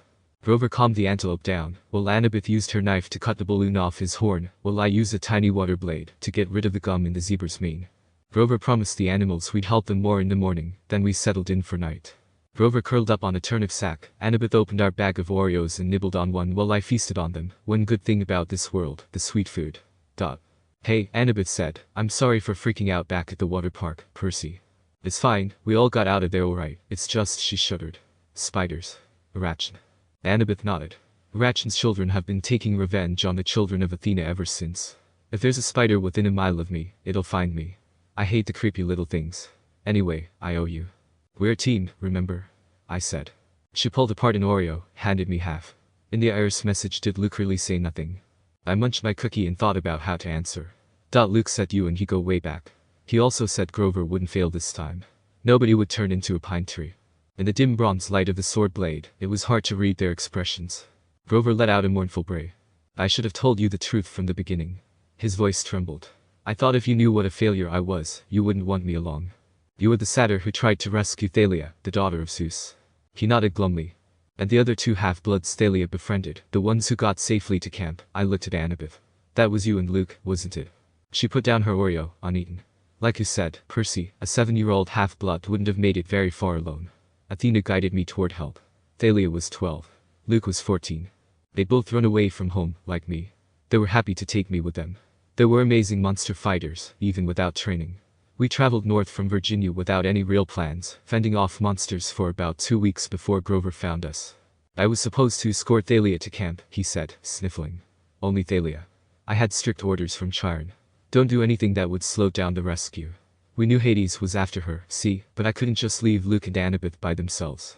I thought I could lead all 3 of them to safety. It was my fault the kindly ones caught up with us. I froze. I got scared on the way back to camp and took some wrong turns. If I had just been a little quicker. Stop it, Annabeth said. No one blames you. Thalia didn't blame you either. She sacrificed herself to save us, he said miserably. Her death was my fault. The Council of Cloven Elders said so.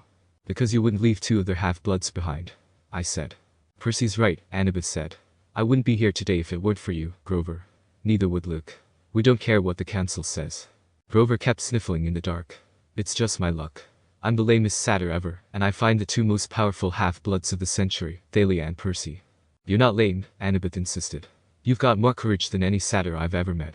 Name one other who would dare go to the underworld. I bet Percy is really glad you're here right now. Yeah, I said. It's not luck, man, you've got the biggest heart of any satyr ever. You're a natural searcher. That's why you'll be the one who finds Pan. I heard a deep, satisfied sigh.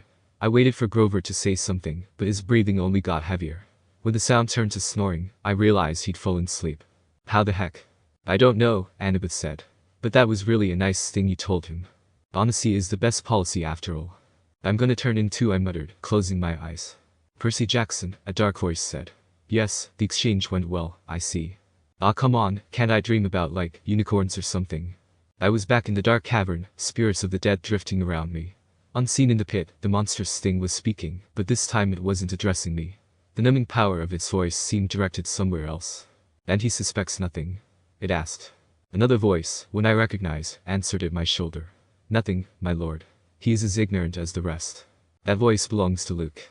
I remembered what the oracle had said. You shall be betrayed by one who calls you a friend. The hellhound, it must have been him too. The flying shoes are probably a trap too. Well, let's not jump to conclusions. There's a very slim chance that he's being manipulated or controlled or something. Deception upon deception, the thing in the pit mused aloud. Excellent. Truly, my lord, said the Luke's voice next to me, you are well named the Crooked One.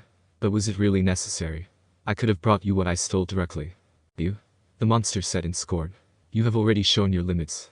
You would have failed me completely had I not intervened. But, my lord.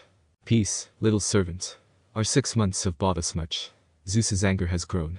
Poseidon has played his most desperate card. Now we shall use it against him. Shortly you shall have the reward you wish, and your revenge. As soon as both items are delivered into my hands, but wait. He is here. Of course he knows I'm here. Of course he does.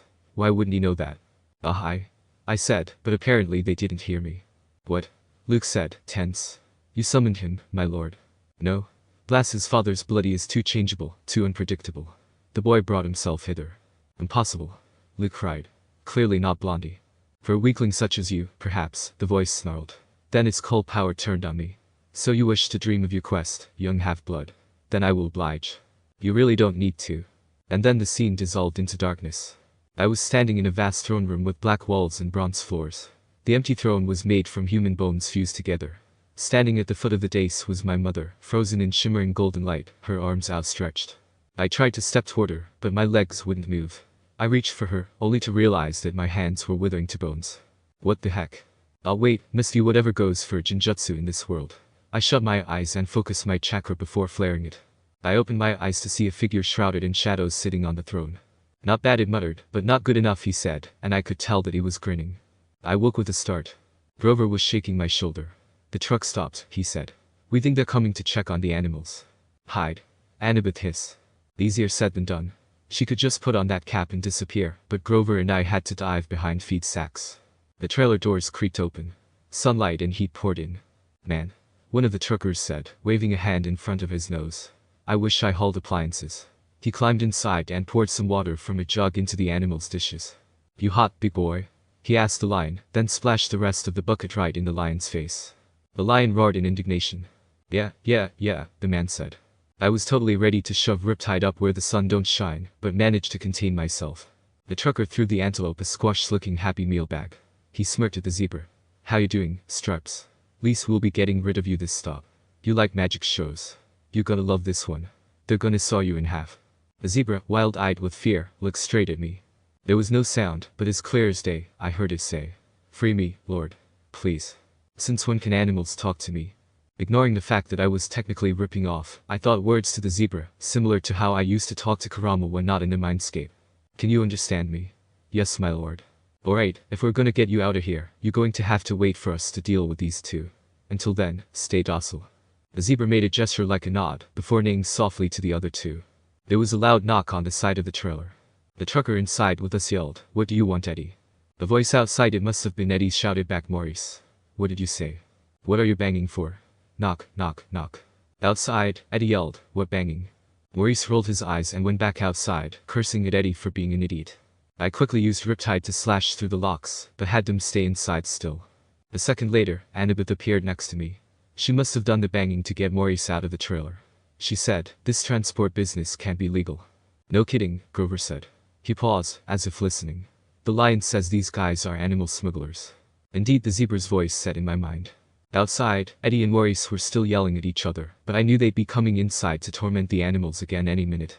As they turned back in view of the open door, he told the zebra telepathically now. It burst out and jumped on the two, while the lion broke out and roared. It turned to me and bowed. Thank you, Lord. Grover held up his hands and said something to the three in Go Talk, like a blessing. Good luck, I told the animals. The antelope and the lion burst out of their cages and went off together into the streets. Now would be a good time to leave, Annabeth said. Some tourists screamed. Most just backed off and took pictures. Will the animals be okay? I asked Grover. Considering we're in a desert. Don't worry, he said. I placed a satyr's sanctuary on them. An unsatyr talk. Meaning they'll reach the wild safely, he said. They'll find water, food, shade, whatever they need until they find a safe place to live. Why can't you place a blessing like that on us? I asked. It only works on wild animals. So, it would only affect Percy, Annabeth reasoned. Or, come on. Let's get out of this filthy truck. I wasn't sure what we were looking for. Maybe just a place to get out of the heat for a few minutes and grab a bite, make a new plan for getting west. We must have taken a wrong turn, because we found ourselves at a dead end, standing in front of the Lotus Hotel and Casino. No one was going in or out, but the glittering doors were open, spilling out air conditioning that smelled like flowers, lotus blossom, maybe. I'd never smelled one, so I wasn't sure. The doorman smiled at us. Hey, kids. You look tired. You want to come in and sit down? I didn't sense any threats, so I nodded, and we walked inside. The whole lobby was a giant game room. There was a water slide around the glass elevator, which went straight up around 40 floors. There was a climbing wall on the side of one building, and an indoor bungee jumping bridge. Hey. A bell up said, Welcome to the Lotus Casino. Here's your room key. I stammered, No, he said, laughing. The bill's taken care of. No extra charges, no tips. Just go on up to the top floor, room 4001. If you need anything, like extra bubbles for the hot tub, or ski targets for the shooting range, or whatever, just call the front desk. Here are your Lotus cash cards. They work in the restaurants and on all the games and rides. He handed us each a green plastic credit card. Obviously he thought we were some millionaire's kids, but I wasn't gonna tell him otherwise, especially if that was coffee I smelled from. The game bar, a guy needs his coffee. We took the elevator upstairs and checked out our room. Oh, goodness, Annabeth said. This place is sweet, Grover said. Absolutely sweet. There were clothes in the closet, and they fit me. Well, that's not suspicious at all. I threw Aries' backpack in the trash can. Wouldn't need that anymore. When we left, I could just charge a new one at the hotel store. I took a shower, which felt awesome after a week of grimy travel. I changed clothes, ate a bag of chips, drank 3 cold coffees, and came out feeling like amazing. I was gonna tell the two about Luke, but I'm sure that can wait. We haven't gotten a break like this in a while. I came out of the bedroom and found that Annabeth and Grover had also showered and changed clothes. Grover was eating potato chips to his heart's content, while Annabeth cranked up the National Geographic channel. All those stations, I told her, and you turn on National Geographic. Are you insane? It's interesting. I feel good, Grover said. I love this place. Without his even realizing it, the wings sprouted out of his shoes and lifted him a foot off the ground, then back down again. Oh yeah, gotta deal with those shoes too. So, what now? Annabeth asked. Sleep. I held up our green plastic Lotus cash cards. Playtime, I said with a grin. I went on the climbing wall like 10 times, snowboarded on the ski slope, and played VR archery simulators. I saw Grover a couple of times, going from game to game. He really liked the reverse hunter thing where the deer go out and shoot the rednecks. I saw Annabeth playing trivia games and other brainiac stuff. They had this huge 3D sim game where you build your own city, and you could actually see the holographic buildings rise on the display board, which was pretty impressive. I even joined in and made a little dojo, just for the nostalgia. I was walking around when I heard a kid talk about Might the Magic, a game Michael had told me about, meaning, a demigod game. A demigod. Over here. I looked around till I found the kid, who was talking with a girl who seemed like his sister. Definitely demigods, not of one of the weaker ones either if that power stored inside was anything to go off of. Hey kid, I said, I heard Might the Magic so I came here. You play? I asked, taking out a couple of cards and figurines I had in my back pocket. Yeah? He said enthusiastically, but his sister grabbed his shoulder and said, Nico, don't trust strangers so easily. But Bianca, he started to protest. No, she's right, I said. I'm Percy Jackson, and I'm 12 years of age, I said with a smile. Not strangers anymore, eh? The girl Bianca looked annoyed but allowed us to play, under her supervision obviously. How do so many cards even exist, I yelled, losing my 4th match in a row against Nico. Bianca chuckled. I tried playing a couple of times, but he's just way too good at this. No kidding, I groaned, collapsing on a bed. I saw a flash of white light for a second, and blinked away the spots. That was odd. I randomly asked a question. What year is it? Bianca looked at me like I was stupid, but opened her mouth before frowning. I don't remember. I shrugged and asked another guy, hey mister, could you tell me the date? 17th July 1955, he said, before going on to play a VR shooting game. Say what now? I reached into myself, onto the blessing of Hestia, and then sensed around for a technique similar to the time abilities I had. I silently swore as my Sharingan activated. All around, I could see a layer of time magic. I don't know if it's magic, but it seems like the best definition on every surface in sight, including the people. He said 1955. Meaning he was here for that long. How long have I been here? It felt like only a couple of hours, but was it? I started walking off back to the architecture game to find Annabeth, but I paused, turning around to see Bianca and Nico looking at me, slightly worried. I can't explain, but I gotta go now. We'll meet again, I'm sure of it, I said, vowing to find these two again eventually, but for now, this place would be a safe place against monsters. I nodded, and I walked off. I found Annabeth still building her city. Come on, I told her. We've got to get out of here. No response. I shook her. Annabeth. She looked up, annoyed. What? We need to leave. Leave? What are you talking about? I've just got the towers, this place is a trap. She didn't respond until I shook her again. What? Underworld. Our quest. Oh, come on, Percy. Just a few more minutes. There's people here from 1955. Kids who have never aged. You check in, and you stay forever. So? She asked. Can you imagine a better place? I grabbed her wrist and yanked her away from the game. Hey. She screamed and hit me. I looked into her eyes and flared my Sharingan, using my eyes as the channel to put some of my chakra into her brain, and showed an image of giant spiders. I might have also put in a couple of hula hooping Mr. DS. Because why not? That jarred her. Her vision cleared. Oh, my gods, she said. How long have we? No clue, but we've got to find Grover. We went searching, and found him still playing Virtual Deer Hunter. Grover. We both shouted. He said, die, human. Die, silly polluting nasty person. I just grabbed his arms and legs with water whips, not wanting to deal with this, and dragged him behind me. His flying shoes sprang to life and started tugging his legs in the other direction as he shouted, no. I just got to a new level. No. The Lotus Bella hurried up to us. Well, now, are you ready for your platinum cards? We're leaving, I told him. Such a shame, he said. We just added an entire new floor full of games for platinum card members. Grover reached for the card, but Annabeth yanked back his arm and said, no, thanks. We burst through the doors of the Lotus Casino and ran down the sidewalk. It felt like afternoon, about the same time of day we'd gone into the casino, but something was wrong. The weather had completely changed. It was stormy, with heat lightning flashing out in the desert. Aries' backpack was slung over my shoulder, which was convenient I guess, but at the moment I had other problems to worry about. I ran to the nearest newspaper stand and read the year first. Thank the gods, it was the same year it had been when we went in. Then I noticed the date. June 20th. We had been in the Lotus Casino for 5 days. We had only 1 day left until the summer solstice. 1 day to complete our quest. I learned Jinjutsu. 17. I learned Jinjutsu. We got in a cab and told the driver, Los Angeles, please. The cabbie chewed his cigar and sized us up. That's 300 miles. For that, you gotta pay up front. You accept casino debit cards? Annabeth asked. He shrugged. Some of them. Same as credit cards. I gotta swipe them through first. Annabeth handed him her green Lotus cash card. He looked at it skeptically. Swipe it, he did. His meter machine started rattling. The lights flashed. Finally, an infinity symbol came up next to the dollar sign.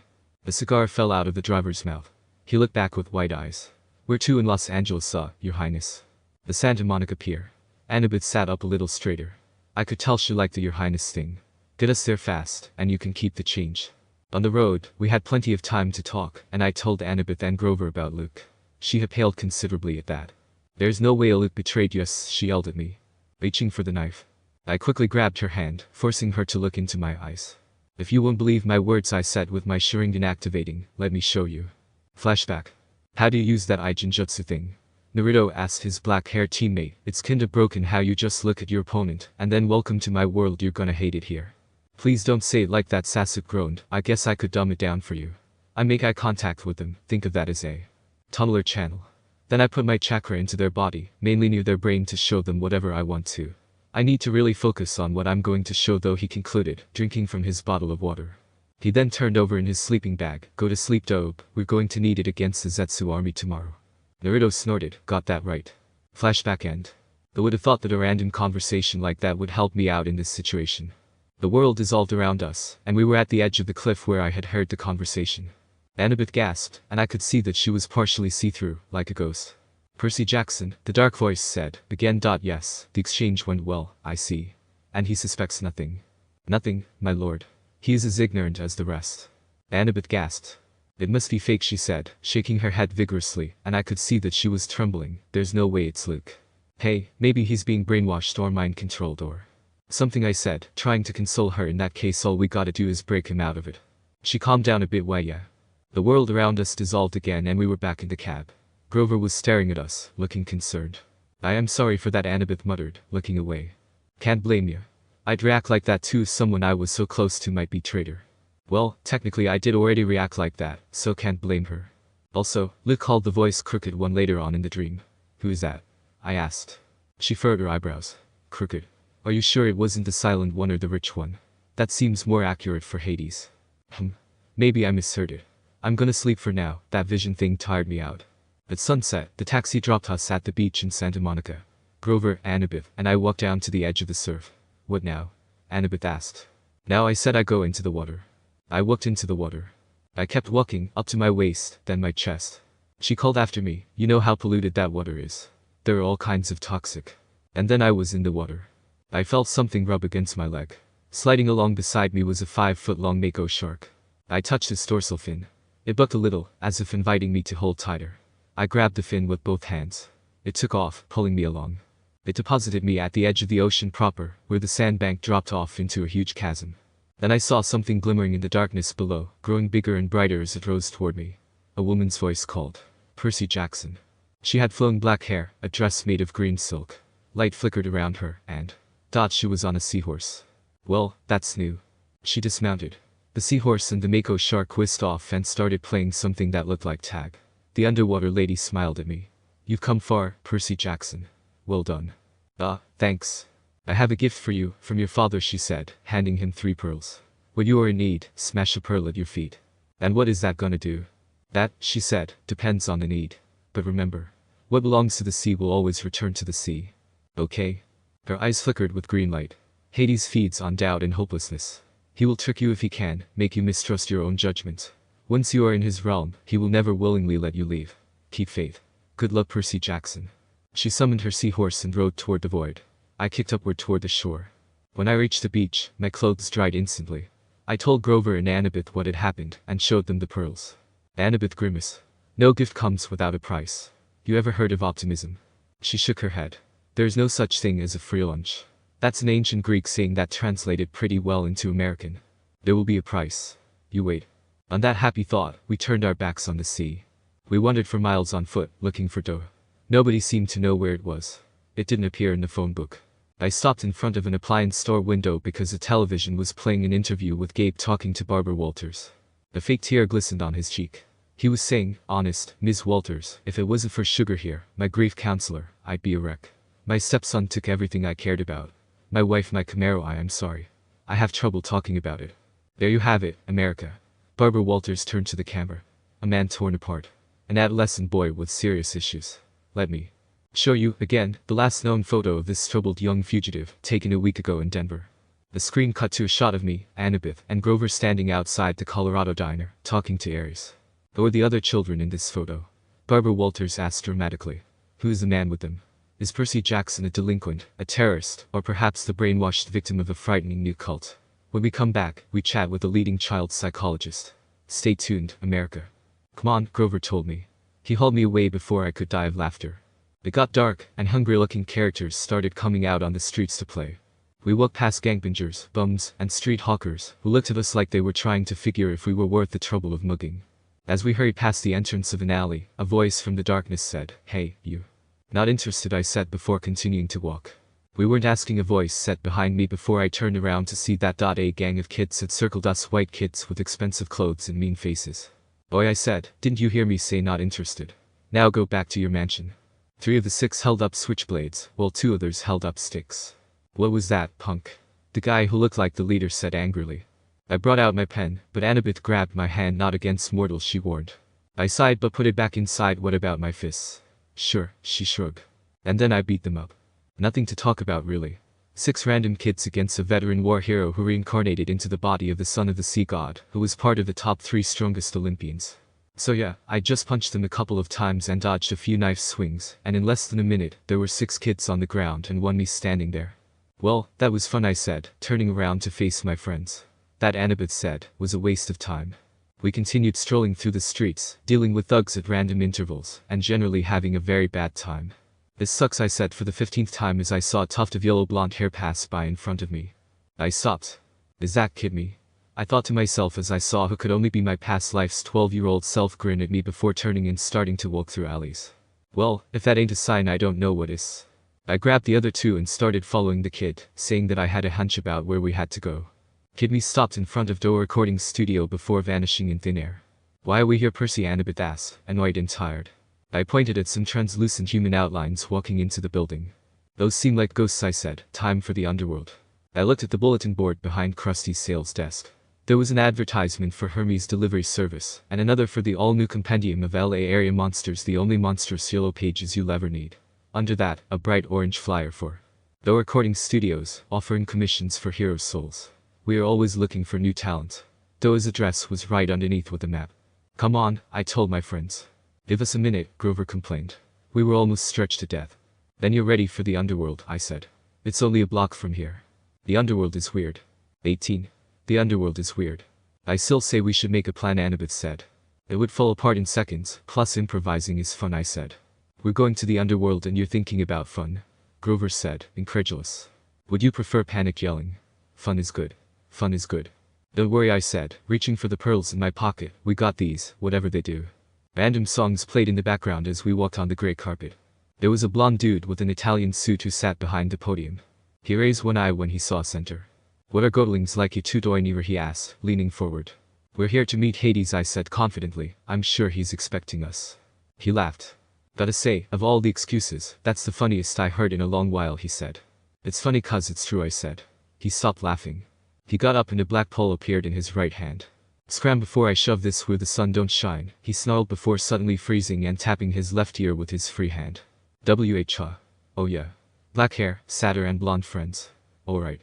Boss," he said as he tapped his ear a final time before looking at us with a smile. "Wha'd you know? He is expecting you, even told me to give you the VIP treatment."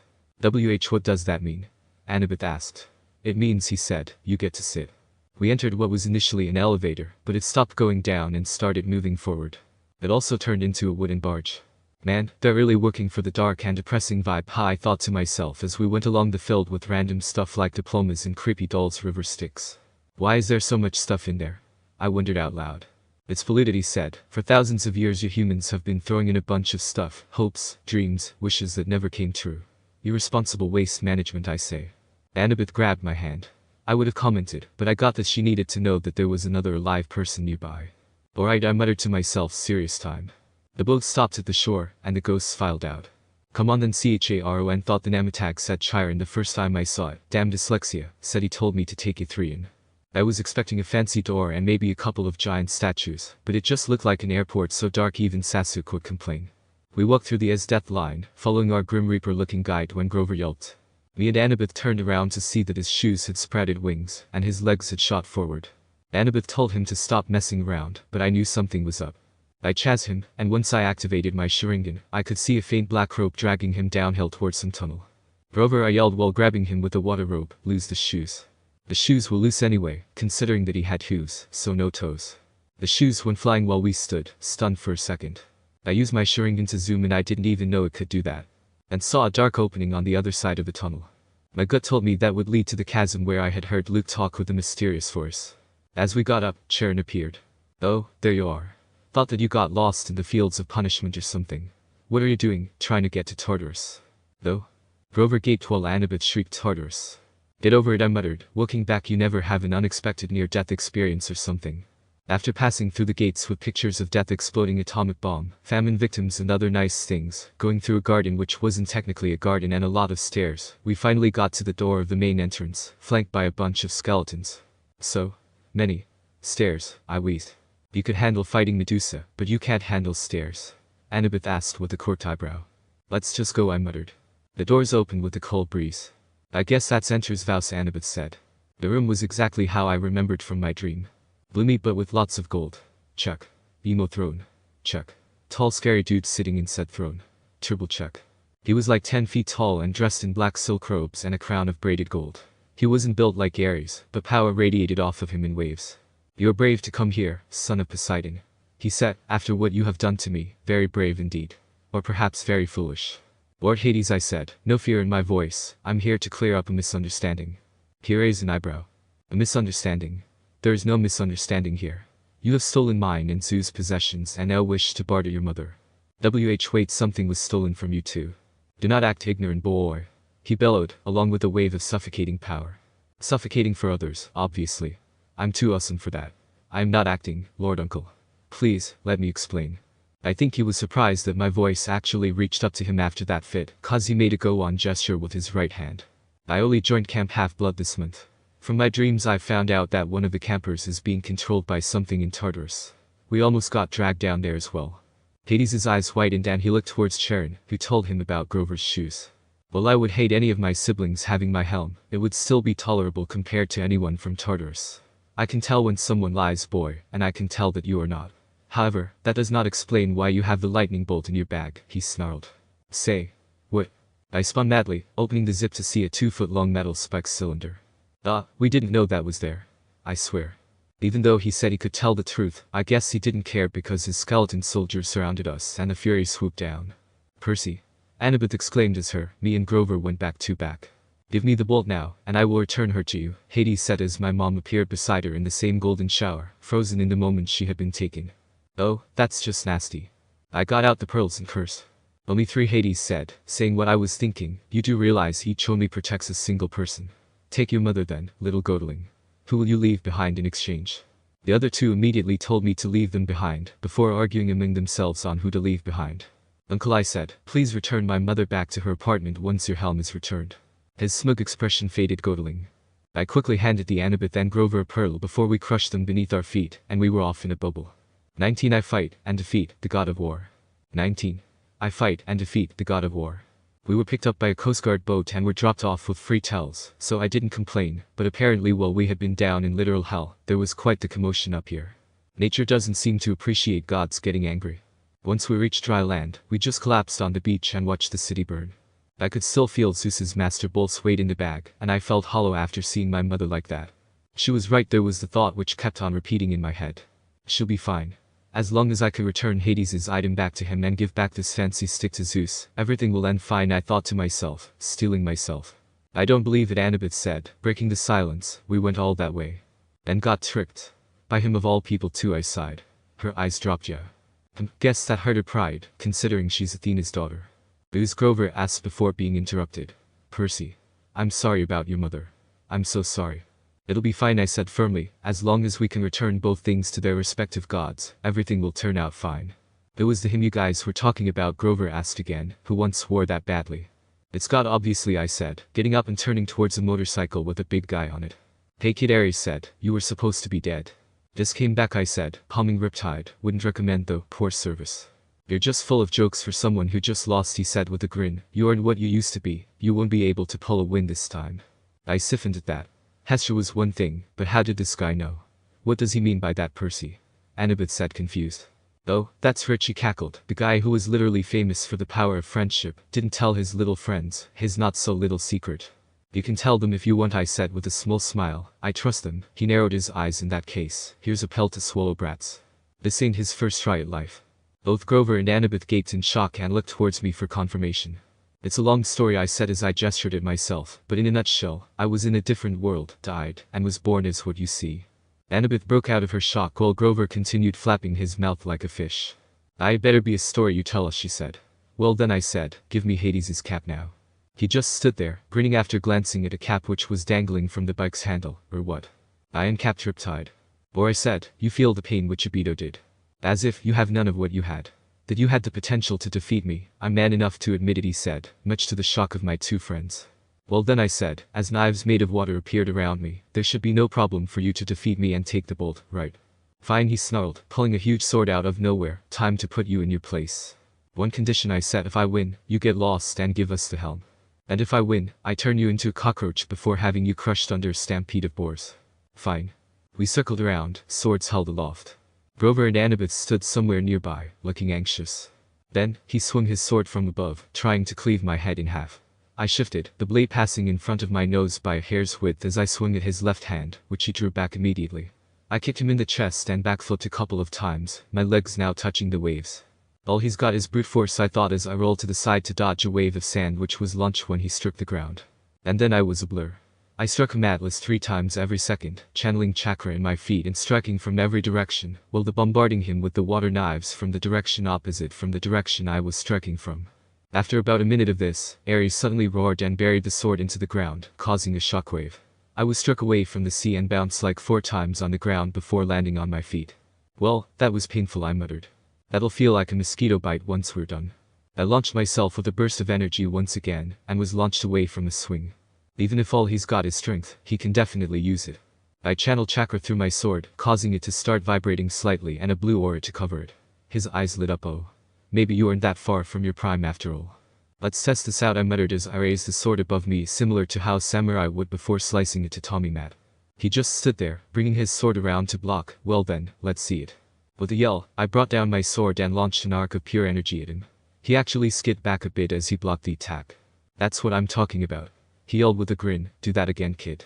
If you insist, I muttered before vanishing in a blur again, and using the same move on him, a point-blank range right at his shoulder which burst in a shower of golden blood at your dot. He yelled in pain, causing yet another shockwave which launched me away.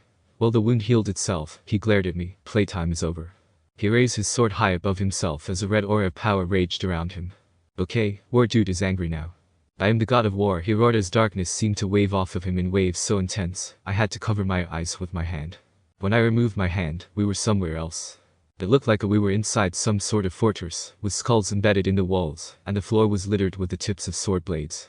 What in the world? I muttered. You're in my playground now, he said as he pointed his sword's tip at me. Your daddy can't help you here. Once we're done, you'll be needing your daddy.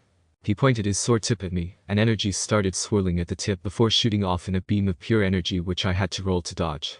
What I didn't expect was for it to turn mid-air and start following me. That's just not fair. I ran around him in circles while he just laughed maniacally. I chucked my sword at his eyes, which he swatted away while looking a bit surprised before glaring at the sword. What he didn't notice is that I was running straight at him with the energy beam trailing me. I jumped over and landed behind him before punching him with a chakra-enhanced fist towards his back, while the energy beam struck him in the face.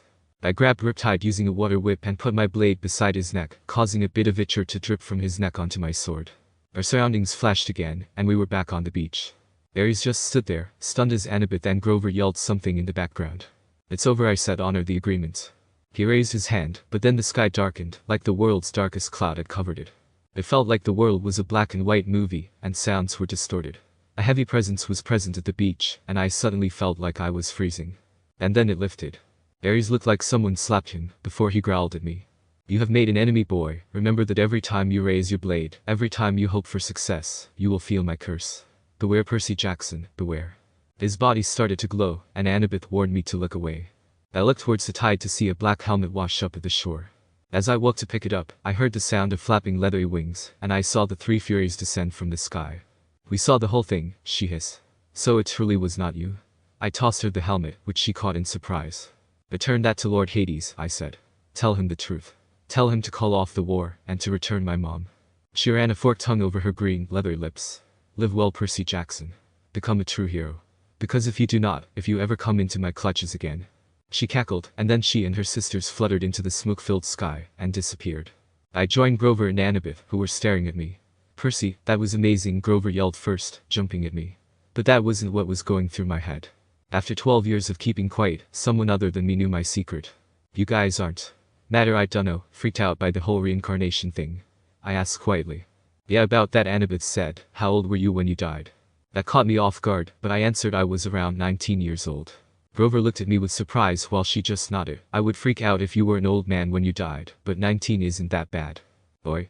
"Oh, I didn't mean it like that," she said, looking a bit panicky now. "I just meant." "I get what you meant," I said with a chuckle, feeling like the weight of the world was lifted off my shoulders. What was I thinking, reacting like that? These two were my two favorite people in this world, other than Mom. "I think it's time I told you guys the whole story," I said, "preferably in a plane to New York." "You can't go in a plane," Grover protested, but Annabeth put up her hand to stop him. "Percy's right, the only way we can get there in time is using a plane.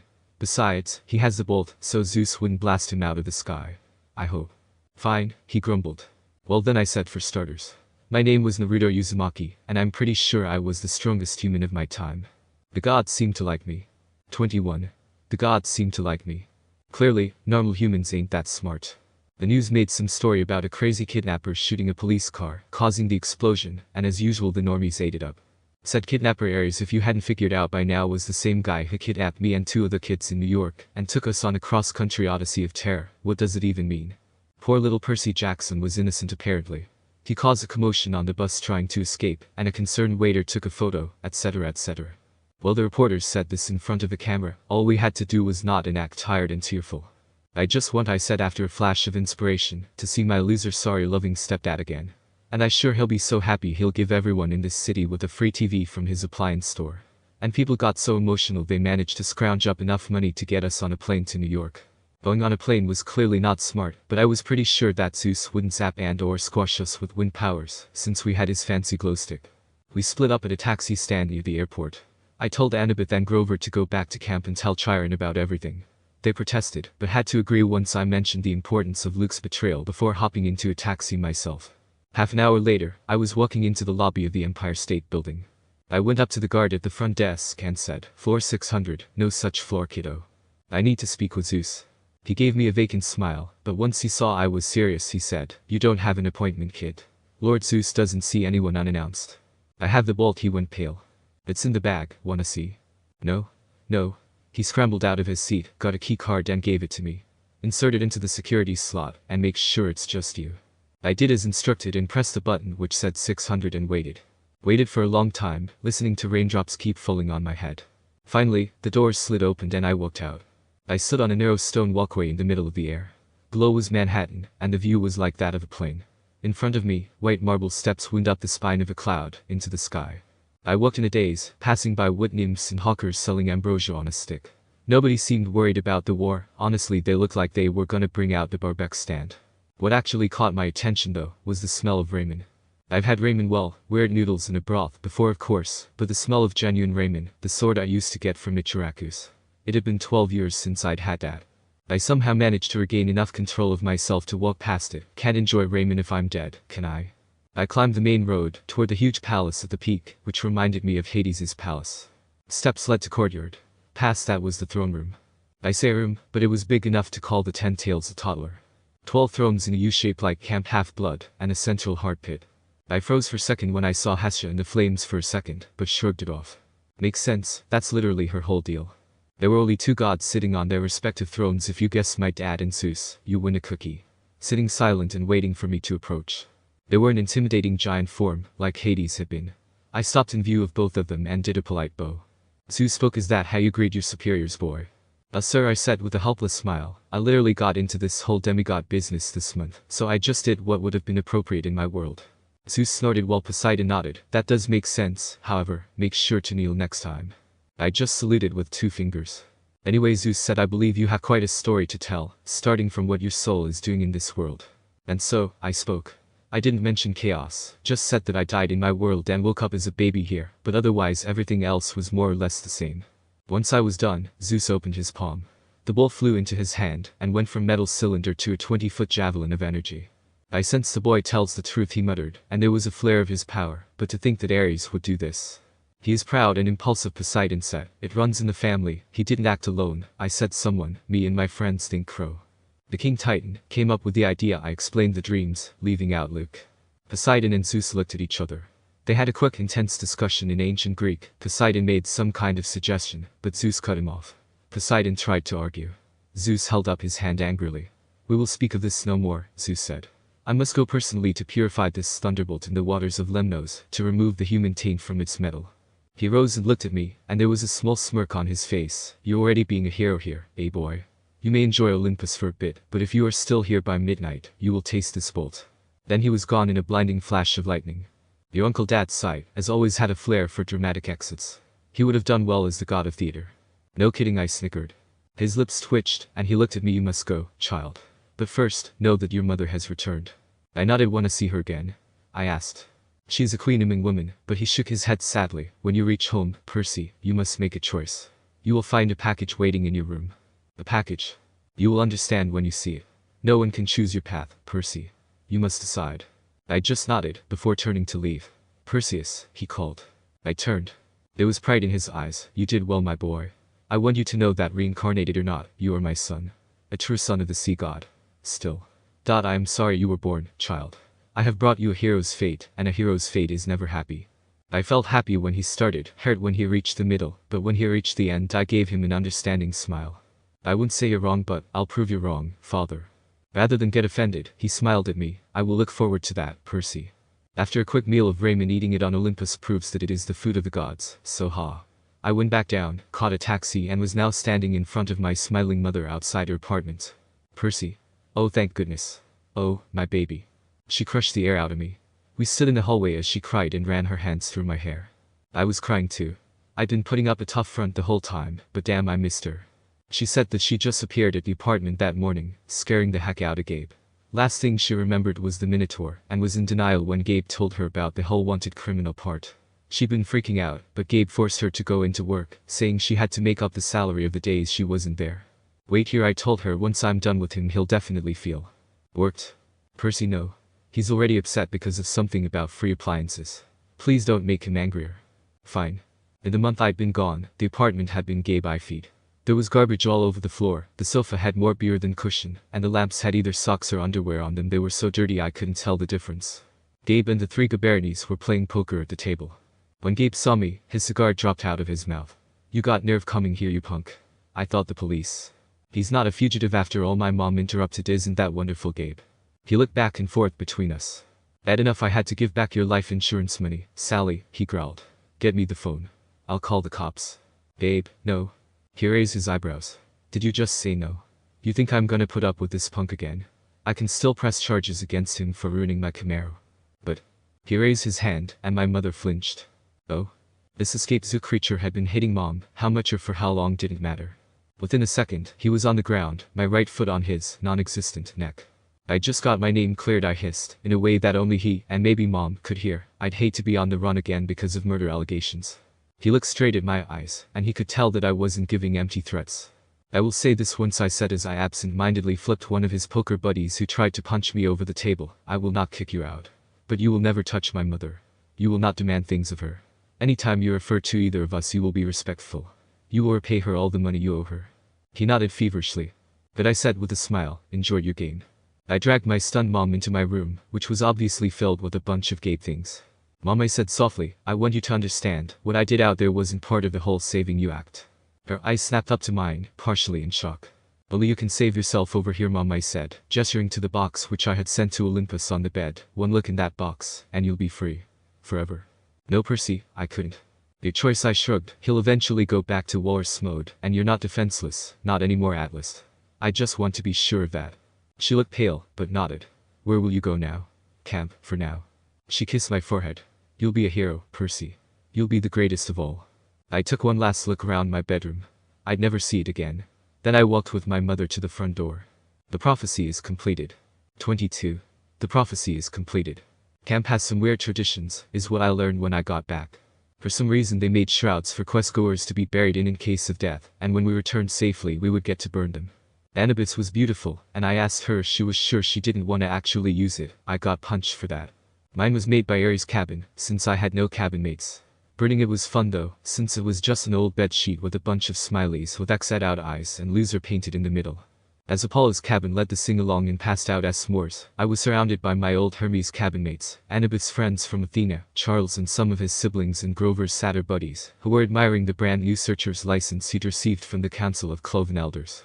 The council had called Grover's performance on the quest brave to the point of indigestion. Horns and whiskers above anything we have seen in the past.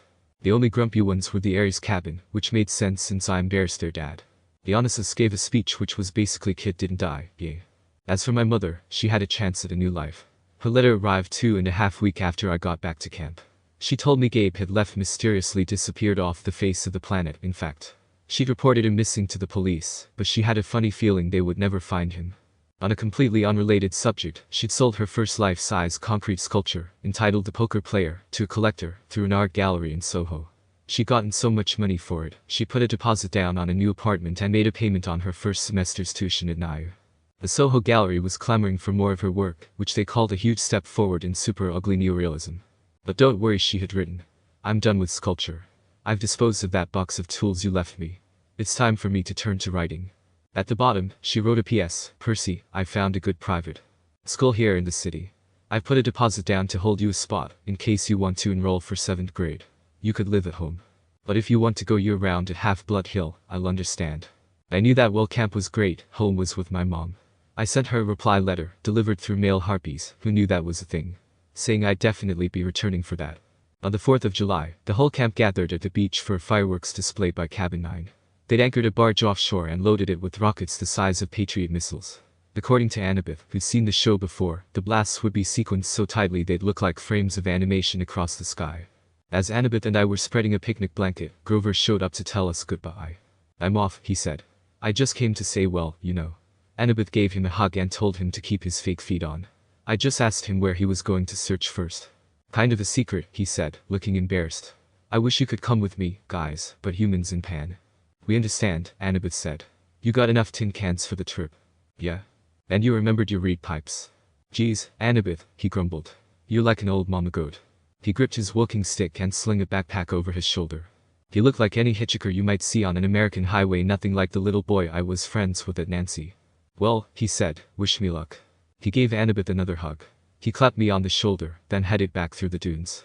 Hey, Grover, I called. He turned at the edge of the woods. Mail me an enchilada. Grover grinned, and then he was gone, the trees closing around him. We'll see him again, Annabeth said. Heck yeah, we will, I said with a grin. July passed. I spent my days trying to figure out new ways to use my powers, and mastered that energy slash I used against Ares. If there's one thing he was right about, it's that the current me was not even close to my old self.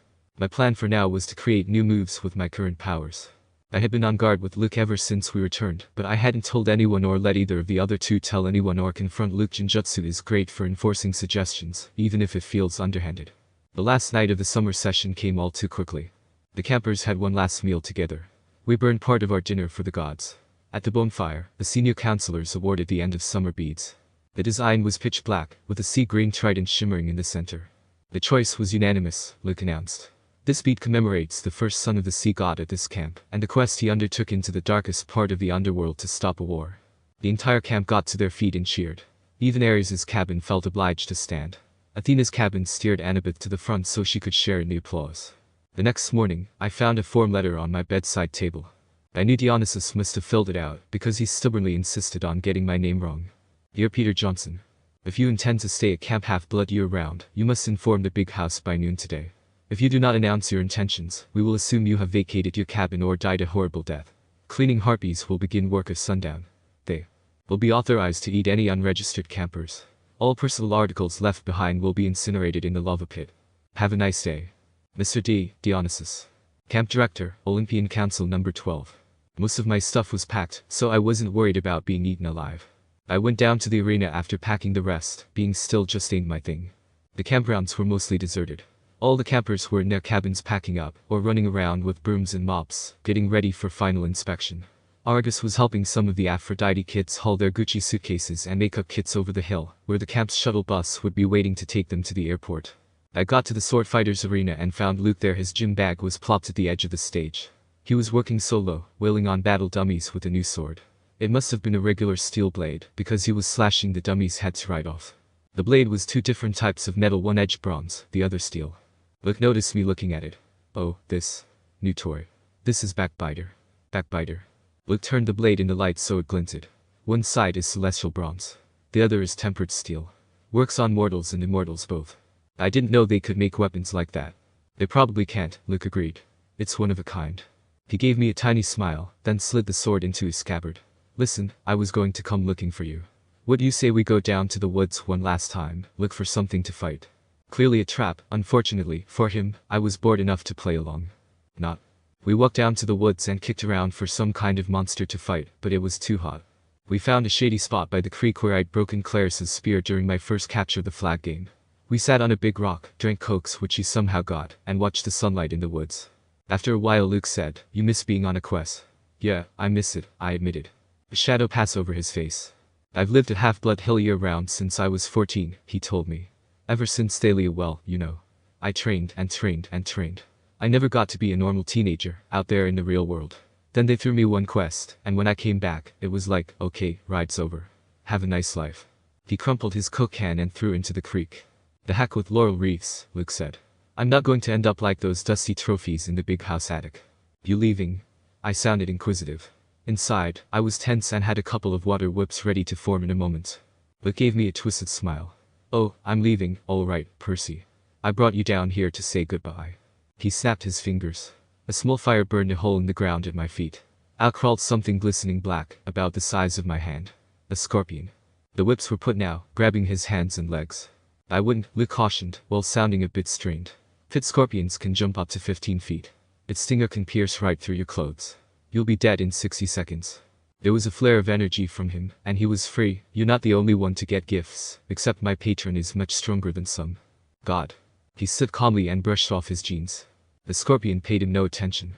It kept its beady black eyes on me, clamping its pincers as it crawled onto my shoe. "I saw a lot out there in the world, Percy," Luke said. "Didn't you feel it, the darkness gathering, the monsters growing stronger? Didn't you realize how useless it all is? All the heroics being pawns of the gods. They should have been overthrown thousands of years ago, but they've hung on, thanks to us half-bloods." "I have one question," I said. He stilled, but nodded. "Is this of your own free will?" I searched his eyes. He laughed. "Yes, Percy. I guess he'd hoped that I was controlled or something, but this is all me." The scorpion crawled onto my pants leg. "Kronos got you to steal the master bolt and the helm. He spoke to you in your dreams." The sky got dark. "You should be careful with names." The scorpion was sitting on my knee now, staring at me with its glittering eyes. I tried to keep my voice level. "So why didn't you bring the items to Kronos?" Luke's smile wavered. I had got overconfident. "Zeus sent out his sons and daughters to find the stolen bolt. Artemis, Apollo, my father, Hermes. But it was Ares who caught me. I could have beaten him, but I wasn't careful enough. He disarmed me, took the items of power, threatened to return them to Olympus, and burn me alive. Then Kronos' voice came to me and told me what to say. I put the idea in Ares' head about a great war between the gods. I said all he had to do was hide the items away for a while, and watch the others fight. Ares got a wicked gleam in his eyes. I knew he was hooked. He let me go, and I returned to Olympus before anyone noticed my absence." Luke drew his new sword. He ran his thumb down the flat of the blade, as if he were hypnotized by its beauty. "Afterward, the Lord of the Titans, He punished me with nightmares. I swore not to fail again. Back at Camp Half-Blood, in my dreams, I was told that a second hero would arrive, one who could be tricked into taking the bolt and the helm the rest of the way from Ares down to Tartarus. You're being used, Luke. You and Ares both. Don't listen to Kronos. I've been used. Luke's voice turned shrill. Look at yourself. What has your dad ever done for you? Kronos will rise. You've only delayed his plans.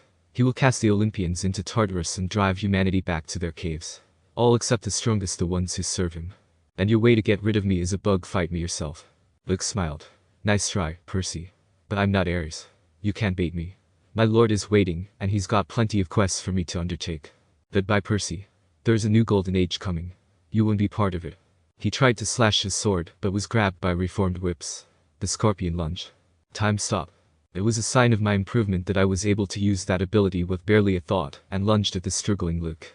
Riptide was in sword form in my hand and aimed at his neck. His hand was free already, and he used his sword to parry it before kicking me in the gut. How can you use the power of time? He shouted, pointing wildly with his sword towards the scorpion, which was covered in a frozen water bubble, which I then proceeded to shatter. Your guy ain't the only one who has time abilities.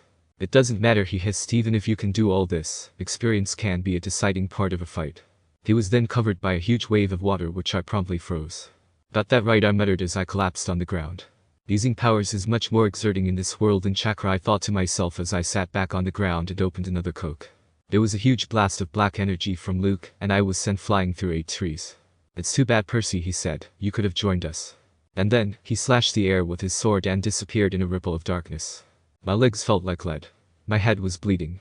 I stumbled toward the camp, and the nymphs stirred from their trees. I remember making it to the clearing, a counselor shouting for help, a centaur blowing a conch horn. Then everything went black. I woke with a drinking straw in my mouth. I was sipping something that tasted like liquid chocolate chip cookies. Nectar. I opened my eyes. I was propped up in bed in the sick room of the big house, my head bandaged like a helmet. Argus stood guard in the corner. Annabeth sat next to me, holding my nectar glass and dabbing a washcloth on my forehead. Here we are again, I said.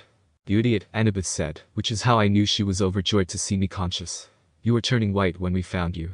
If it weren't for Chiron's healing. Now, Chiron's voice said. Percy's constitution deserves some of the credit. How are you feeling? He asked. Like I flew through 8 trees and cracked my skull. Apt, considering that was what the nymphs said. Now you must tell me, if you can, exactly what happened. I told him about everything, reincarnation included. The room was quiet for a long time. Annabeth looked upset. We suspected Luke for a while, but I can't believe that you just went with him, she said as she slapped my hand. Hey, I'm still injured here. And I hope you will learn from that, Chiron said, sternly, keeping such crucial information aside. The truth is that you have been acting overconfident. From what you have said, the enemies you fought there were easily on the level of the Olympians, but that doesn't mean you can slack off here. Overconfidence leads you to death, as you almost found out. I just lowered my head. He was right. This must be reported to Olympus, Chiron said. I will go at once. They already know, I said. The gods didn't do anything about it. Though? I shall go anyway, there are other matters to be discussed as well. I'll be back as soon as I can, he promised.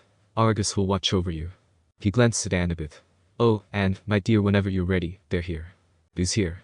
I asked. Nobody answered. Chiron rolled himself out of the room. I heard the wheels of his chair clunk carefully down the front steps, 2 at a time. Annabeth studied the ice in my drink. What's wrong? I asked her. Nothing. She set the glass on the table. I just took your advice about something. You won't need anything. Yeah? Help me up. I want to go outside. Percy, that isn't a good idea. Nothing I've done today has been a good idea. I slid my legs out of bed. Annabeth caught me before I could crumple to the floor. A wave of pain rolled over me.